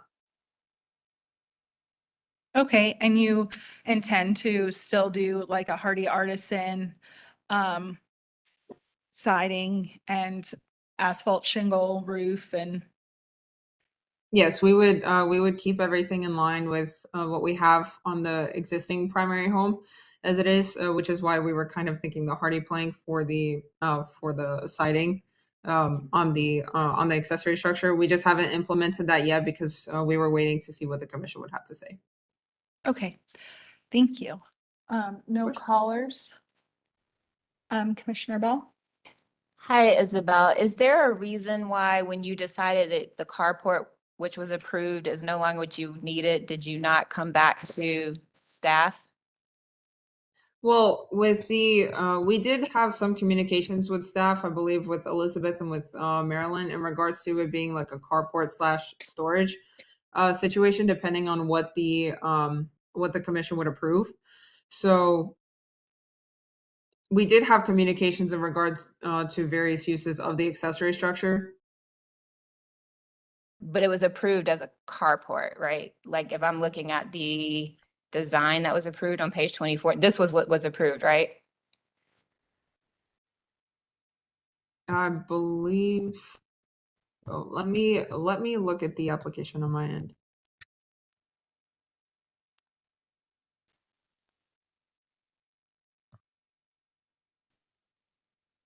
So on my application that I see here, the project description says COA update with storage. And I believe this is what today's meeting is about, if I'm not mistaken. Yes, the Commissioner Bell is asking, like, you got approval for a carport, which is on slide 24. Right. And when that no longer served your need, why didn't you come back to staff and say, hey, I want to change this before you made the change? Well, we initially were informed that like we weren't sure how it would be in regards to actually requiring like a commission board meeting, because we've had it in the past where like when we were replacing the windows, that it wouldn't require a commission meeting or any sort of like strict regulations, and that we would be able to replace the windows. We bought the replacement windows, and then we were later told that we wouldn't be able to do that. But here we were told that, like, we were just kind of trying to figure out what would be approved, but we went ahead to do this because we had some stuff that we needed to put in the storage. And so that's why we did that the way that we did. Okay, so anytime something is approved and you get the COA that says that you have approved, what has been approved, if you deviate from that in any way, you need to contact someone before you do something different, just for future reference if you plan on doing anything else. Okay. Okay. Any questions about this? Oh.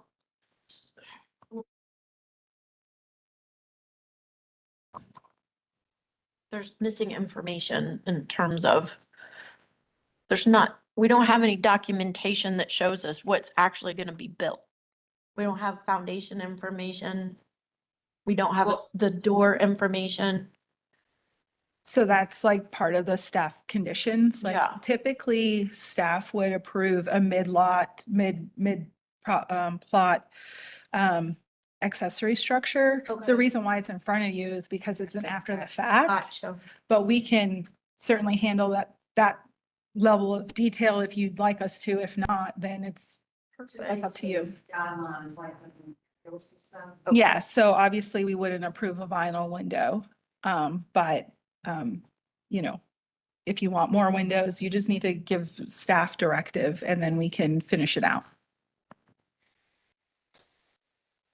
If I may make a note in regards to some of the information in regards to how this is built, we didn't pour any foundation or cement on the ground as it is. We just used a driveway that was already there because it backs up all the way to the back of the property from when the previous owners had that driveway already there. So we didn't change anything on the ground. We built that accessory structure just on top of the asphalt, like the driveway that was already there.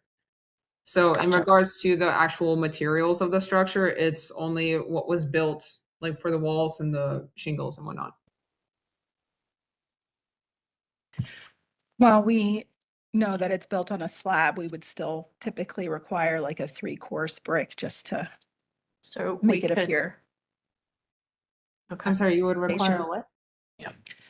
what? Typically we require 3 courses of a brick foundation just to show that there's a foundation, even though you have it on a slab. We could make a motion. Can you use your microphone? Use your mic. We can make a motion and ask them to work with staff. Yes. Okay.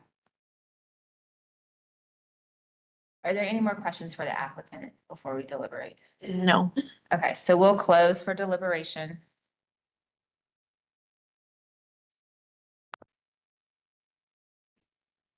Yeah. What are we thinking about the foundation that Candace was just talking about? Well, they need to have something. Okay. Where? I think we Where's could that? ask them to work with staff. Yes, and just put Yeah. brick veneer on the outside of the stud It's wall. some comments. All right. You want me to make a motion?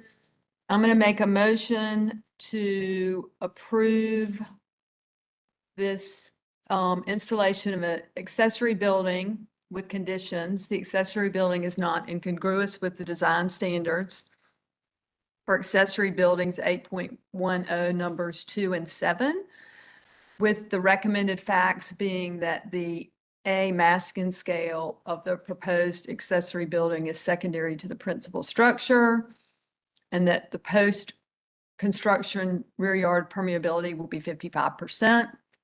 The conditions of the approval will be that they work with staff to confirm the height of the accessory building is 11 feet 4 inches.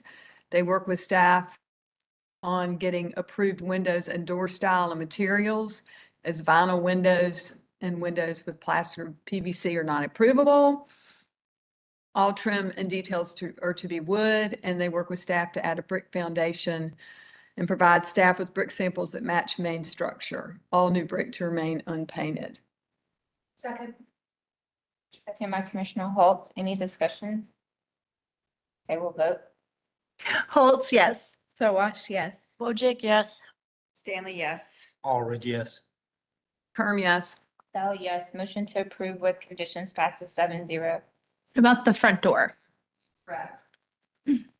I'll make a motion to deny the proposed replacement entry front door. The installation of a fiberglass craftsman style door is incongruous with design standards for front doors and entrances 4.10 numbers 2 and 3. Standards for doors 6.15 and number 3.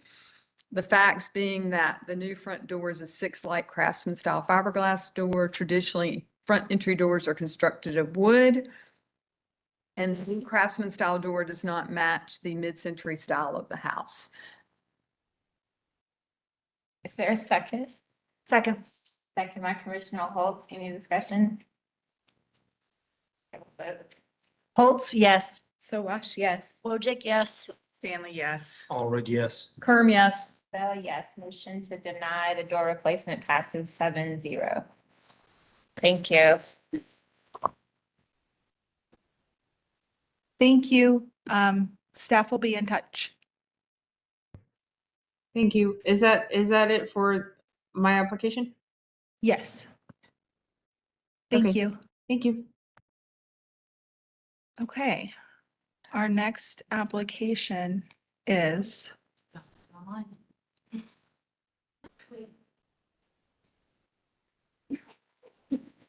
okay.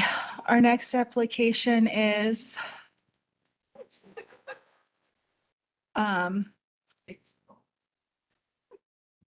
I'm sorry, 2033 through 2057 Thurman Place.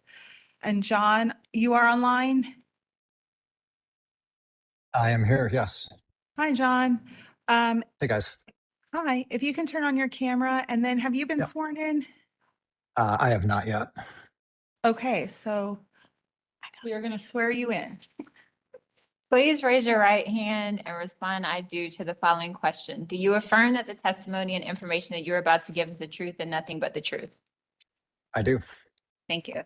Okay, so in an effort to make this simple and concise, I'm going straight to the agenda supplement. Of course, we're supposed to review this as if the work has not been done yet. This is an after the fact project. This is building 4 of Van Landingham. And staff, Elizabeth, created this document to try to make it much more understandable. Everything in blue has a similar condition to buildings 1 and 3 that have already been approved by this commission. Everything in green is what the applicant intends to return back to the original COA condition. Everything in red is what the commission needs to review and make a decision on tonight, assuming that you are okay with everything that's in green and blue. Okay?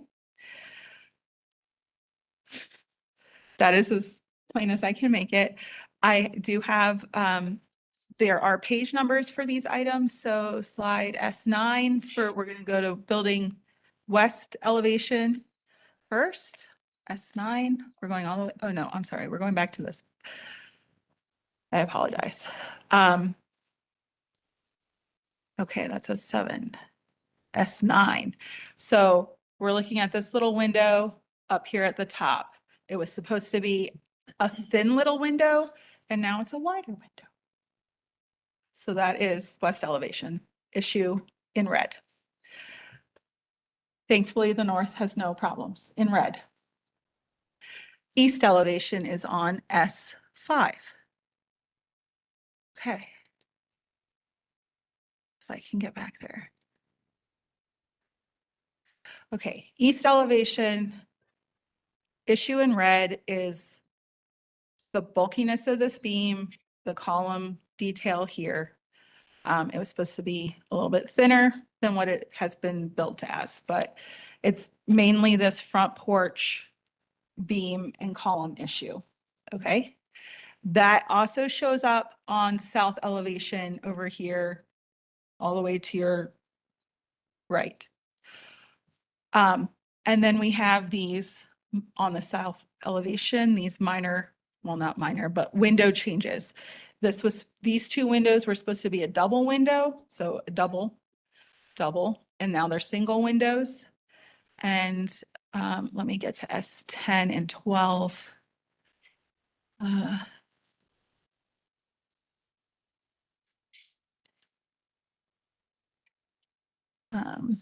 S10.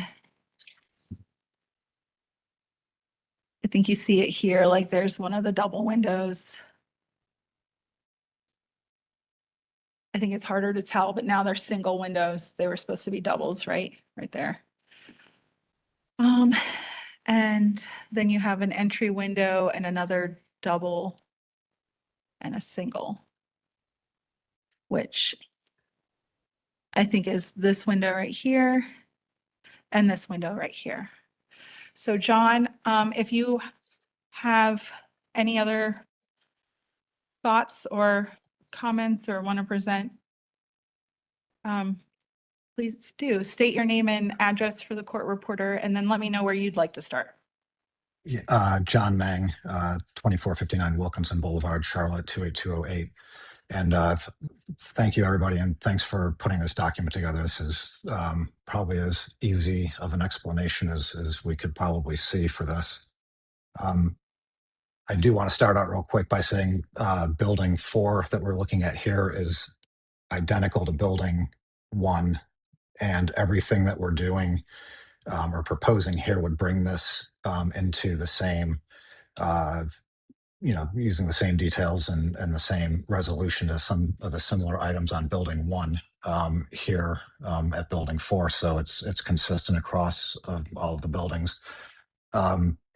We did go and we did the whole massing study and, just some of the roof changes and the minor pitch changes on some of the dormers doesn't change the height or the massing of the building. I think the big difference you're seeing here is we don't have the big grade changes between that we had at building 1. So this is a lot, I think, easier to look at on these elements alone. Basically, what we're proposing is to bring everything in red as close to the COA approved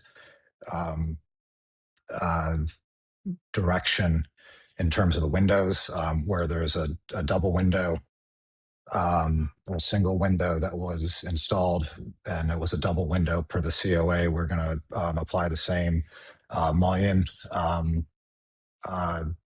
detail that we did on building 1 as that resolution. So that'll make everything contiguous and seamless between the two. Same thing with the all of the doors, and there's a supplement that we added right at the end of the package that kind of clarifies what a front door versus a back door is. One of the things that I think in the last meeting there was a lot of confusion around what's a front door and what's a rear door. The guidelines talk in front and rear doors, not east, north, south, and west elevations. So basically what we're proposing is that all front doors are the Craftsman style, 1/3 light doors, and then all of the rear doors to match what was approved in building 1 and building 3 to be the full light where they don't face a public street, meeting the rear door requirements and kind of separating them out that way versus style. There is one thing that I don't think was discussed, but we did flag on here that's a little bit of a difference, and it's on the, I believe it's the north elevation. There were brackets that were installed up at the eaves on the very far left side. They were not at the correct proportion. Those are going to be removed, and the correct proportion brackets with the angle of the kicker to be in the same proportion based on the depth that they should be to match the rest of the buildings. And in terms of the porch detail, we're gonna, thin that band up and make that porch header piece that wraps around the corner the same dimensions that we see on building 1 as well. Okay. With that, I'll just take some questions. I know that was a little bit all over the place, but I think we're there and pretty close on this one. Yeah, just a note to the commission, the width of, there's a lot of boxes on here, so without adding to that, there's also these 5 elements. The blue, again, are similar conditions to buildings 1 and 3. Red needs, decisions on it, so the width of the fascia and rake boards are different on this building, and then the second floor header, window header alignment is different, and especially on the south, it's on the south elevation. So across, if you're looking here, they kind of go here and then they go up and then they come back down and they go back up. So but that might also be because of the whatever. So that is just something I wanted to note before we move forward. I don't think we have any callers, so Commissioner Bell. First of all, thank you for this. Yesterday, I think.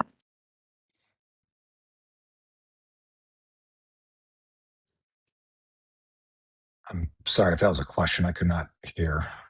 All right, sorry, I was just thanking staff for this document. Okay.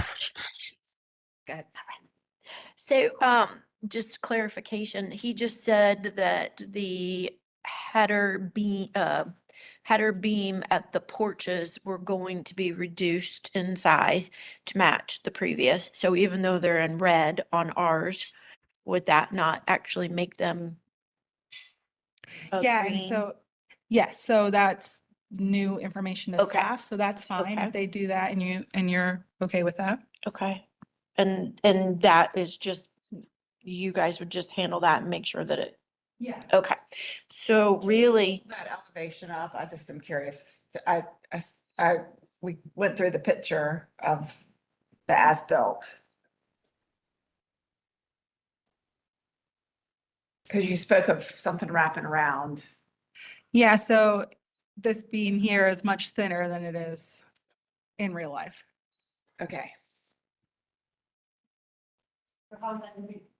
Again, I like drawing side by side to say how something's gonna be changed. Is that? The applicant did provide, hold on one second.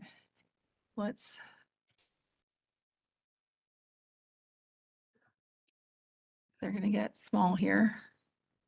So south elevation, north elevation, approved conditions. I think if you go down to page 4. 4, okay. 1, 2, 3, 4, which is slide 13. Is that the right slide, John? Yeah, it'd be 4 and 5, I believe, since it wraps around the corners, but that has the top right? the COA approved, the proposed and as built, Okay. all on the same So page. slide 14.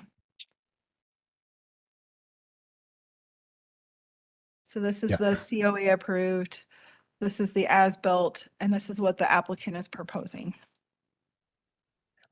And it may be at this scale. I mean, we're talking a couple of inches, like 4 inches, and it may be difficult to see.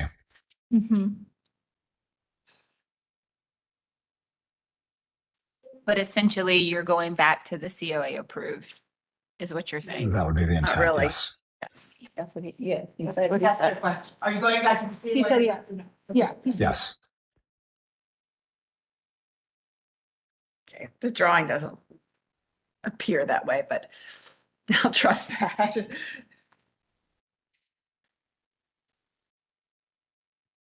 Do you want to see anything else on that? I just don't want to change the subject to the windows if everybody's still pondering. No, I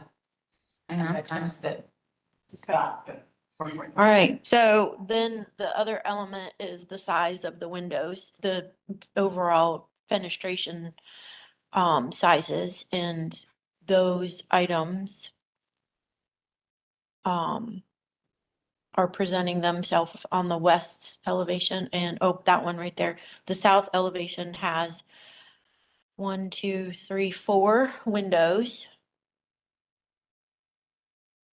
that are different than what they requested, but they're asking to keep what is there. They don't want to change what's been built. Is that correct, John? These like The single windows? Those single windows right there would have the buttons added to give it the appearance of the double windows that are in the approved Do you have a COA drawings. picture? Yeah, we can see a picture. Yep, and the detail is in there as well, which Okay. matches You what we wanna did see at a- building one. So it's the Current condition? fenestration and the mutton design? No, I think what he's saying is that he's gonna add muttons to make that one window look like 2 windows. Oh. Is that correct, John? That's correct. gonna That's be what a we did at skinny building double. one. Yeah. And that So is this shown on is- the proposed elevations. This is the way it was drawn originally. Okay. And this is what we have right now, one It's really hard to window and see. one window. Yes. The location of this building, it's hard to get like a straight on photo. Sure. Yeah, So that photo makes that window look a little foreshortened. The as-built elevations look like those windows are pretty narrow. tall and narrow. Yeah. That an intermediate mutton would Oh. make them completely disproportionate to the rest of the windows. Just the wrong size. They need to be. Well, not necessarily. If I would have seen this to begin with, I would have approved it. I think that I would have had no all the problem. windows are, All the the buildings. ones that I can see seem to have the, proportionate to the building itself. All of the homes have a double hung with a single next to it. A double hung single, a double hung single, a double hung single, a double hung single. So for that, the double hungs to be, or I'm sorry, I didn't mean double hungs, I meant twins.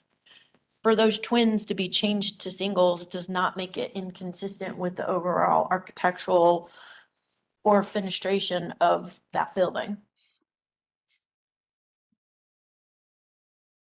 You wouldn't have a problem with it being off center? Wow. There's so much going on that structure. There's no way in the world that you're gonna perceive that. So you're gonna perceive that. You're gonna just stand there and be like, is that centered up with the door down below? No, you're not gonna do that.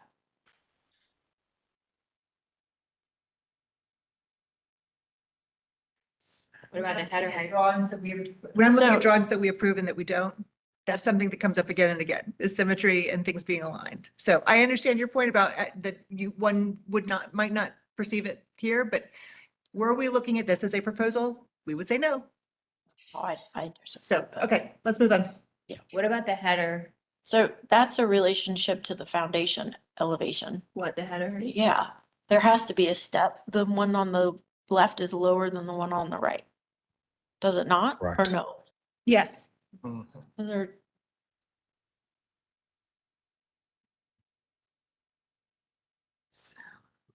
It's the second one in.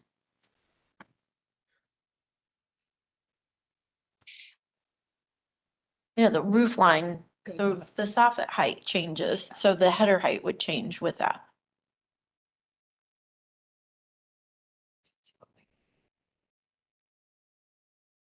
I mean, there's not a peak, there's not a triangle that's pointing up at that window at the top saying, hey, I'm off center. So.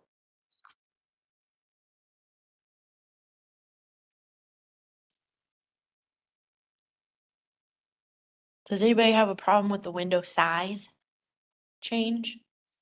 I don't. So then that one's standing out to you because it's not centered with the door below? That's the biggest part of it. Yeah. Well, that's the last part of it, so.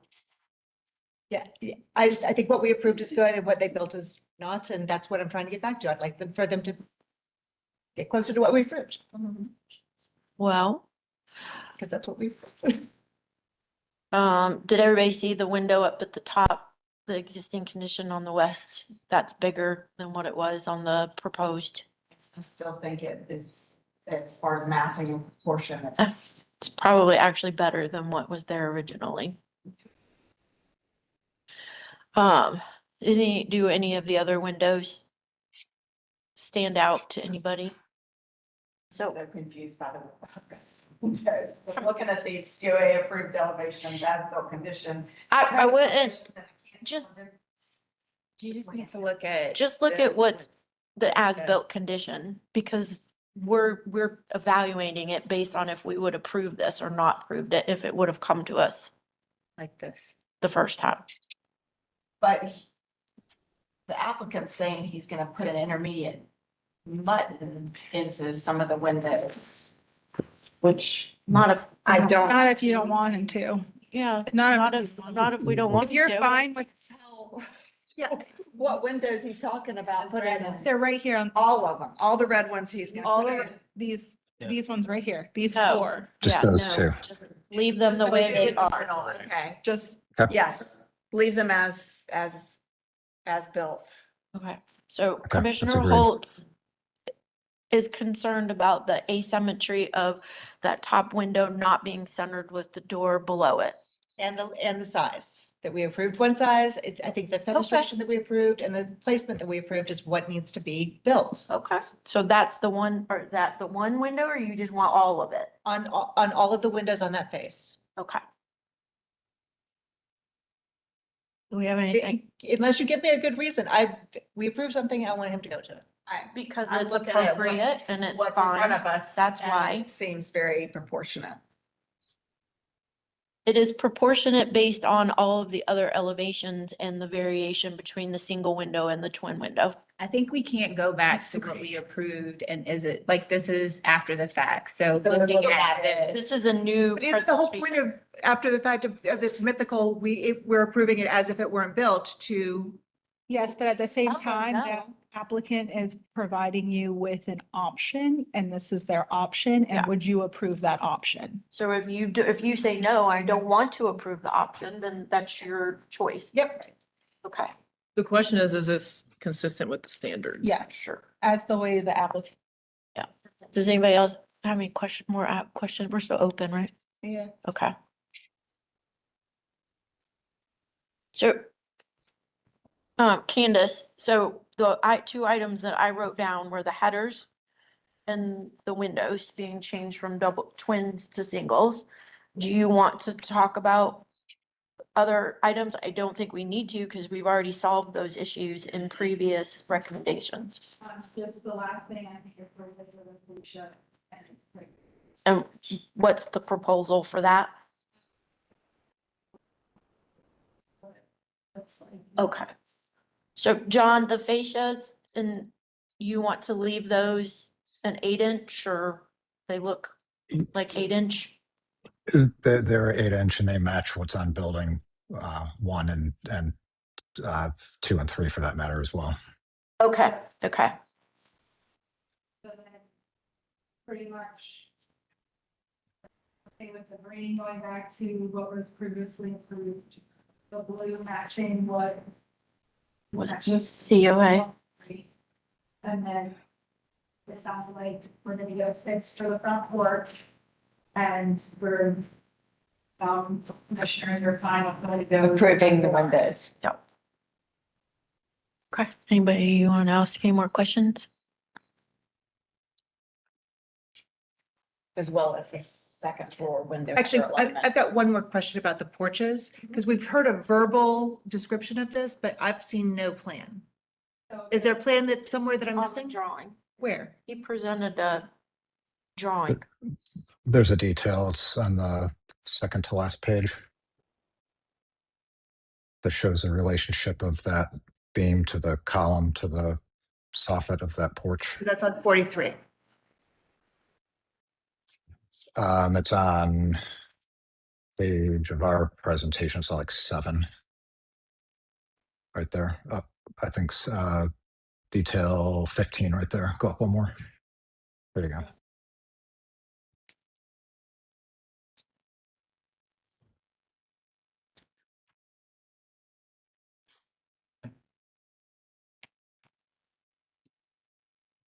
And John, this brings it back to the COA condition or building 1 and 3 condition?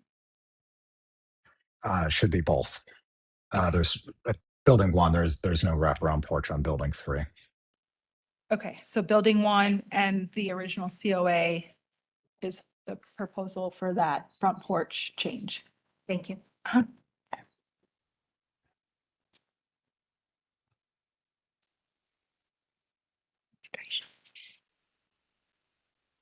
And so just so the commission is aware, like once the commission gives a decision and the applicant moves forward with that decision, staff still goes back out and checks the new COA or the, for the final inspection after the fixes have been complete. So if there's anything outstanding, we'll work with them as much as we can.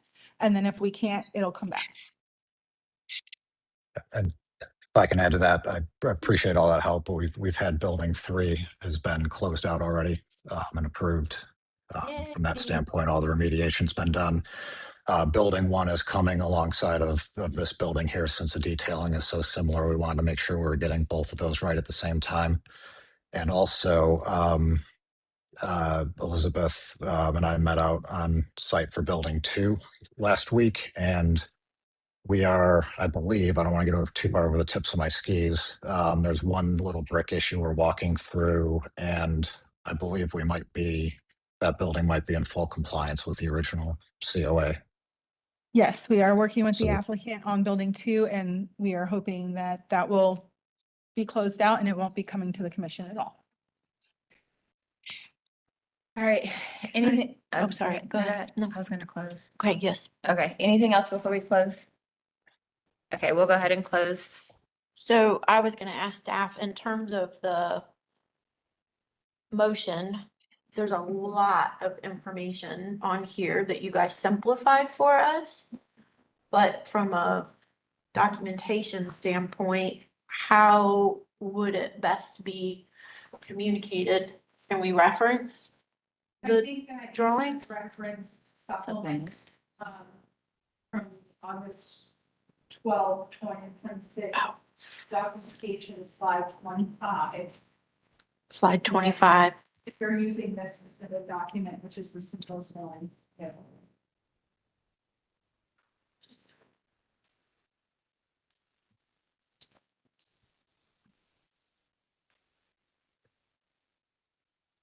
Does anybody mind if I make a motion? Okay. I would like to make a motion to approve this application as it is not incongruous with our design standards. We are referencing the review of slide 25 from the August 2026 agenda supplement package. The documentation references existing conditions that are going to be changed back to the original COA. They also with the that's the blue, the green. The document with the green noting is what is going back to the original COA. The document that is noted in blue is what is going to match the building 1 and 3. Yes. Okay. And then the red is what we reviewed independently because this particular situation was different. In this application, we do have red noted for the column and beam details. But as discussing that with the applicant and staff, they have assured us that the design based on page 15 for the detail is going to go back to the original COA, which also matches the other buildings. Detail is 1A.7. The detail is 1A.7 on page 15. And the window fenestration size, we are approving based on standard 6.15, numbers 1, A, B, C, and D. With no additional vertical. Yeah, with no additional modification. Okay, and yes, the doors and then the fascia beams. The fascia is To match the trim and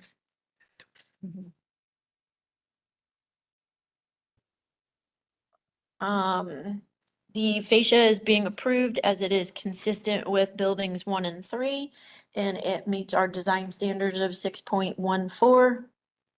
I just do a blanket 6.14 for trim and cornices.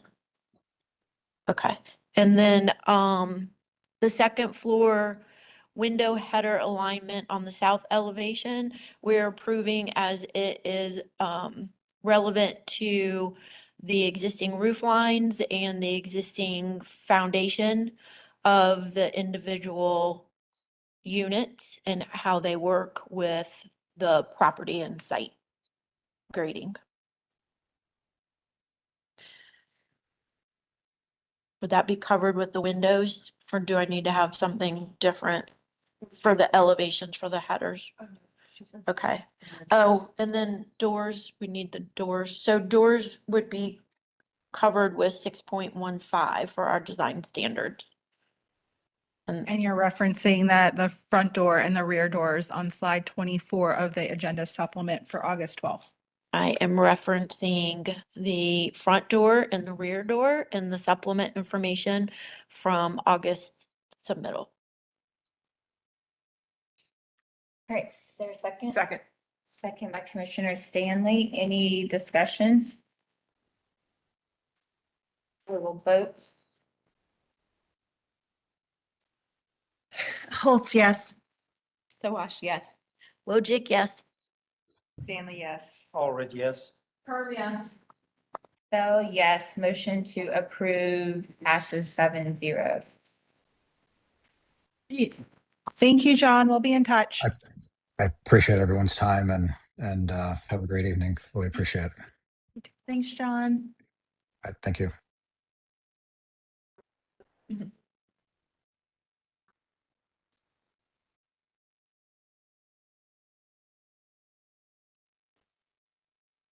We've reached the end of the agenda. Is there any further business to discuss?